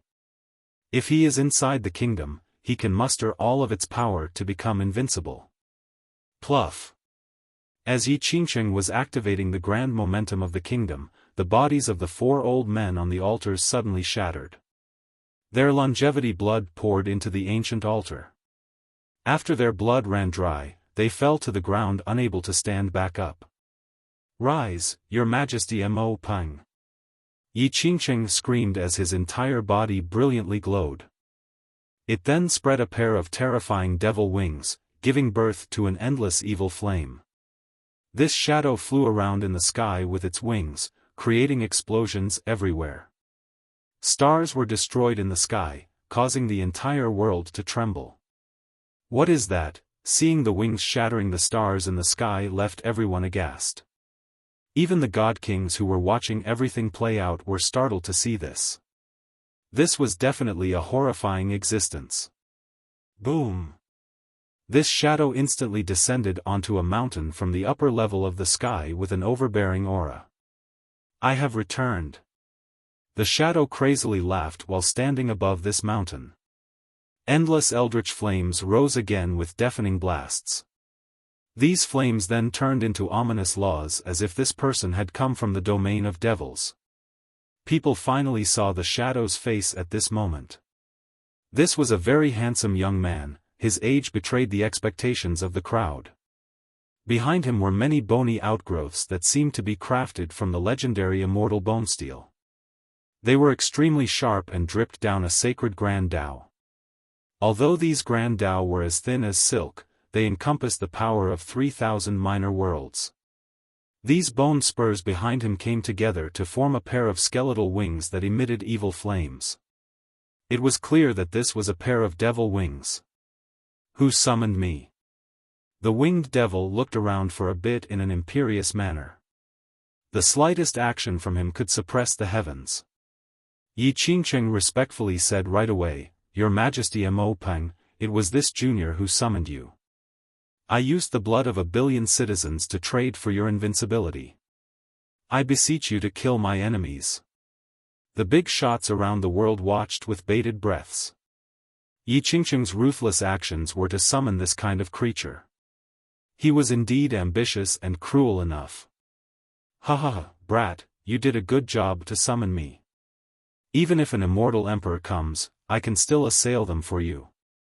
The winged creature guffawed. Even though it uttered such arrogant words, many people maintained their silence. Even god kings had serious expressions right now, they didn't dare to look down on this thing.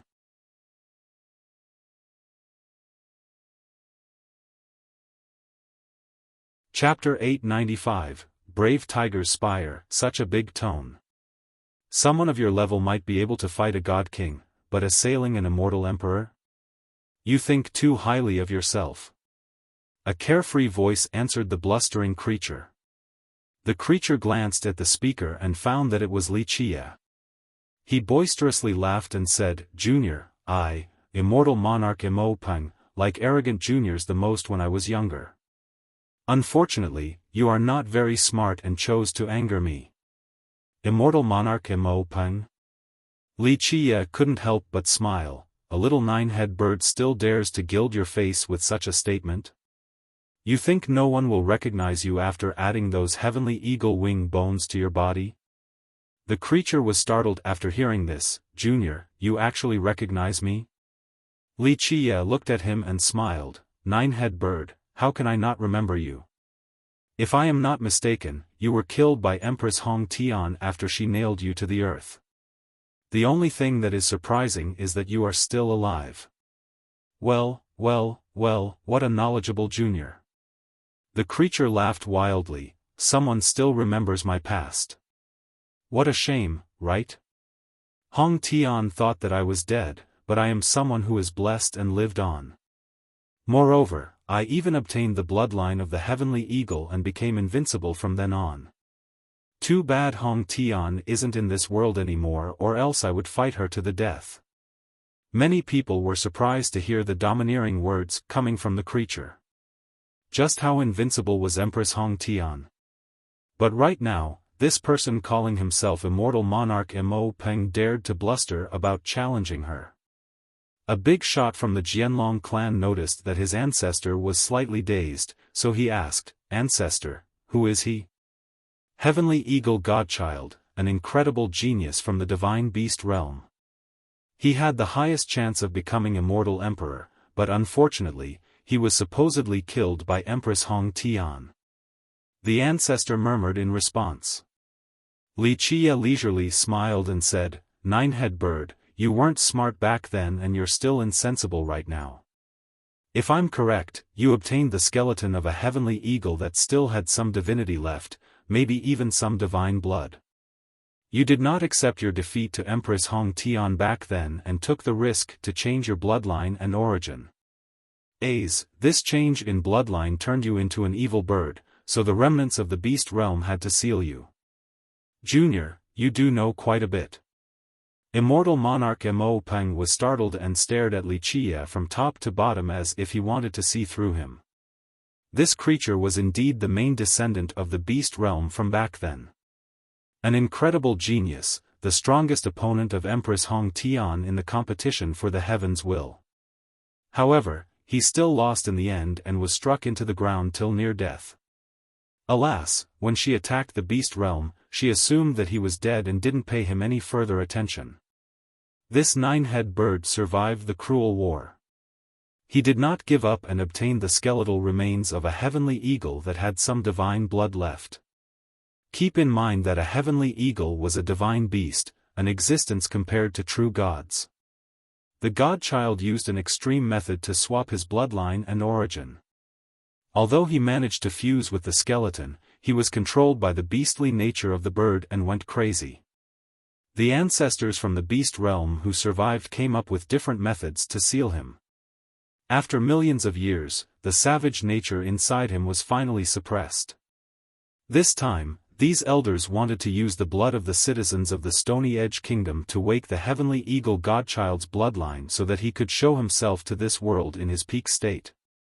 Many big shots in the stone medicine world trembled while the godchild gazed at Wuxia. No one knew what was to come when a monster like this came into being once more. The main descendant of the beast realm, fusing together with the bones of a heavenly eagle. Isn't this too scary? Even if he can't assail immortal emperors, he probably has the power to slay a god king. Can Wuxia win? A disciple from the Jianlong clan saw this and had to ask. Prior to this, many people had absolute confidence in Wuxia. With 13 palaces and a god king protecting him, it would be difficult for him to not become immortal emperor. However, an existence like the heavenly eagle godchild came out of nowhere. In the eyes of many, this would be someone that would be Wuxia's most powerful opponent for the throne. This guy? Not to mention fusing with the bones of a heavenly eagle, even if he fused with the bones of an immortal monarch, he still wouldn't have the chance to do anything. If he was an immortal emperor, then he could probably last for a while. Otherwise, only death awaits him by provoking Wuxia. The oldest ancestor of the Jianlong clan shook his head and answered his junior, "Remember well, it is better to antagonize the gods before opposing Wuxia. This is our creed." Having said that, this ancestor became immersed in a distant memory. Oh. Very good, so it is an immortal physique. I like drinking the blood from immortal physiques the most.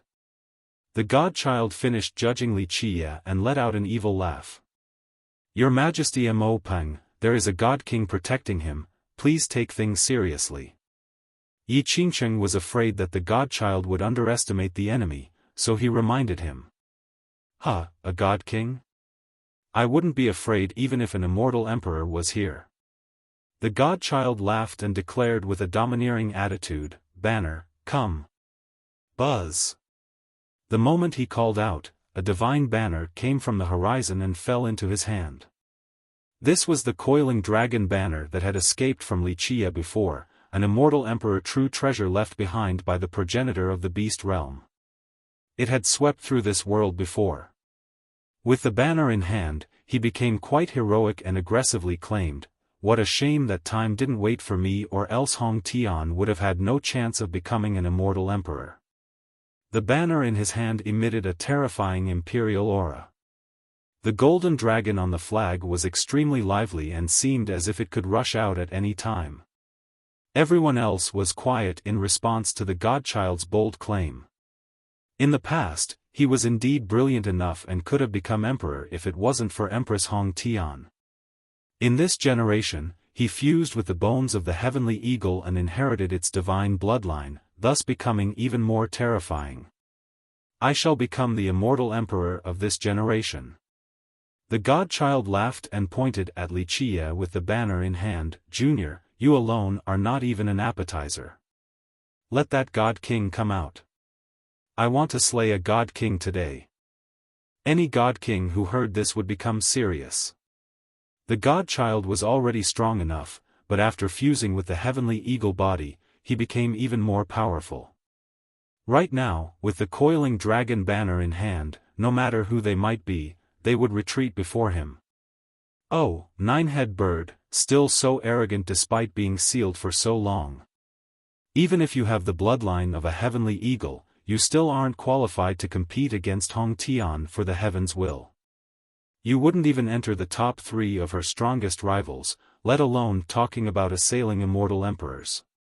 Wuxia only smiled at the arrogant godchild.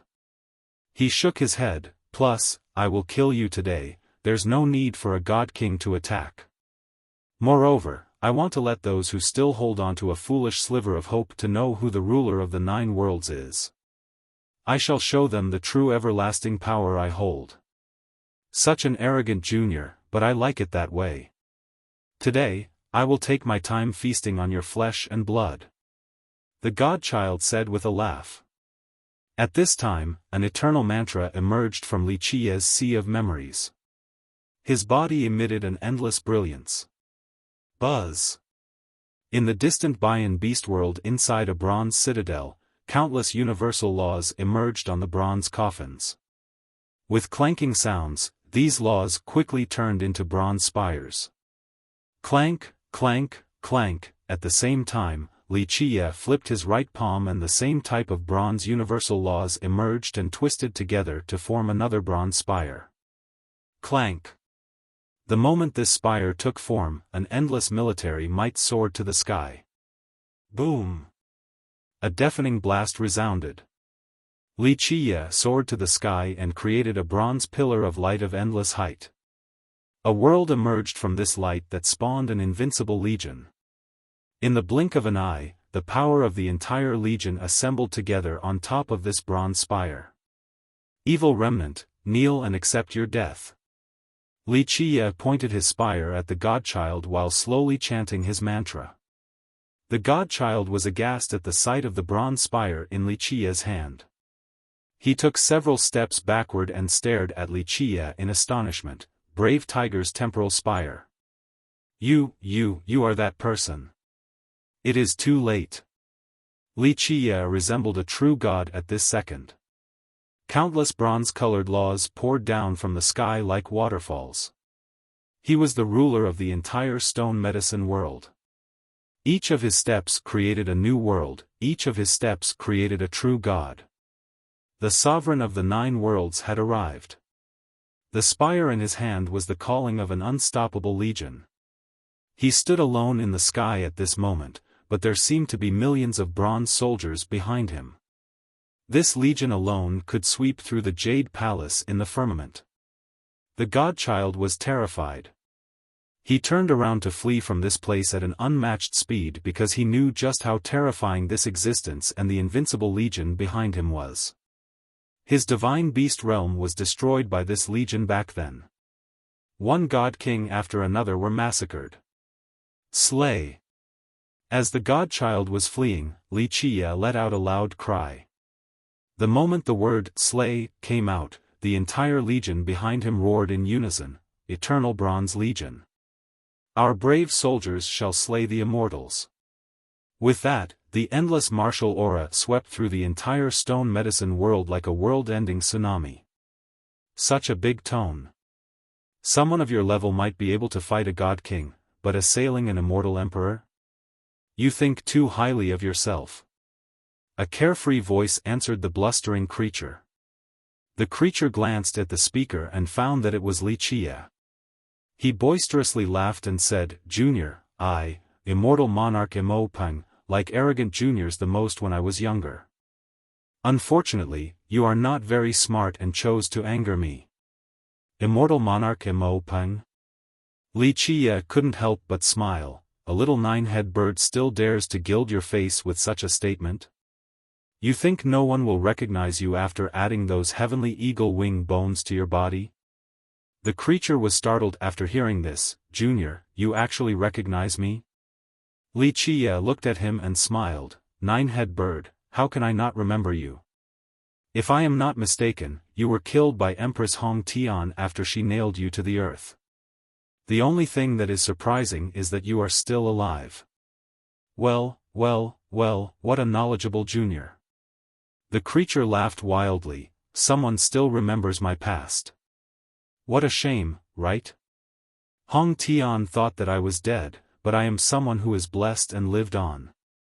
Moreover, I even obtained the bloodline of the heavenly eagle and became invincible from then on. Too bad Hong Tian isn't in this world anymore, or else I would fight her to the death.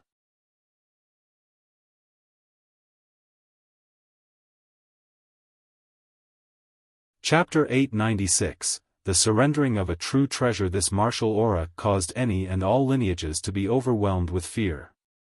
They all felt that even if their sects were more powerful, it would only take an instant for this legion to stamp them out. The earth-rending assault of this spire was akin to the rise of an unstoppable legion with its unbeatable soldiers capable of slaying true gods and massacring devils. Even the legion of an immortal emperor would have to give way. Open! The godchild screamed and unleashed an ultimate attack with his coiling dragon banner to stop the bronze spire. Clank! The whole world shook under this impact. Even the golden dragon couldn't stop this spire. It pierced through the dragon and disregarded the distance gained by the escaping godchild. It still nailed him to the ground. Hong Tian didn't kill you in the past, but you won't be able to escape death this time even if you have 9 lives. Wuxia coldly stared at the godchild who was nailed to the ground. I refuse to accept this. The godchild furiously screamed his last breath before his legs stopped their futile struggling. His final destination was the Yellow River. At the same time, countless coffins inside the bronze citadel lost their lights, becoming silent once more. Wuxia's ordinary appearance returned.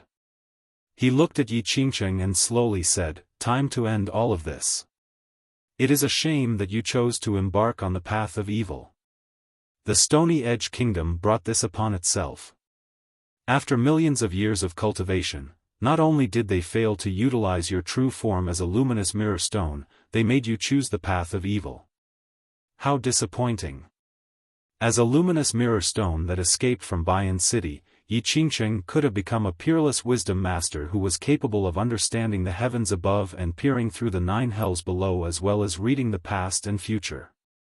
Unfortunately, the elders of the kingdom did not cultivate it into such an existence. They stained him with blood energy, causing him to lose sight of his origin. Very well, Wuxia, you are indeed strong and extraordinary. Yi Qingqing suffered a heavy blow from this defeat. Boom! However, with Immortal Emperor Xiaofan's true fate weapon in hand, he screamed, "But you might not be the last one standing." Having said that, an endless divine light erupted from his entire body. A terrifying grand momentum emerged from his body. It left behind a print on his Tao foundation. "Open for me!" he howled. In just a moment, his cauldron of life soared to the sky. The grand momentum imprinted itself on top of his Tao foundation and entered the cauldron. No, all the ancestors from the Stony Edge Kingdom were terrified and screamed. However, it was all too late. The disciples who had been lucky enough to survive so far started to simultaneously scream, including even the ancestors. Pop! Pop! Pop! Both ancestors and the common disciples were all turned into bloody mists. Their longevity blood was quickly swallowed by Yi Qingqing's cauldron of life. This cauldron resembled a horrifying black hole that gobbled up the longevity blood of nearly 10,000 disciples of the sects in the area. These were the disciples, protectors, elders, and even ancestors who survived. However, all were annihilated at this moment with their longevity blood being consumed by Yi Qingqing. Rumble. Yi Qingqing needed far more than just this. His cauldron frantically swallowed all the worldly energies under the great veins below the kingdom. These energies were sucked into the cauldron like a flood. Zzz. In just a short period of time, this ancestral ground that was once a sacred location suddenly withered with cracks forming everywhere. It turned into a land of the dead in an instant. For millions of years, the wise sages and even immortal Emperor Xiaofan from the kingdom imprinted each mountain and river of the kingdom into Yi Qingqing's body. They used all of the kingdom's grand momentum to cultivate him.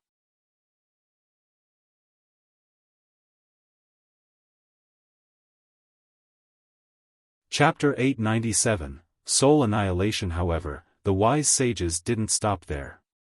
They even imprinted all the merit laws from the kingdom into Yi Qingqing's stone body. From then on, whenever their disciples cultivated, their blood energy would also gestate Yi Qingqing. Everything they had done culminated in today's tragedy. Yi Qingqing absorbed these seals into his body, allowing him to gather the longevity blood of all the disciples in the kingdom. At the same time, he managed to absorb all the worldly energy as well. The wise sages never expected this bitter result to come from their painstaking efforts in trying to give their kingdom an invincible immortal emperor. How cruel! First he sacrificed his citizens, now he sacrificed his entire sect. Anyone who saw this couldn't help but shiver. Even those who had seen many things in their life would be horrified by Yi Qingqing's ruthless means. It is over for the Stony Edge Kingdom. An ancestor murmured after seeing this, the entire kingdom has been sacrificed. They have brought this upon themselves. You have understood a few mysteries of the cauldron of life. What a shame that you chose to use it for the wrong purposes. Li Qiye gently shook his head when he saw this. Pop! In the blink of an eye, endless worldly energy and blood energy filled the immortal emperor true treasure. It became blindingly bright in Yi Qingqing's hand. The true weapon seemed to have opened as a boundless expanse of light soared to the sky. Inside this vast expanse was the source of the weapon's imperial aura. There was a majestic shadow inside that looked down on the rest of the world. When this shadow stepped out, countless imperial laws hovered around it. Rumble. The power of the weapon surged under Yi Qingqing's heavens will secret law, causing the entire world to shake. A heavenly annihilation, anyone would falter at the vast imperial aura engulfing the sky. Li Qiye, although you can unleash heavenly annihilations as well, you are still lacking compared to me. Yi Qingqing became a bit crazy as he laughed. Heavenly annihilations might be powerful, but above them is an even stronger attack. Today, I will let you see this attack that stands above heavenly annihilations. Your death is assured. Your annihilations cannot stop my attack. Is that so? I'd like to take a look. Li Qiye sneered. The thousand hands technique appeared. At this time, Li Qiye was controlling the Pentagate, the Declivity Mountain Bell, the Yin-Yang Immortal Refining Mirror. All of these unstoppable weapons emerged. Even if you have more imperial weapons, it would still be useless. Yi Qingqing shouted like a madman. His heavens will secret law was at its peak state, a heavens will seem to be emerging from the firmament. He poured all of the blood energy into the true treasure that was being empowered by the universal laws from the technique. Imperial soul, let us unleash the strongest attack in this world. Yi Qingqing cried, soul annihilation. A soul annihilation. Those who knew what this soul annihilation was uncontrollably quivered once in horror. Boom! At this second, a terrifying phenomenon emerged from the true treasure. The soul annihilation was about to begin. ZZZ. However, at this crucial moment, the shadow inside the endless imperial aura actually escaped the control of Yi Qingqing's secret law. In the blink of an eye, a gigantic palm came crashing down from the vast expanse. No, Yi Qingqing was horrified. He no longer paid attention to killing Li Qiye at this moment and moved his annihilation to stop this palm instead. But it was too late. The majestic shadow's palm reached out, causing the annihilation to stop. It mercilessly ground Yi Qingqing's body. Impossible, Yi Qingqing screamed. His body was crushed to a pulp under the gigantic palm as his blood splattered everywhere. Buzz. After he became nothing more than a bloody mess, the entire annihilation dissipated, leaving only the true treasure floating on the spot. Such a sudden development stunned everyone observing the situation through their heavenly mirrors. No one expected that the imperial soul would destroy Yi Qingqing. Eventually, this majestic shadow looked at Li Qiye as if it wanted to make a move against him. Very well, I also want to see the power of a soul annihilation. Li Qiye used his 1,000 hands to prepare each of his own weapons. They started to display their radiance as well. Boom! However, the fight did not break out. The majestic shadow carried the weapon and instantly traversed through this world, disappearing into the horizon. From then on, no one ever saw the Stony Edge Kingdom's true treasure again. The scene became quiet all at once. Who would have thought that Yi Qingqing would sacrifice the entire kingdom to wake the imperial soul to unleash a soul annihilation only to end with his own demise? Soul annihilation? Does this attack really exist? Someone asked an ancestor in his sect. The ancestor replied, it exists in legends. In order to unleash this attack, one requires the recognition of the weapon's imperial soul. At the same time, they have to be powerful enough to awaken it in addition to having sufficient strength to unleash a heavenly annihilation. The final step is to combine this spirit and the heavens will secret law to muster the invincible attack. Rumor has it that outside of immortal emperors, anyone else would find it extremely difficult to use this attack. Many juniors began to wonder. A heavenly annihilation was frightening enough, so just how powerful would a soul annihilation be? There was no life left in this desolate land. Wuxia went to the kingdom, but he wasn't the sole reason for its destruction, its fate was sealed by Yi Qingcheng. Go, find the secret treasury of the kingdom for me. Wuxia quietly issued a command as he opened his fate palace. The soldier tree flew out from the palace and quickly went underground. With a series of explosions, the tree threw a gigantic mountain out from the ground. This huge mountain was buried beneath the earth and was now dragged out. Recall. Wuxia opened the palace and took the entire mountain inside. This was the secret treasury of the kingdom with millions of years of accumulated treasures. He'd take his time to open this treasury later. A secret treasury. Many people were drooling to see such a thing. It was definitely incredible since it came from an imperial lineage. Unfortunately, no one dared to make a move, they could only watch Wuxia take possession of it. What a regretful end to this great land.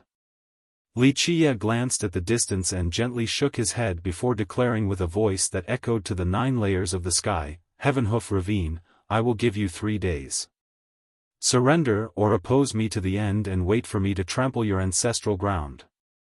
With that, he turned around and left. Everyone heard him clearly and quickly looked over at those next to them. The butcher's blade has been raised, a great character emotionally commented. Wuxia had just destroyed the Stony Edge Kingdom and now he was raising his butcher's blade against the ravine. Many sects were praising their own fortune for not opposing Wuxia. Some sect masters were drenched in cold sweat at this thought. This was because when the beast world was opened, Yi Qingcheng sent people to persuade many great powers to form an alliance to reinstate the agreement. However, these sect masters rejected the lobbying effort. Thinking back to it, some of these masters became quite startled. They were quite tempted back then, but because of their distrust of Yi Qingcheng, they decided to reject him and stay uninvolved in the war at Bayan City. This allowed them to escape this disaster unscathed. Wuxia returned to the beast world. Everyone else was present. Wuxia handed the coiling dragon banner to the Tree Father. Tree Father, your future path will be arduous, so take your time understanding this banner.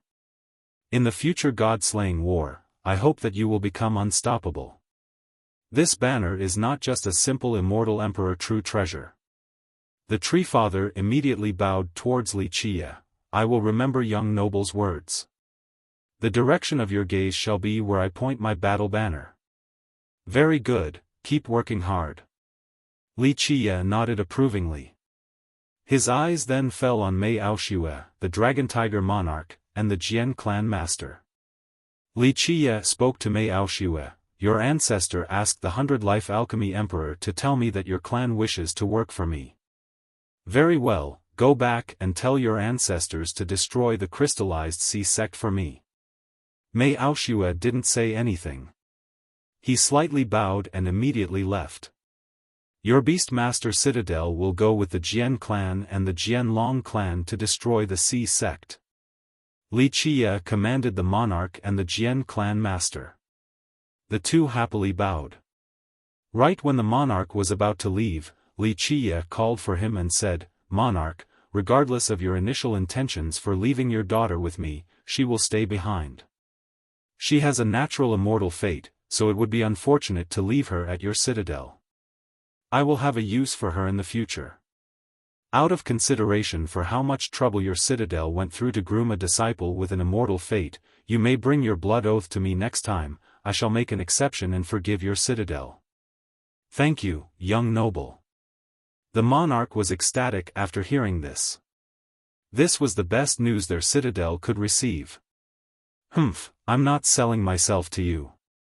Long Jingxian was very unhappy after the monarch left. Li Qia looked at her and smiled, little girl, staying at the citadel is a waste of your great talents. I will need you for many important things in the future. You and Wushuang are my trusted generals, so I will need the both of you to slay immortals and gods later on. Are there really immortals?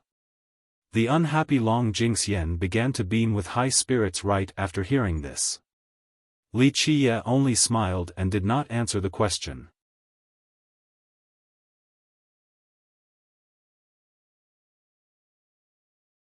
Chapter 898, Heavenhoof Ravine's plan. After giving orders to the group, Li Qia and Ming Yeshua went back to the master mansion in the city.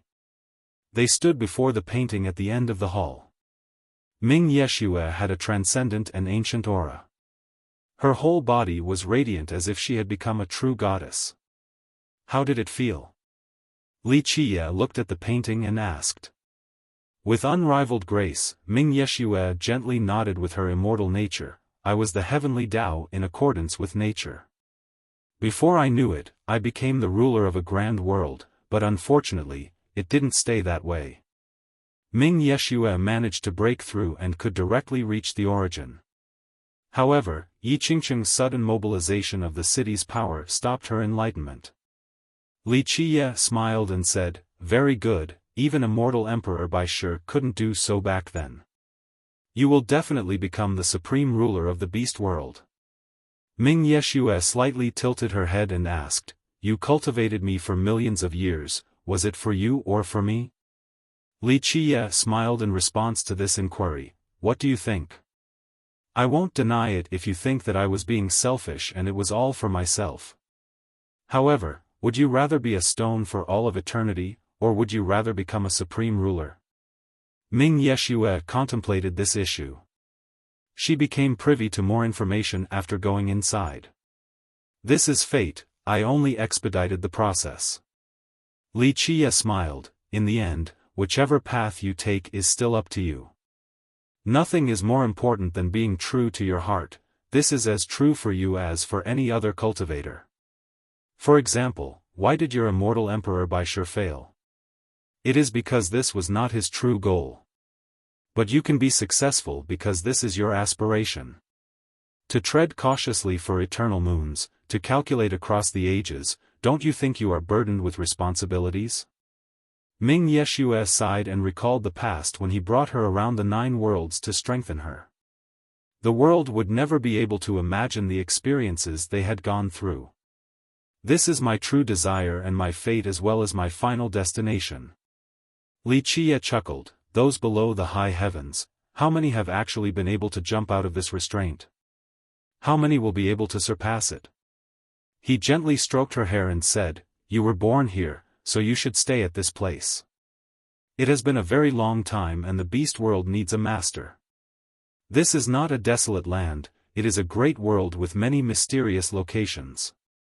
In the future, you will lead the beast world to a brighter era. The path of the heavens is not the only way. In the future, you will come to learn that this world is much bigger than you can imagine. At the apex, there will be a scenery unavailable to the rest of the world. At that point, you will naturally understand that invincibility is not the end but merely the beginning. Li Qia spoke with a rare tender voice. I understand. Ming Yeshua nodded. She was resolute at this moment as she spoke, I will keep treading on until the very end. Go, leave the troubles outside to me, there's no need for you to worry about them. Remember this, follow your heart. The Grand Tao is as vast as your heart's expanse. It was rare to see the overbearing Li Qia so gentle. Ming Yeshua nodded one more time while looking at the painting.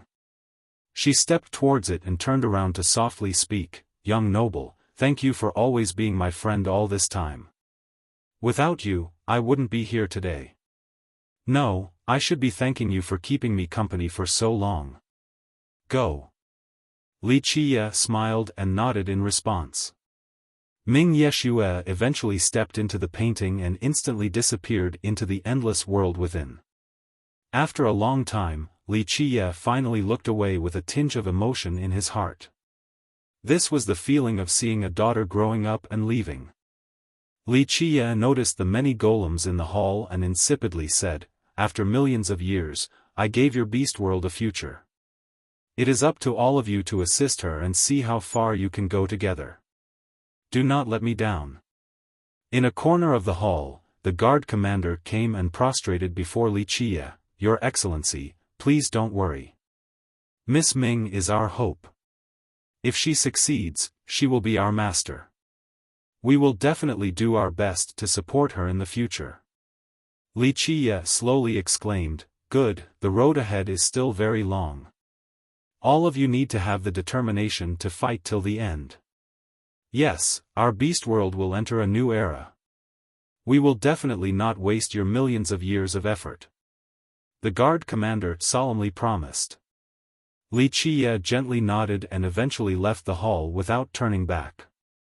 In the Heaven Hoof ravine, the atmosphere was heavy to the extreme. There was a huge debate going on in the ravine's main chamber because of the ravine master. Ravine Master Miao, who had resigned, came back. He convened this meeting with many ancestors and elders present. "My personal opinion is that we should surrender." Ravine Master Miao stated his opinion. This was immediately met with the opposition of the elders. They would never accept such a thing. Surrendering was a great humiliation. They were a sect with 2 emperors, what kind of storms had they not weathered before? They still had living ancestors of the God King level, so surrendering was out of the question to them. Because of this, Ravine Master Miao's suggestion was met with great hostility. One of the ancestors even scolded, "Is your head fried or something? Our ravine surrendering to a junior? Don't even think about it. Surrendering is the best way to save our ravine. As long as the verdant hills remain, there is no lack of firewood." Ravine Master Miao deepened his tone. Miao Chan said so as well. "We just need to lay low this generation. As long as we stay alive, there is still a chance to emerge in the future." The father and daughter left the ravine. However, Ravine Master Miao still thought of himself as a disciple of the ravine, so when this disaster was looming over the sect, he still chose to run back from far away without Miao Chan. Miao Chan is young and inexperienced. Virtuous nephew's death was a big blow to her confidence. An ancestor shook his head. "Our ravine has stood strong for millions of years. We will never surrender to a junior." The Stony Edge Kingdom also stood strong for millions of years, but it was still annihilated in the end. Ravine Master Miao spoke seriously, "This is not the time to save face. Plus, surrendering is not a shameful thing at all. Li Qiye is the only one to have 13 palaces in all of history. No one else will become immortal emperor besides him. Surrendering to the future emperor is not a shameful thing. Even an invincible god king like the Alpine Treefather pledged allegiance to Li Qiye, so it is no big deal that we surrender. As long as we can save the ravine, there is still hope and a future. If not, a calamity will befall us just because we wanted to save some face, this thing called prestige and dignity. What will be left if our ravine is destroyed?" Ravine Master Miao let go of past grievances and came back to persuade the ancestors to save the ravine. He was running out of breath from his efforts. Li Qiye is indeed extraordinary, but we should not belittle ourselves. Our true power is many times stronger than the Stony Edge Kingdom. They can't compare to us. A different ancestor shook his head. "We have the protection of our emperors. No matter how strong he is or how many annihilations he throws out, we can do the same. The victor has yet to be determined. It is not that simple." Ravine Master Miao shook his head. "Even an imperial lineage like the Beastmaster Citadel is willing to work for Li Qiye. He is not as simple as we think. He might even be related to that legendary existence. Why can't we surrender when even the citadel is willing to do so? We should sacrifice a bit and exchange it for great benefits and peace. This is not an outrageous thing to consider at all. The ravine was established after the destruction of the divine beast realm. They did not experience the hell that is the war of the past, so they naturally didn't understand just how terrifying the Legion was. They knew even less about an existence like the Dark Crow.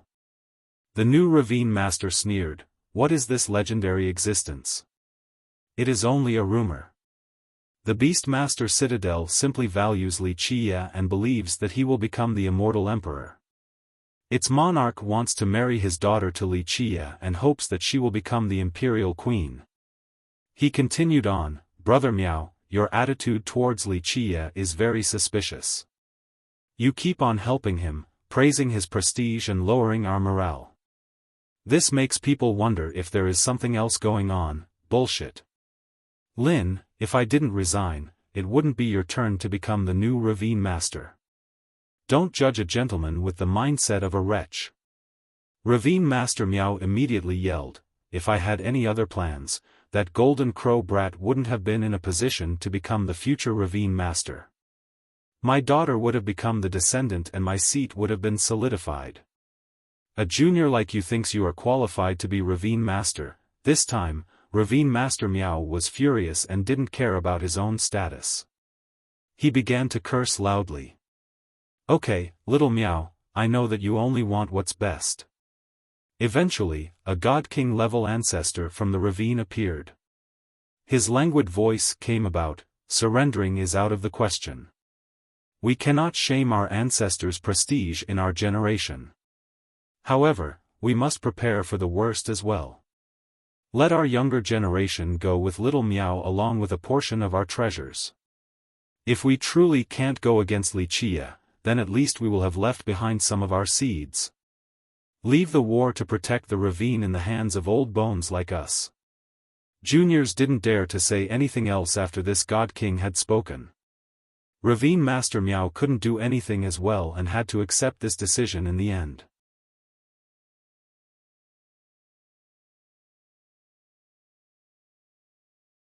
Chapter 899, Alpine Treefather displaying his might. 3 days passed by in the blink of an eye.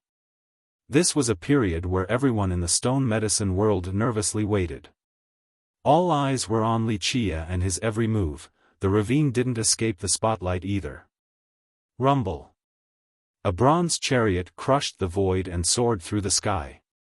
This chariot was pulled along by 4 bronze stallions at a rapid pace. Their hooves slammed into the sky and left behind one hoof print after another. They seemed to be living beings as they flew in the sky with powerful muscles and perfect curves just like divine horses from the legends, full of power and speed. The sun's light shone on the 4 stallions, its reflection casting a bronze sheen on their long journey. This bronze light lingered for miles, seeming to pave a path of bronze in the sky. It seemed that a supreme existence was embarking on a conquest. As the chariot moved through the sky, a flying azure dragon, a dancing phoenix and a white tiger could be found leading the way with a Qilin maintaining the rear. This chariot emitted an extremely powerful martial aura as if it could enter countless battlefields and crush all foes. Madame Ziyan, who was adorned with a violet robe, held the reins to this chariot. She was elegant and dignified at the same time as she exuded a purple royal aura that perpetually protected her. Jian Wushuang sat on the left with the divine bow on her back. She was adorned in an archer's armor and had a noble aura like a battle-ready general. Long Jingxian was to the right. She seemed excited about the battle as she clapped her palms together. The Alpine Treefather cleared the way at the front as the vanguard. Beneath his feet, a green bridge stretched through the world while carrying an endless God King aura. The stars moved to his steps, as did the sun and the moon. This chariot startled the entire world. Myriad realms were shocked and lost their brilliance. Seeing a chariot with its divine beasts and a God King paving the way dumbfounded all the sects in the world. Experts felt suffocated after seeing such an exciting scene. Wuxia had his eyes closed while resting in the chariot. he was suddenly brought back to the past before he knew it. This was a time when he personally went into battle and swept through the 9 worlds. Enemies could only bow their heads in his presence while immortal emperors retreated from his path. Many were at a loss for words to see such momentum from just one chariot.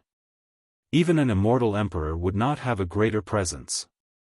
Although there was no army, the unstoppable aura alone was enough to cause the world to back down. Tetrawar bronze chariot, just like the 3 behemoths, some very ancient existences remembered an old legend after seeing this chariot in the sky. When the bronze chariot comes out, myriad enemies shall fall. When the dark crow emerges, even immortal emperors retreat. The tyrant of the ages, the dark hand. Old existences were awakened by this scene. They had heard of this legend before and were shocked to see the bronze chariot in action once more. This is how a man should be. The younger generation felt their blood boiling as well. It was as if they were watching an immortal emperor on an expedition.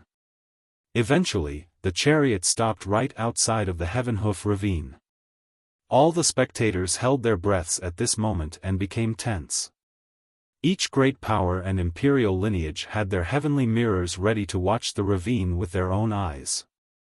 Wuxia eventually opened his eyes, allowing light to flow into this world again. He glanced at the ravine and emotionlessly said, "Tree Father, begin.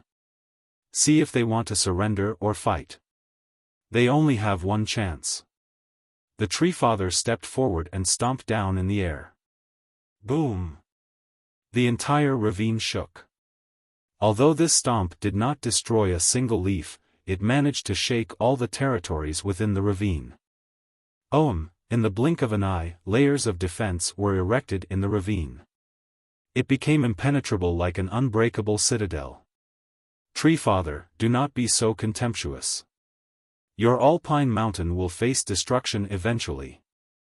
A heavy roar carrying great prestige came from the ravine. At the same time, all experts inside the ravine appeared. The ancestors were watching over the key locations. As this disaster approached, heavenly kings were only foot soldiers to watch the passes. Ordinary paragons, grand era paragons, eternal existences, and god monarchs personally watched over the strategic points. Some god kings that had been sealed in blood era stones came out as well. The Tree Father didn't respond and only stood in the sky. At their level, there was no need for meaningless words. Save those heroic words after your ravine makes it through today. Wuxia lazily said, "Surrender or fight, state your decision." Wuxia, we can sit down and talk. An ancient voice came from the ravine. No disciples dared to say anything. It was easy to tell that this person carried a lot of weight in the ravine. The ancient voice spoke, "We can let go of our past grievances. Our ravine will compensate you for all the losses. Talk." Wuxia smiled and gently shook his head. Peace talk is for when the two sides have equal power. In my eyes, your ravine is not in a position to negotiate. It is not hard for you to keep your sect intact. Immediately surrender and make a blood oath to never come out as long as I am present. Then, hand over 2 immortal emperor true treasures as well as your treasury. With that, I can forgive your ravine. Wuxia, your demands are outrageous. We give you an inch yet you want a mile. The ancient voice couldn't help but shout. This was an unacceptable demand to any imperial lineage. Wuxia smiled and said, "Leaving 1 true treasure for you is already very merciful on my part. If I chose to slaughter your sect, I would have flipped this land over and emptied this place. Very well then, let us battle. Our Heavenhoof ravine only has heroic soldiers who die in battle, no cowards who surrender." The ancient voice shouted. Wuxia chuckled, "Very well, since all of you have such courage, I will help you. Tree Father, commence the attack." The Tree Father didn't say anything as he stepped inside the ravine. Bang! Bang! Bang! His steps shattered one mountain after another along with many layers of defenses. Divine rings emerged behind his head with 3,000 worlds hovering around him. At this time, his invincible God-King aura truly manifested. His entrance was without techniques or merit laws. He used absolute power to shake the ravine. These strong barriers shattered one after another before his might. A God-King is invincible after all. Many experts were shocked at the Treefather's unstoppable advance. Die. Paragons who were guarding the key points of the ravine immediately formed a formation. With great speed, they flanked from two sides like the tail feathers of a swallow while aiming for the Treefather's rib cage. The Treefather did not move against this attack. He simply lifted his finger, causing a meteorite to fall from the sky. Pop! The experts taking part in this pincer maneuver were immediately crushed into bloody mists, including the Paragons. This scene astonished all spectators. The strongest heavenly kings and even virtuous Paragons were mere ants before a God-King. They were easily crushed to death. Here I go. The Treefather let out a battle cry as he stepped into the ravine's ancestral ground. This place was majestic with wondrous sceneries everywhere. It was full of sacred grasses and a thick, non-dissipating amount of worldly energy. Bang! Bang! Bang! The location trembled once more. His steps shattered even more peaks and tore rivers asunder. Seals broke one after another, no matter if they were temples powered by Paragons or caves inhabited by heavenly kings. Such a level of power could not stop the Treefather. He entered the ravine's ancestral ground as if he was strolling into an unoccupied land. Many great powers quivered after seeing this. A God-King could destroy a sect without any problem. Even a lineage with two emperors like the ravine was having a hard time stopping the Treefather. Alpine Treefather, halt your advance. A scream came out. 5 god monarchs from the depths of the ravine rushed out at this moment. They had imperial weapons and a formation ready in the sky. The entire area was sealed and the Treefather was trapped inside. This new formation had imperial weapons as its vanguard. 5 god monarch controlled the formation, causing everything to blur. Divine swords of peerless height soared to the sky. Each of them could cut down the stars above. Zhang! Zhang! These swords came slashing down with an unstoppable momentum. They carried a power great enough to slay gods. Blood would spill with the appearance of these blades. Break for me. The Treefather was still barehanded. He formed a mudra with one hand and a sword with the other. The Emperor suppression art erupted like a storm. Even Grand Dao from an immortal emperor would be stopped by this technique. Bang! Bang! Each sword shattered from the unstoppable law as the entire formation dimmed. The Treefather let loose his technique. His left hand turned into yin while the right became yang. Yin and yang came together to form a huge yin-yang fish. It swept by, destroying everything in its wake. 3 days passed by in the blink of an eye.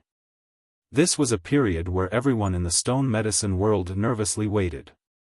All eyes were on Wuxia and his every move. The ravine didn't escape the spotlight either. Rumble. A bronze chariot crushed the void and soared through the sky. This chariot was pulled by 4 bronze stallions at a rapid pace. Their hooves slammed into the sky and left behind one hoof print after another. They seemed to be living beings as they flew in the sky with powerful muscles and perfect curves, just like divine horses in the legends, full of power and speed. When the sun shone on these 4 stallions, a bronze sheen was left behind on their long journey. This bronze reflection remained for miles as if it was a paved path made out of bronze. It seemed that a supreme existence was embarking on a conquest. As the chariot moved through the sky, a flying azure dragon, a dancing phoenix, and a white tiger could be found leading the way with a Qilin maintaining the rear. This chariot emitted an extremely powerful martial aura as if it could enter countless battlefields and crush all foes. And a special message from Bao for tonight: this is what I imagine battles to be like.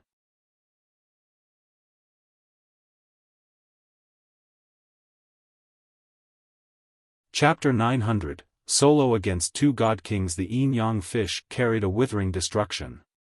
Nothing could stop it, not even an imperial formation. The 5 god monarchs used their imperial weapon to power this minor formation. However, they couldn't unleash an imperial massacre, so they didn't last long under the Tree Father's emperor suppression art. In the past, the Tree Father was already strong enough to look down on the world. After obtaining the complete manual from Wuxia, his battle prowess went up by 2 levels. Just his art alone was enough to fight against imperial weapons. Boom! The yin-yang fish shattered the earth as well as the formation. The 5 monarchs wanted to protect themselves with their weapons, but it was too late. Ah!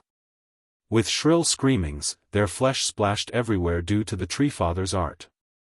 This was too unbelievable. 5 monarchs were still not a match for the Tree Father even though he was barehanded. The 100-life alchemy emperor who was watching this through his mirror was astonished as well. This is the legendary emperor suppression art. Empress Hong Tian is indeed one of the greatest emperors of all time. The emperor became a bit sentimental after seeing this. In the past, he personally witnessed Empress Hong Tian's emperor suppression art. One art to suppress myriad emperors. After that battle, he knew he would never be able to compete with her for the heaven's will. This art had left an indelible shadow in his heart. The Alpine Tree Father today couldn't compare to the Empress back then. However, he was still able to fight imperial weapons with his bare hands. This was indeed an unbeatable emperor art in his arsenal. After the 5 monarchs were killed, the imperial weapons instantly flew back to the depths of the ancestral ground. The scene became silent again. A god king was indeed capable of fighting against myriad realms, truly a frightening spectacle. Rumble. The Tree Father trod on further into the ancestral ground. Each step created a new world in an oppressive manner. Although there were many seals in this place, the Tree Father easily destroyed them despite the fact that they had been set up by an immortal emperor long ago. Boom! Boom! Eventually, 2 majestic auras erupted from the depths as 2 god kings stepped out. These 2 god kings were extremely old with withered lifespans and blood energies. They were on the verge of death, and there was no way for them to re-emerge afterward. Death was assured for them. One had a beast's horn on his head while the other had a pair of wings made out of light. The 2 god kings' power caused the stars in the sky to quake as if they were about to fall. After emerging from their reclusion, their eyes swept by like 4 star-slaying swords. Such powerful god kings could kill a virtuous paragon with a single glance. The Heaven Hoof Ravine is finally using their aces. A big shot commented after seeing these 2 god kings. For any lineage, god kings like these 2 would not easily come into being because there was no way to reseal them in the earth. They could only die from old age after coming out. Even a lineage with 2 emperors would only go to such extreme lengths when there were no other options and they were facing impending doom. Alpine, although you are very strong, you shouldn't have come to my ravine. Even if you are a god king, this place will still be your grave. One of the god kings spoke with a deep voice. The Tree Father glanced at them. He was still very confident and smiled. So it is the Longhorn God King and the Actualization God King. I heard of your fame back during my leisure time back at Alpine Mountain. This is excellent, you 2 are real God Kings, incomparable to the likes of the Scorpion God and the Unbreakable Emperor. I have not fought against a real God King in a very long time. This is the perfect time to get some exercise. The Tree Father's eyes lit up and shot out a terrifying light as if it could illuminate heaven and earth. Prior to this, the Unbreakable Emperor, the Imperial Grandchild, and the Scorpion God all claimed to be God Kings. However, they were not truly worthy of this classification. It was nothing but self-flattery for the Unbreakable Emperor and the Imperial Grandchild. As for the Scorpion God, he was flattered by others because he was a general under immortal Emperor Jin Shi and managed to live till now. In a stricter sense, they were not bestowed the title by an immortal emperor. Although the Tree Father's title was not bestowed by an immortal emperor, he gained the recognition of the rest of the 9 worlds. 30,000 years ago, when the 9 worlds were still connected, many wise sages of the 9 worlds all acknowledged his title. The 2 god kings ahead were bestowed their titles from an immortal emperor. Their status was justified and real. The battle between the Tree Father and the Unbreakable Emperor's trio was not a real fight between god kings. However, the next battle would be. Many people held their breaths at this moment. A battle between god kings was a very rare sight to behold. The 2 god kings from the ravine slowly appeared in the sky above. The Tree Father was not afraid at all and slammed his foot down to propel himself up to meet these 2 eye to eye. Die. The Tree Father didn't say much more. He immediately unleashed his Emperor Suppression art. His right hand became a pagoda and his left a heavenly sword. The suppression of the pagoda and the slash of the sword met 2 god kings head-on. The 2 god kings shouted in unison, "Break!" Boom! After a deafening blast, the sky shattered. An imperial aura shone down onto the 9 worlds and destroyed all before them. These 2 god kings immediately used their immortal Emperor True treasures from the get-go. These were immortal Emperor Qilin's and immortal Emperor Jin Shi's true fate weapons. Just imagine the power when this level of weapon was in the hand of god kings. Boom! The pagoda shattered and the sword cracked. The Tree Father was blown away and spat out a mouthful of blood. The Tree Father was instantly at a great disadvantage fighting barehanded against true treasures since both of his enemies were god kings. Without a doubt, these 2 god kings had grasped the essences of their weapons. For them, using the Emperor's signature moves with their weapons was not difficult. However, heavenly annihilations might be a different story. God kings are invincible when they have their ancestral weapons with them. Anyone would be shocked after seeing this. The presence of true treasures created too much of a gap, they rendered the 2 ravine god kings virtually invincible. Die! The 2 god kings didn't let the Tree Father have a chance to rest, they wanted to kill him right away. The 2 true weapons unleashed their powerful attacks. You 2 aren't the only ones with immortal Emperor True treasures. The Tree Father roared in the face of this oncoming onslaught. He leaped to the sky and a banner flew out to meet the attack. A dragon roar echoed in the sky. The Tree Father had the coiling dragon banner in his hand. He swung it around, making it resemble a golden dragon wagging its tail over an endless stretch of space. This banner met the attacks from the other 2 true treasures head-on. Bang! Bang! Bang! The weapons fought each other while the god kings exchanged blows. Under their destructive powers, black holes began to surface in the sky. All were blown back to their origin. Time broke and space moldered. Such invincible attacks left the sects in this world horror-struck. If the same attack was unleashed onto the ground, then it would sink an entire continent. Die! The Tree Father screamed. He held the banner while a golden dragon danced in the sky. The Emperor Suppression art was activated at the same time to fight against the 2 god kings. His opponents held nothing back. They channeled their heavens will secret laws while empowering the true weapons to attempt to kill the Tree Father in the next 3 to 5 moves. Despite using their most powerful and heaven-defying means, it was impossible for them to kill the Tree Father in such a short amount of time. The Tree Father couldn't reverse the tides in an instant against 2 god kings, but he had a great advantage. These 2 god kings had dried up blood energies and depleted lifespans. The more they used their true treasures, the shorter they would be able to hold on. Their exhaustion was just a matter of time.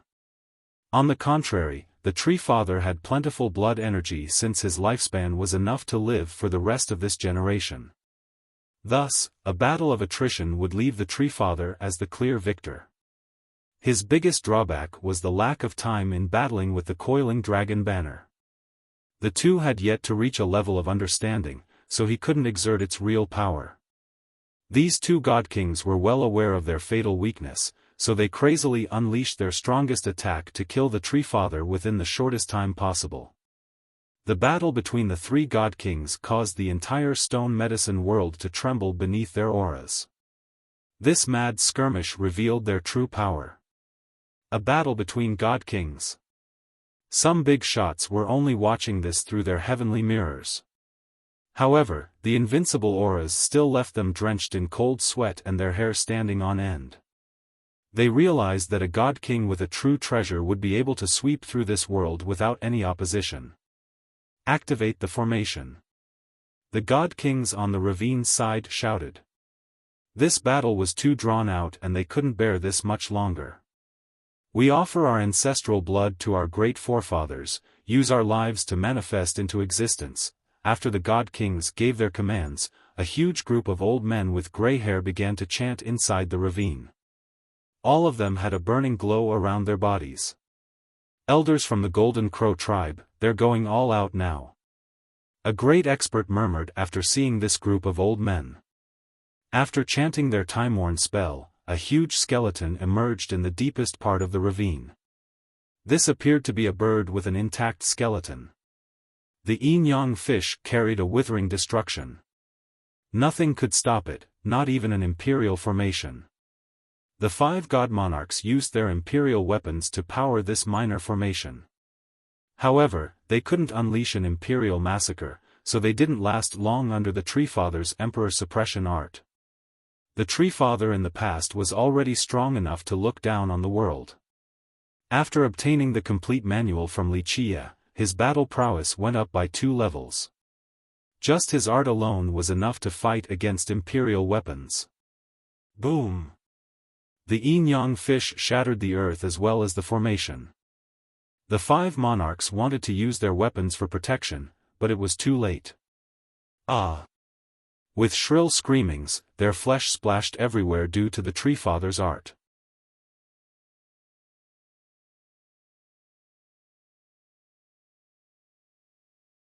Chapter 901, 3 Emperors Formation. Once this huge skeleton emerged, it emitted a venerable aura as if it had come from the ancient past.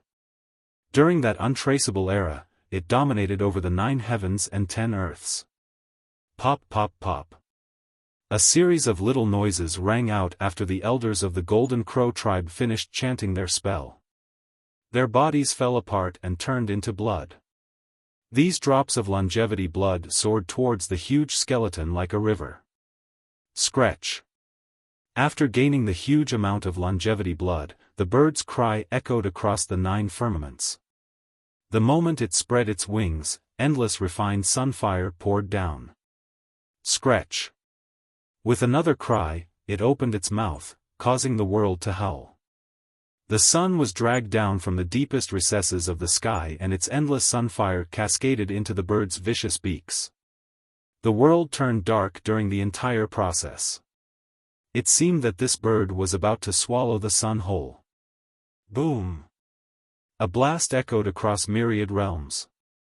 After swallowing a sufficient amount of sunfire, the bird's body was covered in towering flames that burned the sky. This gigantic skeleton had turned into a dazzling fire bird with 3 legs. It posed in the sky as if it was the real true god of the sun. 3-legged golden crow. Many existences in the stone medicine world were shocked after seeing this creature. One ancestor mumbled, there were rumors about the Golden Crow tribe's progenitor obtaining the complete skeleton of a golden crow. Moreover, it had maintained its divinity. It seems like this is indeed the truth. The Golden Crow tribe was known as the descendants of a divine beast, the Golden Crow. They claimed to have its bloodline running through their veins. Naturally, many were skeptical of this claim. However, after seeing this golden crow today, some felt that this was quite plausible. Boom! The 3-legged golden crow descended to the ancestral ground. Universal laws expanded and the imperial foundation emerged from right beneath its feet. The moment this foundation floated upward, countless immortal emperor laws wove together to form a grand formation. Everything became illusory as a new world was beginning to form. Boom! The formation sealed this area and locked the Tree Father inside. The two God Kings immediately rushed into the formation as well after seeing this new development. They took their respective positions alongside the Golden Crow. Rumble. In the blink of an eye, the two Imperial True Treasures took their positions with other Imperial weapons rushing in as well. Something incredible happened next. 2 True Treasures and 7 Life Treasures in the formation empowered this endless domain. They seemed to be turning into unbeatable generals to guard the formation. Kill him. The two God Kings and the Golden Crow used the foundation of the ravine to empower this incredible formation. One weapon after another quickly surrounded the Tree Father. They no longer seemed to be mere weapons and instead resembled powerful God Kings or even stronger existences. Die. The Tree Father tempestuously evaded all of these attacks while his golden dragon flew around to weaken the formation. However, with the Imperial Foundation as the base and the Imperial weapons as the outline, he couldn't do anything to the formation and was trapped inside. Waves of powerful attacks continued to assault him like a storm, continuously forcing him back. The mythical Three Emperors formation. A knowledgeable ancestor couldn't help but murmur. An emperor from the ravine created this formation with a focus on 3 emperors and their weapons presiding over it. I didn't expect this to be real. This formation was the most powerful weapon of the ravine. Although it never cultivated a 3rd emperor, it had a substitute in the form of the 3-legged Golden Crow to take this emperor's spot. With that, the two God Kings and the Golden Crow worked together to trap the Tree Father inside the Imperial formation. Break for me. The Tree Father was at a disadvantage under the formation suppression. This made him quite furious. Although he had the dragon banner, he couldn't unleash an ultimate attack with it. He quickly transformed and revealed his true form. A huge pine tree anchored itself in the middle of the world. When its old roots pierced into the ground, an endless amount of worldly energy shot up and was absorbed by the Tree Father. This made him even more powerful, capable of bursting out of the sky. Aoo, the golden dragon from the banner coiled itself around the ancient pine. As the tree grew bigger, so did the beast. Rumble. The quaking from the continuous growth shook the formation. It was definitely not able to suppress the Tree Father any longer and was about to break from his gigantic body.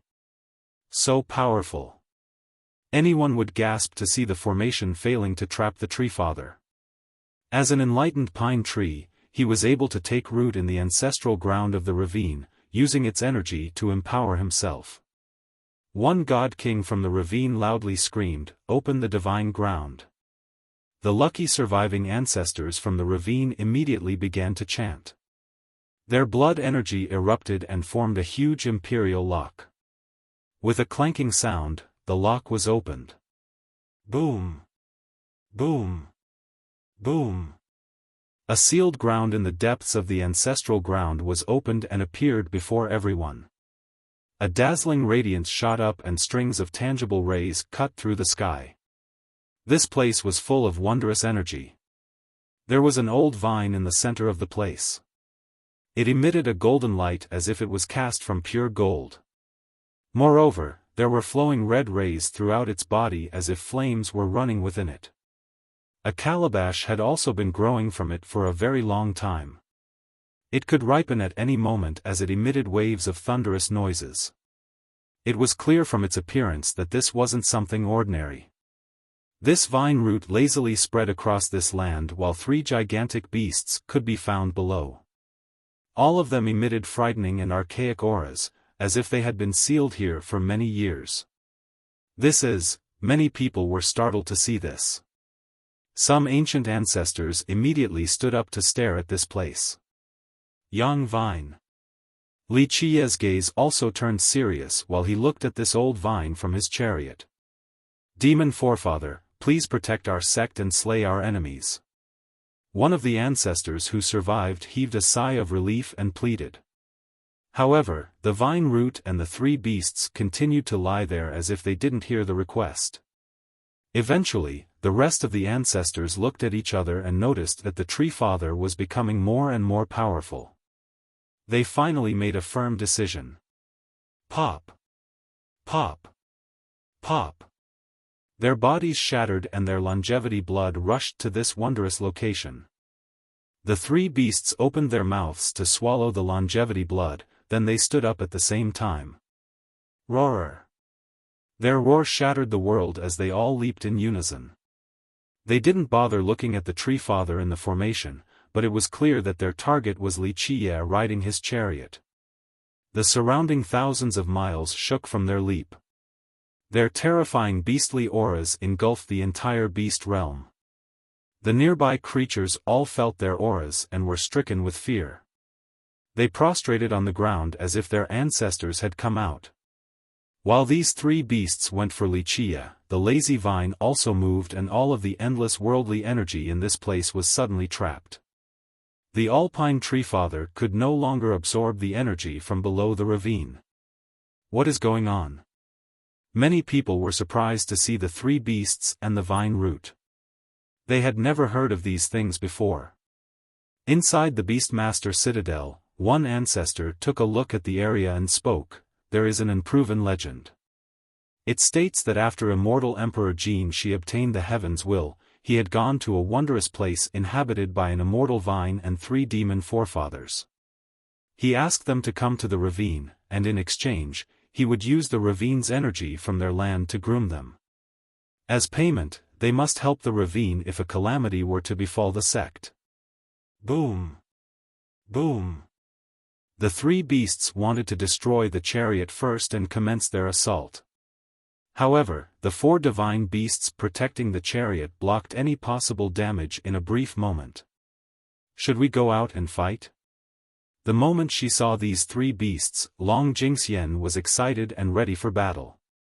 Wuxia stood up and said, "No need, it's time to end this." With that, a death energy appeared. The death chapter rushed to the sky as his terrifying aura engulfed the world. It was as if he was a death god from the land of death, able to reap the lives of the endless eras.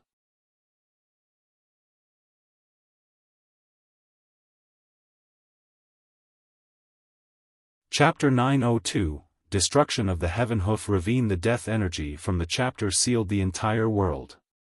This terrifying energy turned the surrounding millions of miles into a hell, the energy refusing to disperse. The death god, Wuxia, was now the ruler of the entire world. Just what is this merit law? All the big shots were shaking at the sight of this all-engulfing energy. Many ancestors that had been sealed for many years still couldn't recognize this law. Even Jian Wushuang was startled to see the huge amount of death energy. She was the first to be exposed to this technique. However, his energy back then was not as powerful as it was now. It was of an unimaginable level that could blot out the sky in the blink of an eye. Of course, she didn't know that after falling into the beast realm, Wuxia had killed his way out. Through that baptism of blood, he gathered a huge amount of deathly energy in his death seal. Boom! Boom! Boom! Just when everyone was wondering what technique he was cultivating, the entire world suddenly quaked. Ower! The howling of beasts filled the sky, causing all existences to tremble. Terrifying auras of divine beasts suddenly surged and loomed over the entire world. Bang! The sky quickly collapsed. From this crack, one divine beast after another rushed out. Golden Dragon, Phoenix, Qilin, White Tiger, Black Tortoise, Kuanpeng, Nine-Head Demon, Gluttonous Fiend, all of these mythical creatures heeded Wuxia's summon. Oh God, is this real? Are divine beasts actually invading our world? Even virtuous paragons fell flat to the ground from fear. Their sudden appearance frightened countless powerful characters out of their minds. In the legends, a single matured golden dragon could oppose an immortal emperor. Now, all of these different legendary beasts appeared all at once. Even if an immortal emperor was here, they still wouldn't be able to fight such a force. This number of divine beasts could destroy the entire stone medicine world in an instant. An existence of the God King level saw through them and murmured, "No, no, these aren't living divine beasts. They are only corpses that have been dead for who knows how many years. They no longer have any traces of divinity either." Boom! These creatures came flying. It didn't matter whether they were alive or mere corpses, at this second, they seemed to have been reborn and unleashed their strongest power. When these creatures arrived, the three giant beasts that wanted to destroy the chariot were scared out of their minds. They were called demon forefathers, but compared to real divine beasts, they were not even worthy of being called juniors. Demons had an instinctive fear of divine beasts. If it was just one skeleton, then perhaps they could give it a good fight. However, the sheer amount of beasts destroyed even the tiniest dregs of their courage. They wanted to flee but were surrounded by these beasts in an instant. Not to mention them, even three god kings would quake in fear after being trapped by this battalion of beasts. These were legendary existences. After all, a single matured golden dragon was already able to fight an immortal emperor for some time. Aoo, they had no other choice and howled as they prepared themselves. Cornered beasts will still fight. They lunged themselves at these immortal beasts. Wuxia only smiled as the death chapter continued to move and transform. The immortal beasts all cried out as well to kill these three beasts. Keep in mind that a phoenix alone was able to kill a god monarch back at the Alchemy Kingdom. With so many leading creatures like golden dragons, phoenixes, and kunpangs, even a god king would be massacred. Oh, the three gigantic beasts screamed as a horrifying tearing sound echoed in the sky. All three were ripped apart as their blood spurted from their bodies. No matter how they struggled, it was all for naught. Anyone, even god kings, would shiver and break out in a cold sweat after seeing three powerful creatures being torn apart like this. Jian Wuxuang was speechless after seeing this. She had almost grown accustomed to Li Qi's heaven-defying nature. Yi Qingsheng's so-called incredible means were only child's play compared to him. What a shame that they aren't living immortal beasts. Otherwise, riding one would be even more awe-inspiring. Long Jingxian, on the other hand, was full of regrets despite her excitement at seeing these wondrous creatures. These summoned beasts were the skeletons inside the ancestral graves of the divine beast realm. The last time Li Qi went there, he imprinted the death chamber into them, allowing him to summon this many of them in an instant. Rar! After killing the three beasts, these immortal creatures headed straight for the ravine's ancestral ground. Such a force was unstoppable, even god kings had no choice but to accept their deaths. What, is there any justice in this world? Li Qi doesn't need to do anything himself, he can already massacre an imperial lineage. He is only using the ravine for entertainment or a little exercise. Any sect or powerful existence would find this whole string of events utterly terrifying. Bang! Bang! Bang! A supreme formation like the Three Emperors formation couldn't withstand the assault of so many beasts either. It broke apart in just a moment. No, under the attack of the divine beasts and the Tree Father, the two god kings from the ravine were murdered.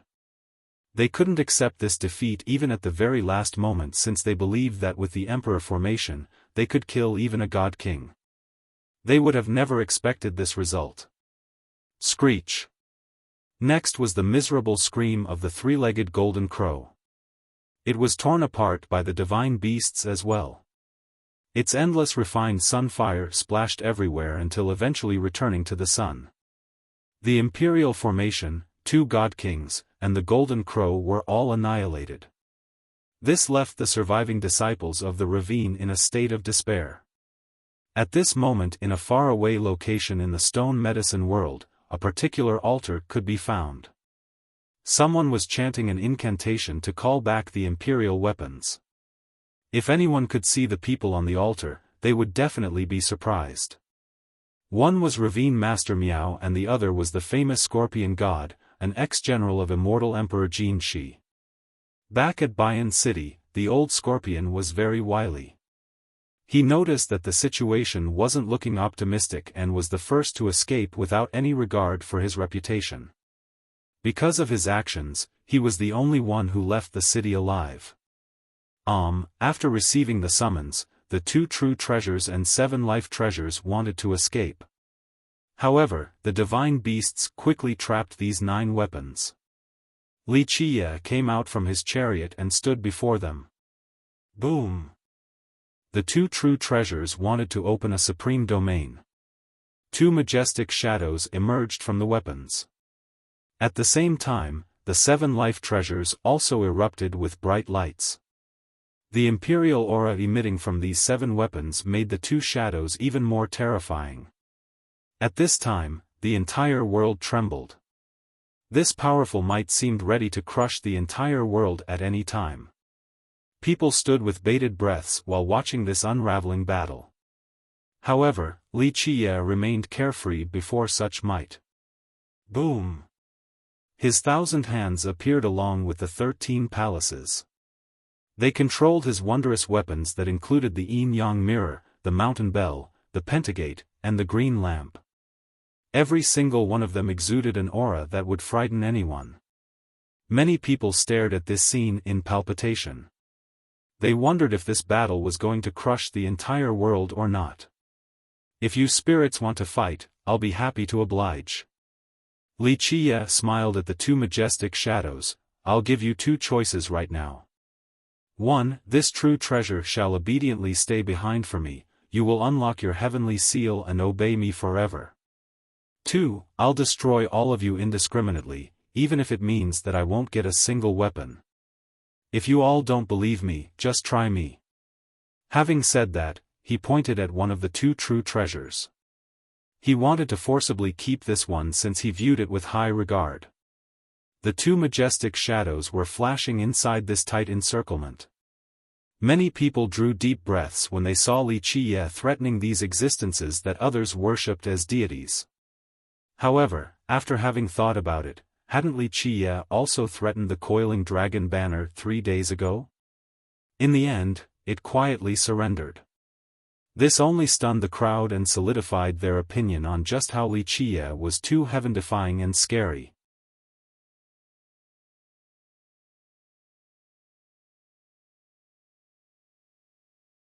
Chapter 903, Yang Vine. Li Qiye chuckled at the 2 flashing shadows and said, "My patience is wearing thin. If you make a decision quickly, I'll show some benevolence and let you bring away your surviving disciples. Of course, you can also choose to refuse, then I'll let the world witness the destruction of a true treasure." Eventually, the true treasure chosen by Li Qiye extinguished its endless light and imperial aura. Next was the clicking sound of the heavenly seal unlocking. It fell into Li Qiye's hand and made an oath of loyalty. From now on, it would be his true treasure. A wise man is a real hero. Li Qiye smiled and put away this treasure. Eventually, Li Qiye let go of the other true treasure and 7 life treasures. Even though the lucky survivors from the ravine left, all of them were lugubrious. It was over for their ravine. From now on, the Heavenhoof ravine would no longer exist in the stone medicine world. You want to leave? Not so fast. When Li Qiye was trapping the imperial weapons, the Yang Vine in the sacred ground saw that the situation wasn't looking so optimistic. It wanted to run away with the sacred ground. However, before it could flee, opposing roots appeared out of nowhere and blocked its escape. Soldier Tree, Ginseng Ancestor, Reincarnation Soul Vine, Immortal Injury Peony, Silkworm Dragon Soulgrass, these powerful immortal medicines immediately rushed out to stop its retreat. Even the alchemy fowl came out. It hovered on top of the sacred ground and was ready to attack at any time. All of a sudden, the Yang Vine was caught in an impasse.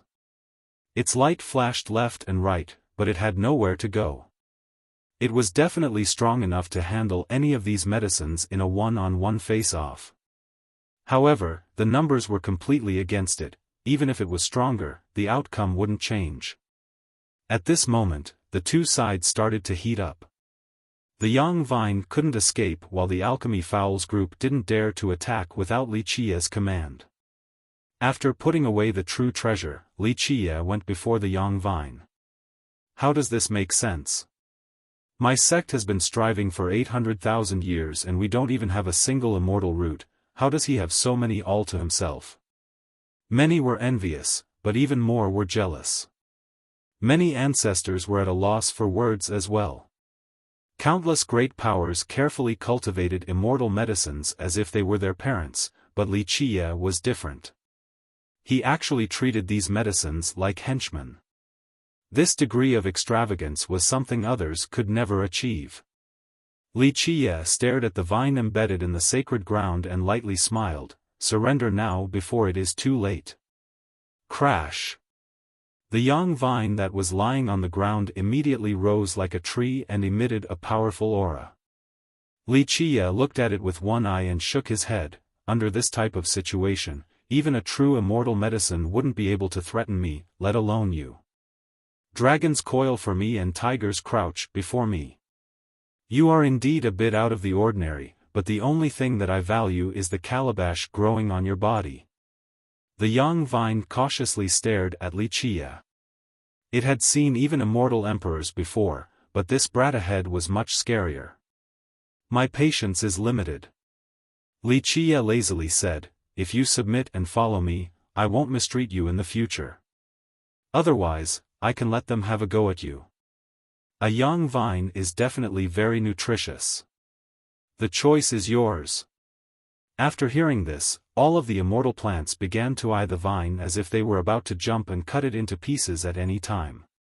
Even the alchemy fowl was circling above it. It would be the first to aim for the calabash growing on the vine after Wuxia gave the order. The young vine became dejected from all of the glares. It lied down on the ground once more and spoke, "Fine, I surrender." You have to make an oath to surrender. The silkworm dragon soulgrass immediately added as if it wanted to make a contribution. The vine had no other choice at this juncture. It vowed its loyalty towards Wuxia. Ha ha ha, this is not a bad sacred ground at all. Not bad, not bad. If I take root here for a few tens of thousands of years, I can definitely transform for the 12th time. The soulgrass was salivating while looking at the sacred ground. The young vine hugged his sacred ground even closer with a reluctant appearance after seeing the soulgrass expression. Bah, what are you saying? The mud block from the alchemy garden flew out from Wuxia's palace and yelled at the soulgrass, "Don't use my field any more then if you dare." Huh, brother, I'm just kidding. You are definitely the best in this world. It's just that this sacred ground really isn't bad. It just happens to complement what I'm lacking for my 12th transformation. The soulgrass immediately smiled in response. It had transformed successfully 11 times so far. If it could transform one more time, then it would be an unprecedented soulgrass. This scene left many people salivating. An 11th transformation soulgrass. Just a 9th transformation soulgrass would already require quite a bit of luck for a great power to obtain. However, this soulgrass before them was at the 11th stage. Moreover, it was also a silkwork dragon, the best type of soulgrass. Even the alchemy kingdom might not be able to have this type of soulgrass, but Wuxia could easily take one out. This was such a jealousy-inducing event. Okay, the alchemy field and the sacred ground can complement each other. The young vine can also grow on top of the alchemy field so that everyone will benefit. Wuxia ordered. Wuxia's words left all the medicines happy. The young vine looked at the muddy field for a bit and found that it really wasn't weaker than its sacred ground, so it readily accepted the decision. Now here is a task for all of you. Dig out the secret treasury of the ravine for me. Wuxia issued another command. Understood, we are the best at finding treasures buried underground. The reincarnation Solvine immediately cried out and rushed underground to obtain this meritorious contribution. The other immortal roots also rushed into the ground. Even the young vine participated in this competition. The tree father chuckled helplessly at this sight. Only Wuxia would be able to display such a grand gesture, having so many immortal medicines as his errand boys. The ravine was a great location. It occupied this land where the worldly energy came together for so many years, creating sacred springs, treasure trees, and other amazing locations. After receiving his order, these medicines acted like bandits. During their excavation, they conveniently took all of these earthly treasures into their own pockets. I should have joined in as well. The four-eyed basilisk in the distance was also salivating after seeing this. But how could he dare to compete against a group of immortal medicines? It would be like trying to snatch food from the jaws of a tiger. As for the majority of the ancestors in this world looking at the looting, they became very envious as well. They felt itchy inside, but they wouldn't dare to compete against the medicines even if they were 100 times bolder. Right now, who would dare to oppose Wuxia? Destroying the Stony Edge Kingdom, then the Heaven Hoof Ravine.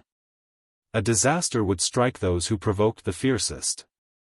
While the looting was going on, in a distant location in the stone medicine world, a true treasure and 7 life treasures safely arrived. Ravine Master Miao couldn't help but turn quiet after seeing the loss of one true treasure. It could be said that after this battle, their ravine had been destroyed. They lost their ancestral ground and one true treasure. The dejected ravine master sighed and murmured, "I am too ashamed to face our ancestors." The scorpion god was next to him and gently shook his head. War follows the cruel laws of the jungle. At the very least, you managed to save immortal Emperor Qilint's direct branch. After a very long time, the lucky survivors of the ravine arrived. After looking at the meager number of survivors, Ravine Master Miao screamed in sorrow, "One battle ended our sect, the world will no longer have the word Heaven Hoof." Miao Chan's vision was correct. She is much better than us. The scorpion god lamented as well with a sigh, "I underestimated Wuxia too much. If I didn't support the Golden Crow tribe and sided with you instead, then perhaps the ravine would still be here today." The ravine master only sighed. With a dark expression, he eventually told the lucky survivors, "Take your time recovering. From now on, we will no longer be the Heaven Hoof Ravine. Nothing is more important than surviving right now. Live on. This is all that we want to accomplish." The surviving disciples were full of regrets, especially the 2 lucky elders. They were completely ashamed. If they supported the ravine master back then this wouldn't have happened to their sect. Miao Chan can take up the role of leader. The scorpion god suggested, "If Miao Chan is in charge, perhaps we can still revive our ravine and have a place in this world." "No, I don't want to push Miaoer into another pit." The ravine master had become discouraged and lacking in ambition. "Miao has worked hard enough. I only hope that she can live happily ever after. This is more important than anything else. As long as I am alive, I will spend the rest of my days protecting your branch so that it can continue on." Eventually, the scorpion god gently sighed. This was the final leg of a lineage with 2 emperors. Even an old general of an immortal emperor was powerless to alter their fate.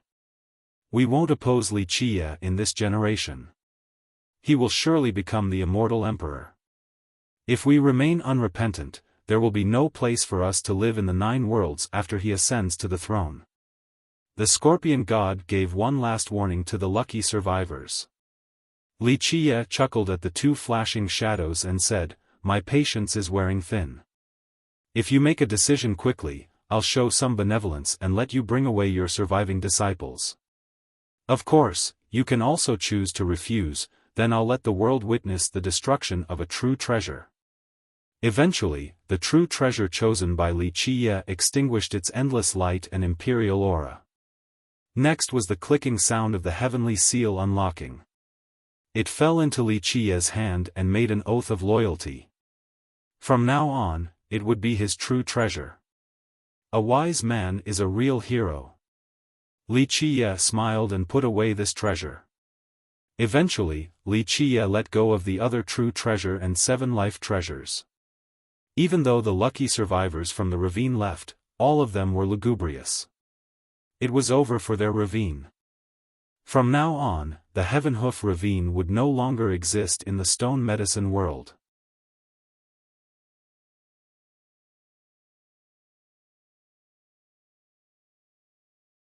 Chapter 904, Stealing the Creation of the Land. While the immortal medicines were searching for the secret treasure trove, Wuxia controlled his death chapter and recalled the death energy.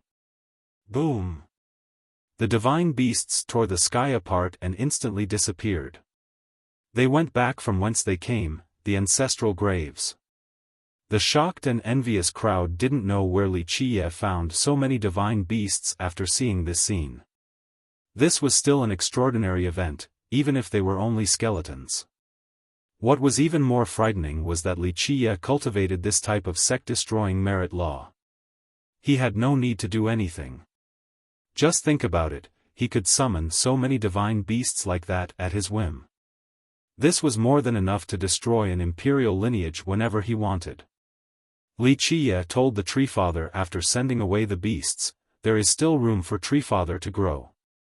Compared to other god kings, your advantage is huge. Although you chose the path of the Grand Era, there is still great potential in your future. Young noble is right. Without going out into the world, one wouldn't be able to understand the immensity of the heaven and earth. In the past, I was trapped in a lone corner and my vision was limited. My current peak and new enlightenment are all thanks to you. The Treefather nodded. In the current world, the majority of those at the God King level from previous generations were old.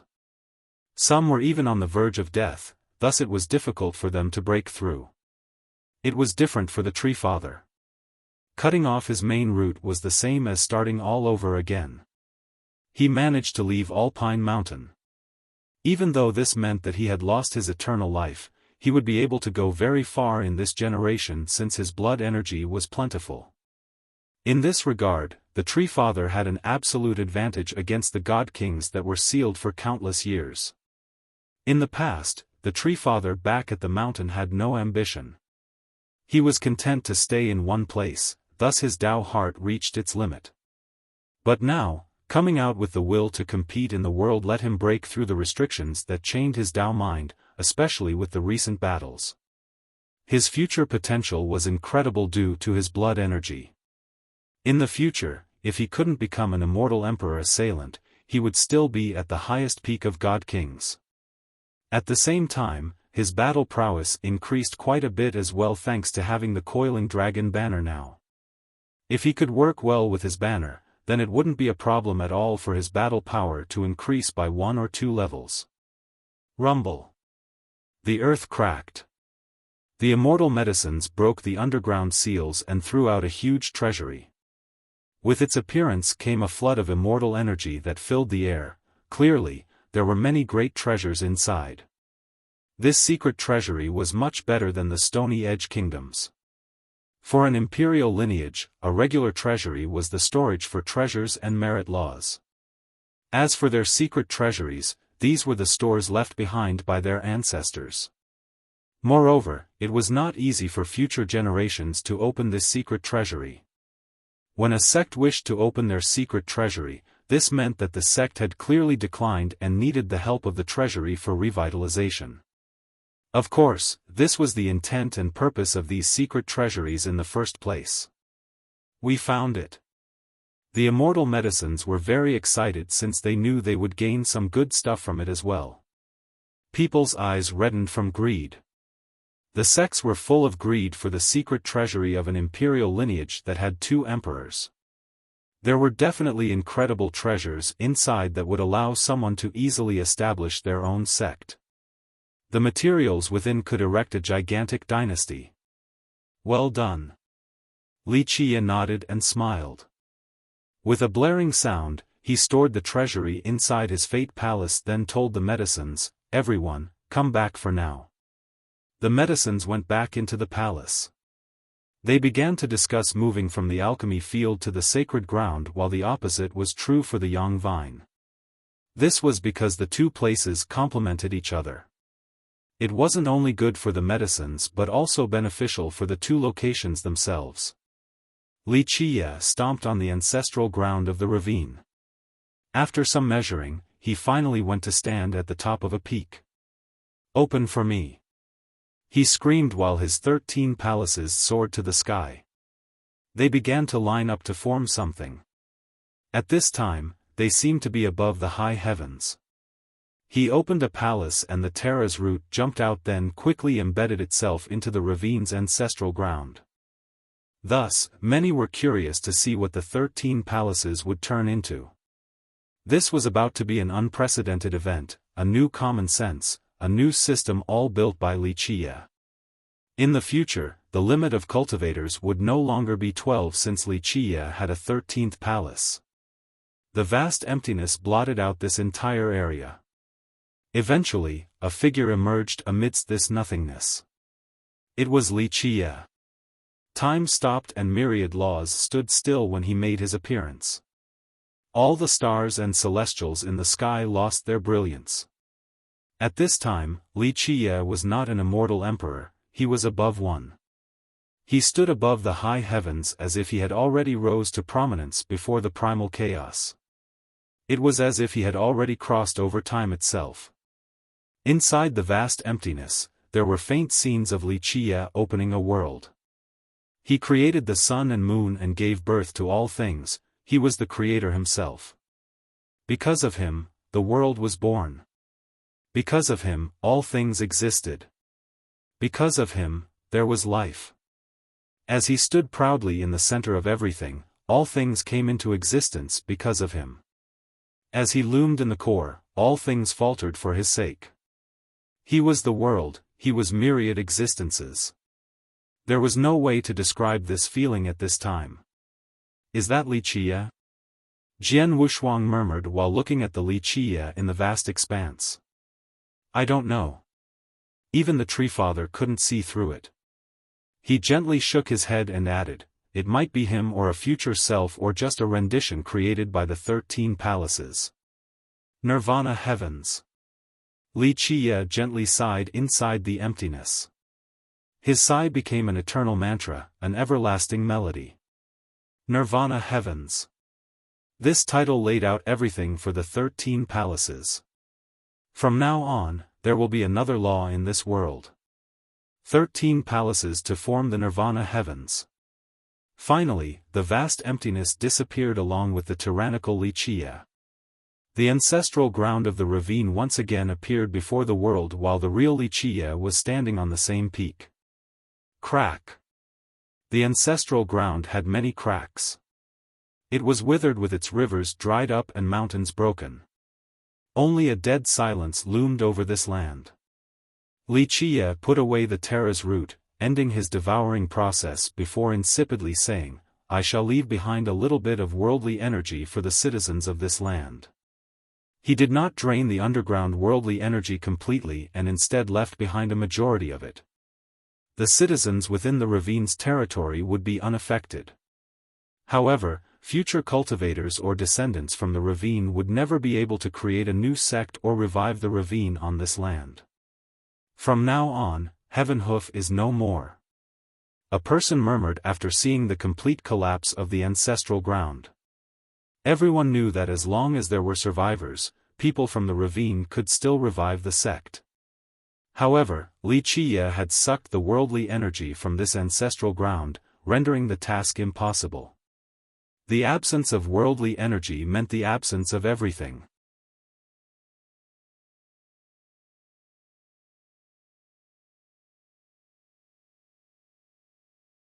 Chapter 905, Destroying the Physique Tribulation. Some felt that this was too wasteful after seeing how the ancestral ground had withered. If Wuxia didn't drain this place of its worldly energy, they could establish their own sect here. After all, this was a wonderful land. A big shot from the previous generation murmured, "This is quite merciful already." Wuxia was fully capable of draining all of the worldly energy from this land. However, he only did so for the ancestral ground of the ravine and left the rest of the territories under the ravine's jurisdiction untouched. This allowed for the citizens and their land to remain unaffected. It was quite a benevolent decision. Compared to Wuxia, the so-called number 1 Yi Qingsheng was much more vicious. He sucked the blood dry from all of the Stony Edge Kingdom citizens, turning them into dried corpses. He even drained all the world energy in the kingdom, turning it into a shattered land of death. Under such circumstances, even if the citizens of the kingdom were still alive, they wouldn't be able to stay on that withered land. There would be no other choice but to leave their homeland. Bang! Bang! When Wuxia was recalling the Terra's route, waves of thunder resounded. Countless tribulation clouds gathered in the sky. What tribulation is this?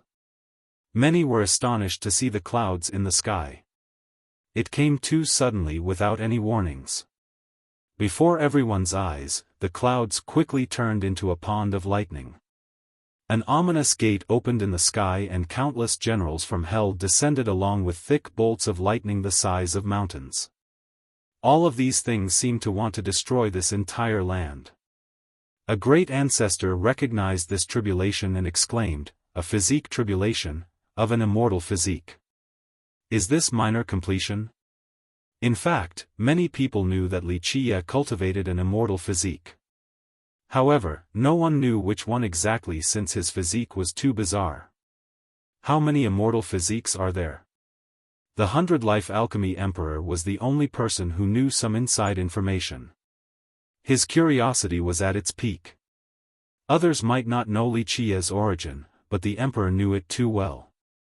Wuxia had groomed the Black Dragon King who had 2 grand completion immortal physiques, thus the Emperor wondered about the number of physiques Wuxia trained. Wuxia only smiled in the face of this descending physique tribulation from the sky. His chest became resplendent as an inner physique flew out. The moment the soaring immortal physique came out, time seemed to have halted its beat.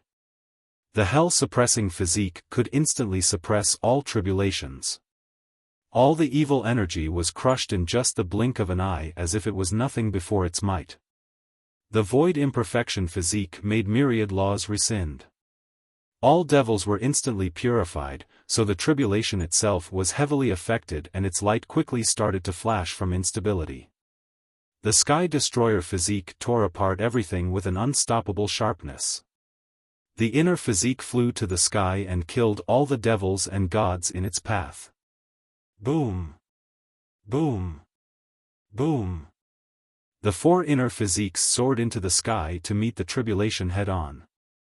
They carried an unstoppable momentum, intending to annihilate the tribulation completely. No, this is absolutely impossible. A virtuous paragon dropped to the ground after seeing 4 inner physiques shoot into the sky. For physiques, how can this be? Even the most arrogant genius would gasp at this sight. None dared to believe their own eyes. The legend is real. An old virtuous paragon had heard of something and murmured, "People say that the Black Dragon King had 2 grand completion immortal physiques. It seems like one truly can cultivate multiple physiques in this world." In just a second, countless people were shaken.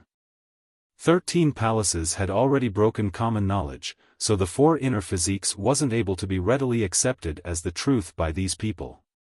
1 inner physique for 1 cultivator was the law. There was no way someone would have 2. However, Wuxia had 4 of them right now, scaring everyone to death. The existence of 13 palaces was easier to accept since it was adding 1 more fate palace. However, how could the inhabitants of this world accept 4 inner physiques? This was 3 more than the norm. Even the most brilliant genius wouldn't be able to accomplish such a feat despite striving for such a thing for the rest of their life. Just kill me now. Someone pitifully screamed, "How can I live while being in the same generation as this demon's pawn?" At this time, all geniuses had to bow their proud heads and become dejected. No matter how amazing they might be, they wouldn't be worth mentioning before Wuxia and his 13 palaces and 4 inner physiques. Can I also do it? Even the always conceited Mei Aonan was stupefied. If 13 palaces shook her confidence, then the 4 inner physiques completely smashed it all over the place. The talented Mei Aonan suddenly didn't know what she had to do to compete against Wuxia. Her 11 palaces? They became powerless against his own. The 4 physiques would crush everything else from her. She was in a state of total bewilderment. Even Long Jingxian, who had a natural immortal fate, was listless. In her eyes, Wuxia had transcended everything. He was no longer human. No one could compare to him. Even the strongest in all the eons would only be at this level at best. The 100-life alchemy emperor was astonished as well. He couldn't help but sigh and feel strangely sentimental.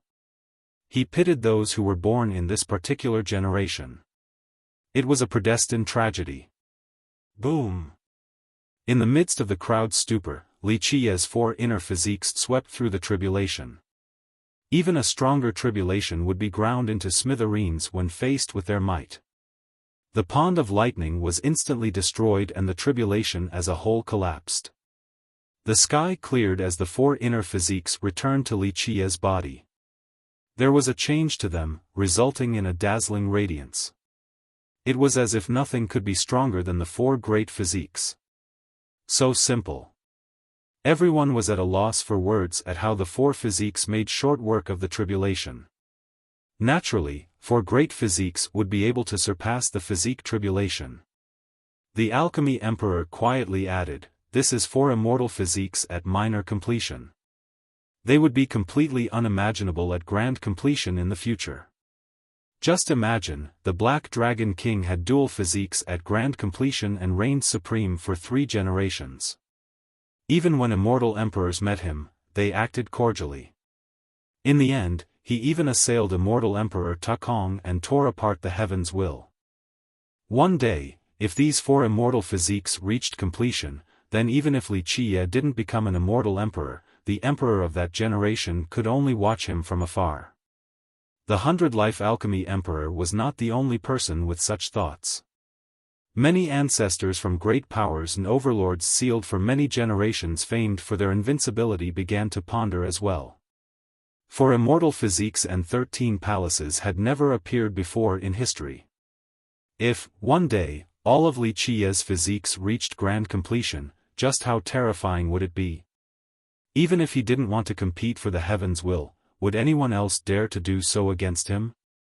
What would an immortal emperor do when they met an existence like Wuxia? This will be a tragedy even if someone else becomes immortal emperor in this generation, something far more tragic than immortal emperor Takong. An old ancestor murmured, 30,000 years ago, there was the Black Dragon King. Now, there is Wuxia. Although immortal emperors were known to be invincible in their generation, it was different for the last 3 immortal emperors. Immortal Emperor Qianli, Immortal Emperor Yin Tian, and Immortal Emperor Takong were the 3 most recent emperors. However, there was one person who stood strong during their generations, the Black Dragon King. Everyone knew about the Black Dragon King being revered for 3 generations. An existence like him cast a shadow over the invincible immortal emperors. It was better for Immortal Emperor Qianli and Immortal Emperor Yin Tian. It was rumored that the Black Dragon King had a great friendship with both of these emperors. Some even went further and said that they were the best of friends and had fought together. However, only tragedy was left in store for Immortal Emperor Takong. Not only was he in the same era as the Dragon King, the legend states that they did not get along. Eventually, they fought a world-shattering battle that caused the heavens' will to be torn apart. The end of the Black Dragon King's era left everyone relieved. However, before they could become excited again for the new generation, this Wuxia came out of nowhere, someone who was even more frightening than the Dragon King. A few pessimistic ancestors said, Does he want to reign supreme for 10 generations or something? Someone like the Dragon King reigned for 3 generations. Wuxia would most likely be even stronger than the Dragon King, so 10 generations seemed quite plausible. Boom! Different thoughts ran rampant inside the minds of the spectators. However, the area around Wuxia dimmed as if the sky was turning to night. A very bizarre scene appeared in the sky. It turned into a strange, demonic shade of red, causing others to feel a chill despite not being cold. Zzz. The red clouds in the sky suddenly came together to form a mirror. This mirror reflected the red and demonic ray of light from the sky directly onto Wuxia's body. This light stuck onto him like maggots sticking to bones. It was impossible to evade the light no matter where he went.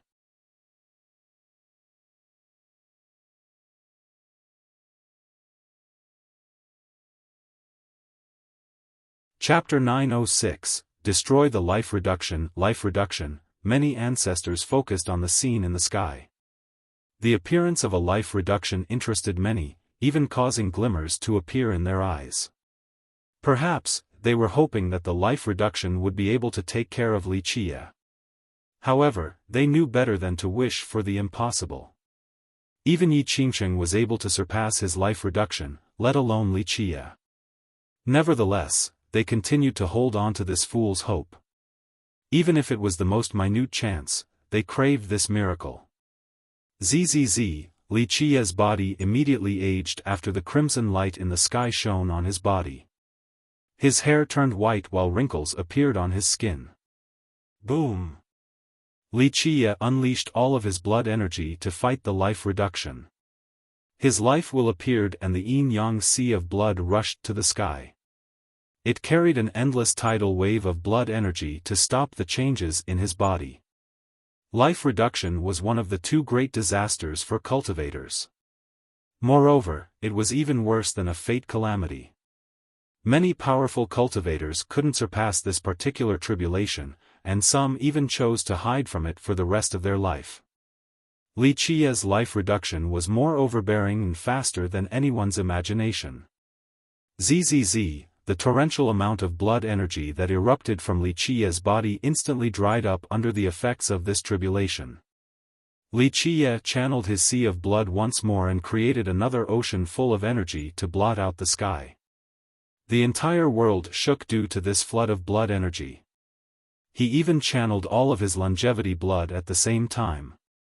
This force would cause any great power's ancestor to quiver since it completely surpassed virtuous paragons.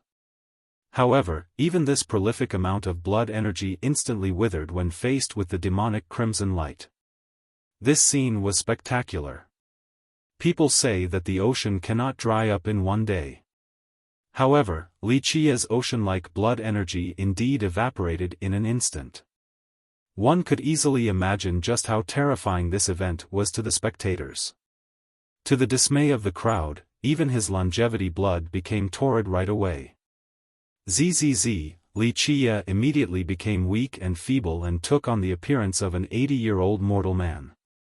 It seemed that all of his vitality had been sucked from his body. This is so horrifying. Both geniuses and ancestors alike had never experienced such a terrorizing life reduction, a calamity capable of drying up someone's blood energy in the blink of an eye. This was too scary to even think about. However, Wuxia's life reduction did not stop there. The high heavens itself mustered all of its might to deal with Wuxia. The life reduction even devoured all the worldly energy in this region. The area around Wuxia quickly became a wilted world. Even time and space were drained and crushed. There was no worldly energy, no power of the Grand Tao, and the force of time and space were extinguished as well. Wuxia fell into a terrifying darkness devoid of time. This was a dead space void of even the Grand Tao. However, the high heavens took it one step higher. A dead space would still have the power of darkness and evil, but the forces of darkness and evil were not here either. This entire territory had become a desolate zone. Such a life reduction exists in this world? All forces of nature are completely dried up. Even the alchemy emperor was shivering in fear.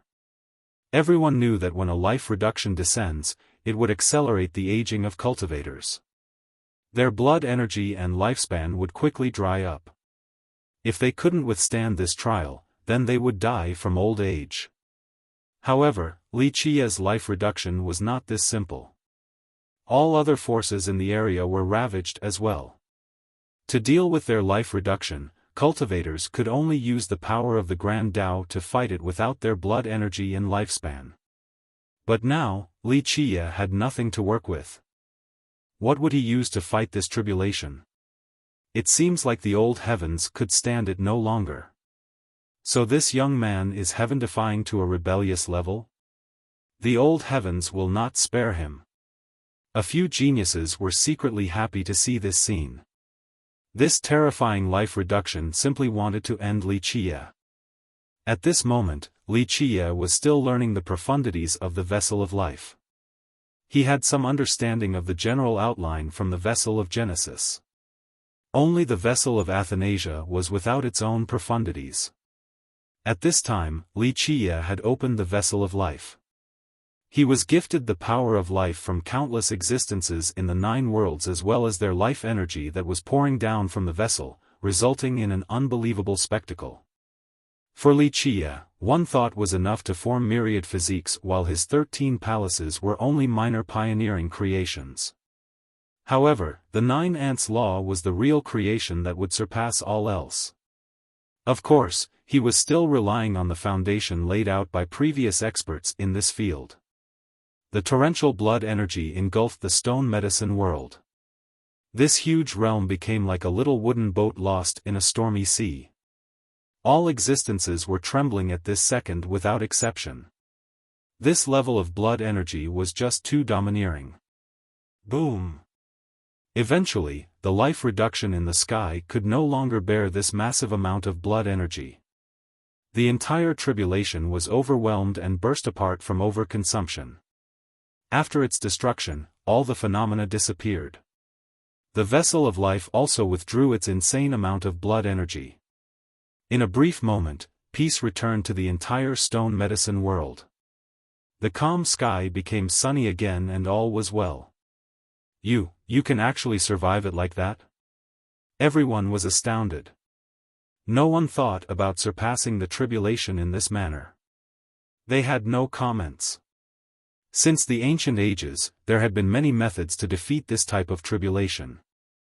Some chose to meet it head-on, some chose to avoid it, and some would get caught up in a long struggle with it. However, to use a huge amount of blood energy to destroy it, this seemed to be the only occasion of it happening. Breaking the life reduction from feeding it too much blood energy? No one would dare to imagine such a thing. Even a god king would not have enough blood energy to attempt it, but Wuxia was able to destroy the life reduction in this manner.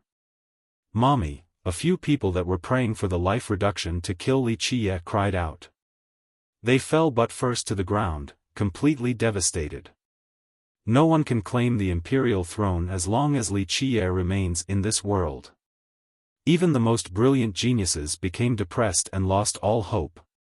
The name Wuxia had cast a shadow in their hearts that would become an uncrossable blockade for the rest of their life. Life reduction, many ancestors became focused and stared at the scene in the sky. Life reduction made some people interested with glimmers in their eyes.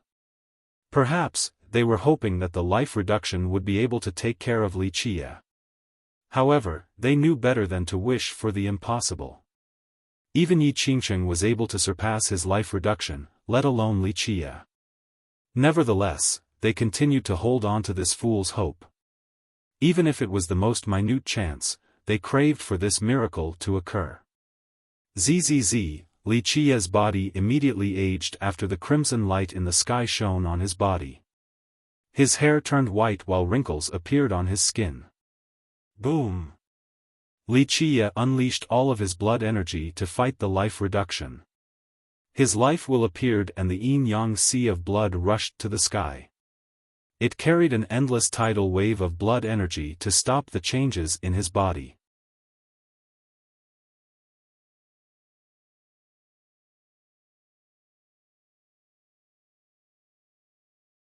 Chapter 907, Crystallized C-Sex Destruction Boom. Right when everyone was still paralyzed by Li Qiya's great blood energy, a thunderous blast resounded in the deepest recesses of the blue sky. This sound was not particularly loud. However, numerous people in the stone medicine world were shaken as if their souls had left their bodies under its ringing. Even a god king felt this reverberation in their heart. An instinctive fear overwhelmed them after hearing this sinking sound. Many powerful ancestors looked towards the sky and the heavens. However, very few were able to see it clearly. There was a divine prestige that couldn't be sensed by any. In short, that place was able to suppress everything in this world, it was above all else. The fury of the high heavens. An ancestor eventually found a clue and murmured, "This is the fury of the heavens in the legends. When the heavens is enraged, it will send down its wrath in the form of a heavenly punishment. Even the strongest would not act carelessly before such a scene." This was because fewer than few people were able to see the wrath of the heavens. Those who managed to see it with their own eyes would absolutely develop a fear of it. Some extraordinary grand characters took deep breaths. Just how heaven-defying was Li Qiya to be able to incite the anger of the heavens? However, he used his blood energy to break the life reduction, so it would be rather strange if this didn't bring down the heavens' wrath. Li Qiya lifted his head to stare at the heavens while standing in the same spot. However, the wrath of the heavens did not descend. Li Qiya smirked and snorted. He no longer cared for the heavens and gathered his blood energy like a withered tree giving birth to its branches. His aged look disappeared as his blood energy returned, letting him assume the appearance of a young man again. At this time, his blood energy was countless times stronger compared to before the life reduction.